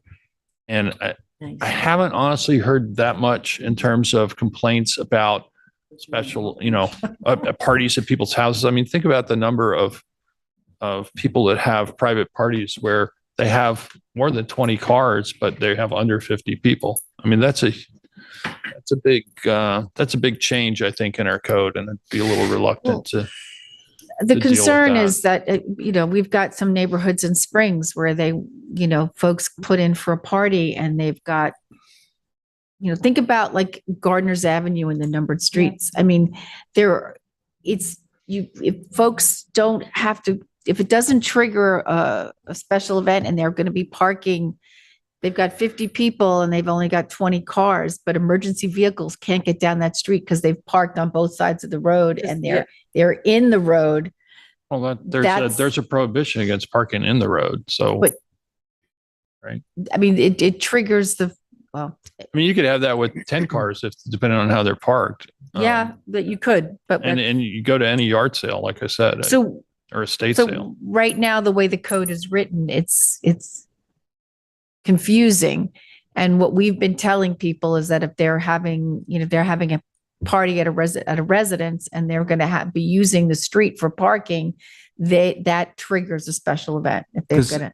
it does trigger it for commercial special events too. So I guess there's something to be said for consistency purposes. That if we're doing that for commercial businesses. So right now you're requiring residential special event permits if somebody's under 50 people. If they're using And the what's- street, she's saying. Well, where else would they use? Well, some On people property? can, some people can park on the property and and a Public- number of public people parking now. on public streets is something that we allow. So why would you? Well, there are certain circumstances where they waive the Yeah. parking, or the chief will allow it, and they do a special review. Will oftentimes look at that location and send PD out to say, okay, we can allow both sides of the street and this. But part that's for a permit. That's where permits required, right? So it's like you're working at it from the other angle now. Instead of using the basis of 50 for requiring the permit, you're using the basis of cars or number. But I can't imagine how you're going to end up with 50 people going to the party without 20 cars. Well, a lot of people now are using Uber to come to parties. Well, I mean, a lot we've of had people aren't people too.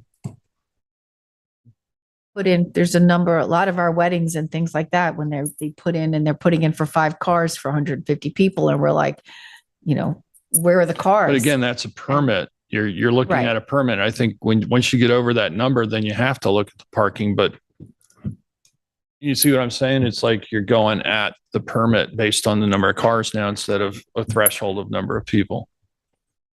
I mean, That's a you're valid really, point. you basically could say, well, make it any more than 20 people because you could have one person coming by car. I just think that's onerous. I think for me, it's a bridge. Well, what if it was 30 cars? It's a temporary thing. And, if the parking is done consistent with what's allowed for parking along public roadways, that I would leave it at that. But I'm just one person That's true. on the board. You guys, if the majority feels differently. It's like dinner at my household. That's right, David. You'll have to apply for that. I'm going to go in my man cave if you guys decide to change the We parking. can come back to this because we also need to go back and look at breakdowns for public property, Right. special events by beach, by days of the week and whatnot. So we can come back and Yeah, revisit that. the concern is being able to get emergency vehicles Yeah. down. That's the concern, even if have 50 people. I mean, the trigger between 49 and 50 is one more car potentially, or half a car. Or it could be less cars. It could depending be on the less party. cars, but still you want to make sure that, that you have a plan that you're not all of a sudden, needing an ambulance and they can't get through on your street. That's the concern we're trying to address. And just lastly for myself in the presentation, I really thank you for giving us the time frame for the back end time frame too, because to get this all set for summer and for every one of the applicants, we got to work on this now. So And I our appreciate- season starts a little appreciate that earlier. slide Yeah. in there Thanks. too. It puts us on a schedule It's right a now. timely discussion. That's right. So, Certainly. and Kathy brought forward, the commercial events, and we haven't really discussed that, if there should be a cap. We need to consider that pretty soon. Well, if they- again, I They think. may be full for 2023, for Yeah. all I know. Again, I think it's helpful for the board if we had, the number of events, locations, and frequency. That's Yeah, helpful. I think that it would make more sense for us to move forward with everything but that commercial piece so that we have time to study it. And because I don't think if we're going to include that commercial piece in for, That could slow things down. Yeah. we're not going to get it in place for the Okay. 2023 Okay. season. We'll separate that piece from this. Yeah. Yeah. So I think that's, Kate and I discussed that. Mhm. And, we just started requiring with the last code change that for commercial property, you have to include your site. What is it? Your Site plan plan, approval. your planning board planning board approval. approval. But Okay. again, in researching that, on looking at some of the properties that have the most amount of events, many of them They're are pre-existing, pre-existing and non-conforming, and residential there's a neighborhoods. CO, I look at then I requested the building cards. So I can go back and look at what the latest CO said. But again, many of them do not have And planning those are board- the often the ones that are somewhat problematic because they occur in residential neighborhoods. Exactly. Absolutely. So Well, again, thank you, Yep. thanks, Kathy yeah. and Kate and Anne Marie and Gabrielle. who Gabriella, yeah. I know you and the rest of the committee members spend a lot of time and hard work on processing these applications. And so thank you for that. And thank you for these suggested revisions. That concludes our work session agenda topics. We have liaison reports. I'm going to carry mine over to next week. So am I. I don't Okay. have anything timely right now. Yeah. I can do that. Well, I have a couple of things, but if others want to go, Kate, do you have a few things? I you just wanna have two talk about, things right? that are timely. I could do that. That's it. So do you want me to? Yes, please. To do them? Okay, where's my other sheet of paper? So one is I just want to talk about the South Fork Wind, what's happening this week for South Fork Wind, and that is the construction activities will be continuing offshore to prepare for the conduit pool with the Jill still out there. And also the work on Beach Lane is to continue the horizontal directional drilling to prepare for the conduit pull. The substation, next step for that is delivery of a control room, which has been a little bit delayed, but it's expected to happen any minute. And that's all I have to talk about on that. Also, I just want to bring to everyone's attention a very important forum that's happening tomorrow, Wednesday, December 7th from 5:30 p.m. at LTV Studios. I'm sorry, from 4 to 5:30 p.m. at LTV Studios in Waynescott. You can attend virtually or in person, and this will be a great educational webinar put on by the Energy Sustainability Committee, and it's part of East Hampton's continual education series on green solutions for sustainable living. And this is an invitation for installers, builders, homeowners, and other experts to join those experts on stage who will be discussing the benefits of going all electric. And it's a free webinar. And if you'd like to register and access also access the recordings, you can go on our town website on the carousel of news events. We have all the links to this event there. And this is a new technology. There's been so many improvements in electric technology. There's been reduction in the costs. And I think it's very timely if you're thinking about even just replacing your stove or your refrigerator to come and take a look now what's available in conductive cooking. A lot of chefs are turning to it. So I invite everyone to either attend in person 5:30 to 7 tomorrow. No, you said LTV. 4 to 5:30. I did? Is it? Oh, I'm sorry. 4 to 5:30. Yeah. 4 to thanks. 5:30. On December 7th.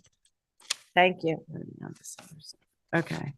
At LTV. At LTV or virtually online, and that link is on the homepage. Okay. Okay, great.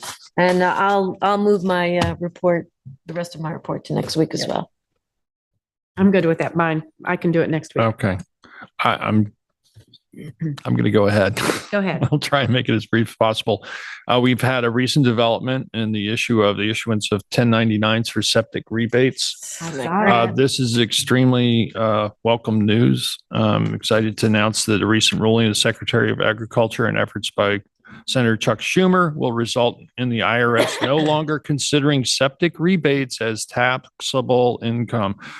This is extremely important development and will further we'll remove one additional impediment or obstacle in people moving forward with our incentivized upgrading of flow nitrogen systems, protecting our ground and surface waters. And I want to thank everyone from the local level right up through the federal level who worked to get this change after several years to ensure that we'll be able to further energize our local septic rebate program. PSEG will be, as part of their efforts to increase operating capacity of the transmission system on the South Fork, will be replacing equipment on poles, and additionally will be replacing 11 poles that are substandard wood transmission poles on Industrial Road, South Edgemere, and Route 27 east towards Lighthouse. These poles will be the same size and no increase of height as the existing poles. The work's slated to start within the next 2 weeks. If there's any lane closures, there will be cones and flaggers to manage traffic. I don't expect there'll be too much traffic out there this time of year, but be aware that that could be taking place. The town has been awarded a $350,000 grant from the National Fish and Wildlife Grant for our Living Shorelines program. This is recommended through our Coastal Assessment and Resiliency Plan that we seek this award. I'm really pleased to announce today that that has been granted to us. This will allow us to move forward with developing and starting a program of our living shorelines, Fort Pond area, and also Lake Montauk. More on that later. Just keep it brief for now. Again, the Town Property Management Committee has recommended adopting a license agreement with Montauk Historical for the operation and maintenance of Carl Fisher House. Expect also we'll have that ready for a board vote hopefully next week. And also Tuesday, 12/13, we'll have a presentation by town staff and our consultant Nick Bono from H2M regarding sewage waste issues in Montauk and the creation of a Montauk Community Waste Treatment Center to address them. And then I have to, with apologies to the Amagansett Citizens Advisory Committee, I had a description of their meeting last on November 14th and somehow overlooked it in my liaison report last meeting. So I just wanted to say apologies for that. The committee is interested in and is encouraging the town to engage in engage a lighting consultant to create a lighting plan and do a feasibility study for new street lighting within the historic district, Hamlet Center, which would consist of historic style lantern posts. And so again, they've asked me to encourage the board to move forward on that. The board's agrees, then we'll set that up, put together an RFP. There was also discussion of the Reform Club regarding events there and concerns about traffic, parking, and noise. I know some of those were addressed by the club, and the manager of the business was at the meeting and stated that they were very interested in hearing concerns from community members and that they will work hard to address those concerns. That's what I have. And at this point, I know we have an exec session, but first we have resolutions to do. I have resolution 2022-1430. And this is for the 2023 deer hunting season opens at sunrise on January 1st and runs through sunset on January 31st. Permits will be issued by the town in accordance with the appropriate guidelines. Applications for the lottery will be available in the town clerk's office beginning December 8th and must be returned to the town clerk no later than 4 p.m. on December 21st to be eligible for the lottery drawings. And the Department of Land Acquisition and Management is hereby directed to post the properties, notifying the public of the deer hunting season. Second. All in favor? Aye. Aye, passed and carried. I'll fake myself out. Sneeze.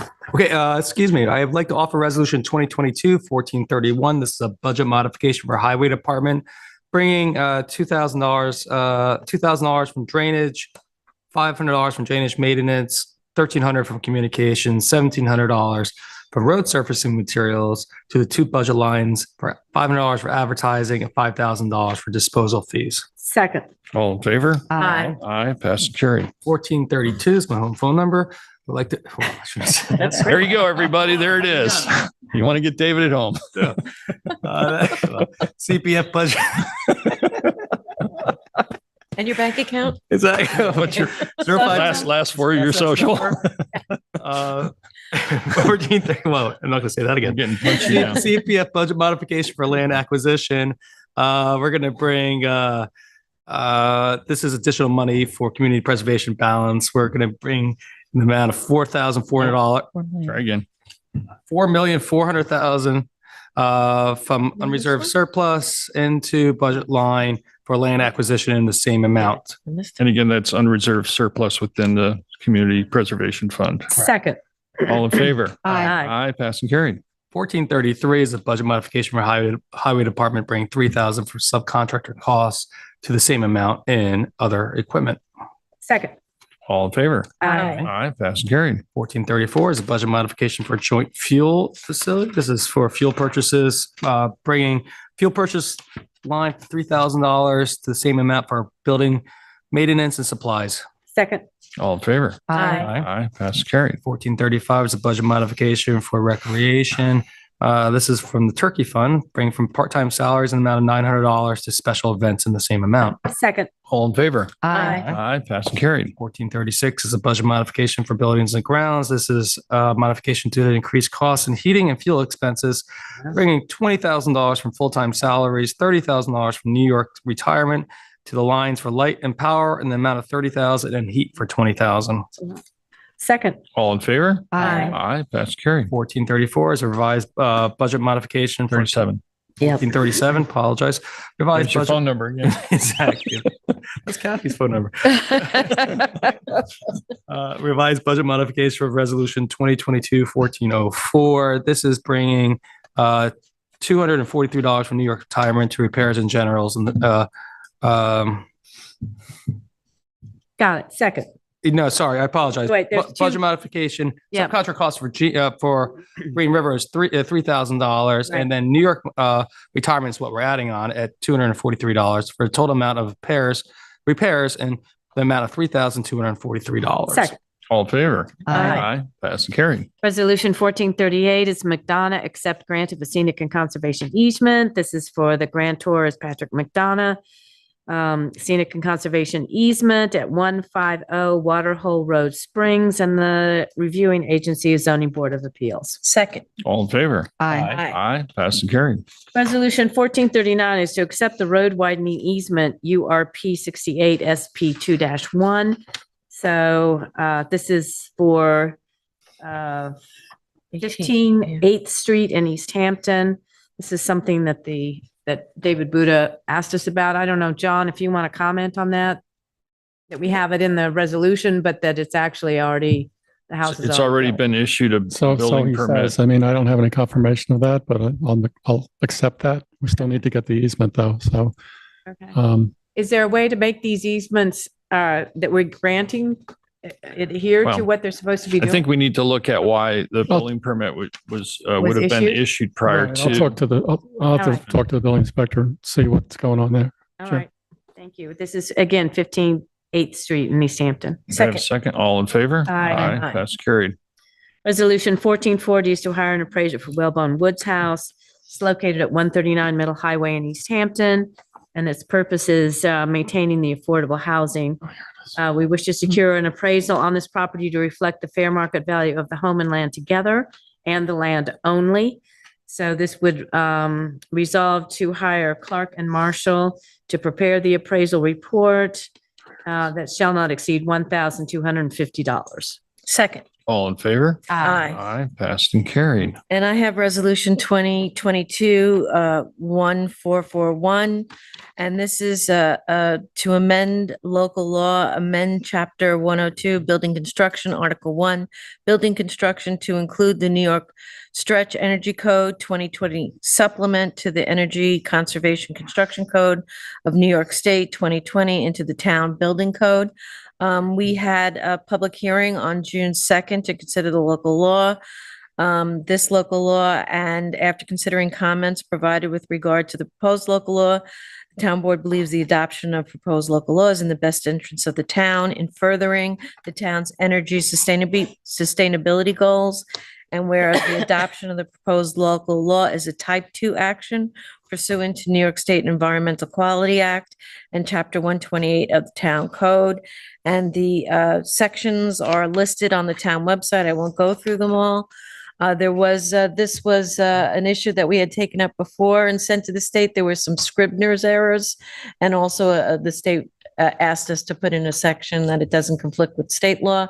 Those sections have been added. John, do you want to? Yes, what we did is we kind of tiered the requirements too. So smaller houses aren't held to such stringent standards because we were told by many people, including the building inspector's office, that for some of these smaller houses, it's very expensive to make them meet the standards. So there's some flexibility in there. It's kind of a 3-tier system now, which we understand in talking to the attorneys from Department of State should pass muster with the state. So the changes we made were minor. Yes. So that we didn't have to rehear it. Yes, Right. that's correct. And so I just want to state that the effective date of this local law shall take effect January 1st, 2023, after filing with the Office of the Secretary of State as required by law. Second. All in favor? Aye. Aye, pass carried. Resolution 1442 is not my phone number. Budget modification for the Marine Patrol, and that is moving $260 from supplies to boat repairs and maintenance in the Second. same amount. All in favor? Aye. Aye, pass carried. 1440. I think I had that one. 2023-1443 is a special warrant for DeCipio and tax post, and this is in the amount of $12,500. Do I have a second? Second. All in favor? Aye. Aye, pass carried. 1444 is to authorize emergency tree removal. And this is a budget modification as well for the airport. And whereas numerous trees, many of which are dead and dying disease, such trees interfere with the approach to the airport. Resolved that the town that a proposal of Laser Industries Incorporated dated 11/18/22 in the amount of $106,000 is hereby accepted. Supervisors authorized to enter agreement, and also resolve that the revenue budget line SXO 41,775 appropriate unreserved fund balance is hereby increased in the amount of $36,000. Mr. Supervisor, before you adopt it, can we also, I know you mentioned it, but could we add to the title and budget modification as well? I thought I did that. I thought I added that. Oh, you did it? Okay, because I Yeah, didn't so have a I'll copy here. Okay. request a second as amended to include budget modification in the title. Second is amended. All in favor? Aye. Aye, pass and carried. Any other matter to bring before the board? Okay, we'll entertain a motion to go into exec session. Motion to go into exec session for personnel, advice of counsel, and cybersecurity issues. Second. Also license agreement. And a license agreement. All in favor? Aye. Aye, pass and carried. It is now 3:30, so Yeah. 4.5 hour meeting. Thank you all for that. We will convene immediately, or do you want I to will get to find Get a out from break. Kathleen because get a lunch break? the Or interview was scheduled for 2:15. Yeah. yeah, So I don't know if the interviewee is here or left and coming I think back. it was by Zoom though, wasn't it? no, I think so. and I think it Oh. was in person. It was in And person. well, Or we're all, I mean, while no, we not figure yet. out No, the time. usually everyone says goodbye and stuff like that. So I was just waiting for that. I didn't want to be Oh, rude. I'll okay. end it now then. All right.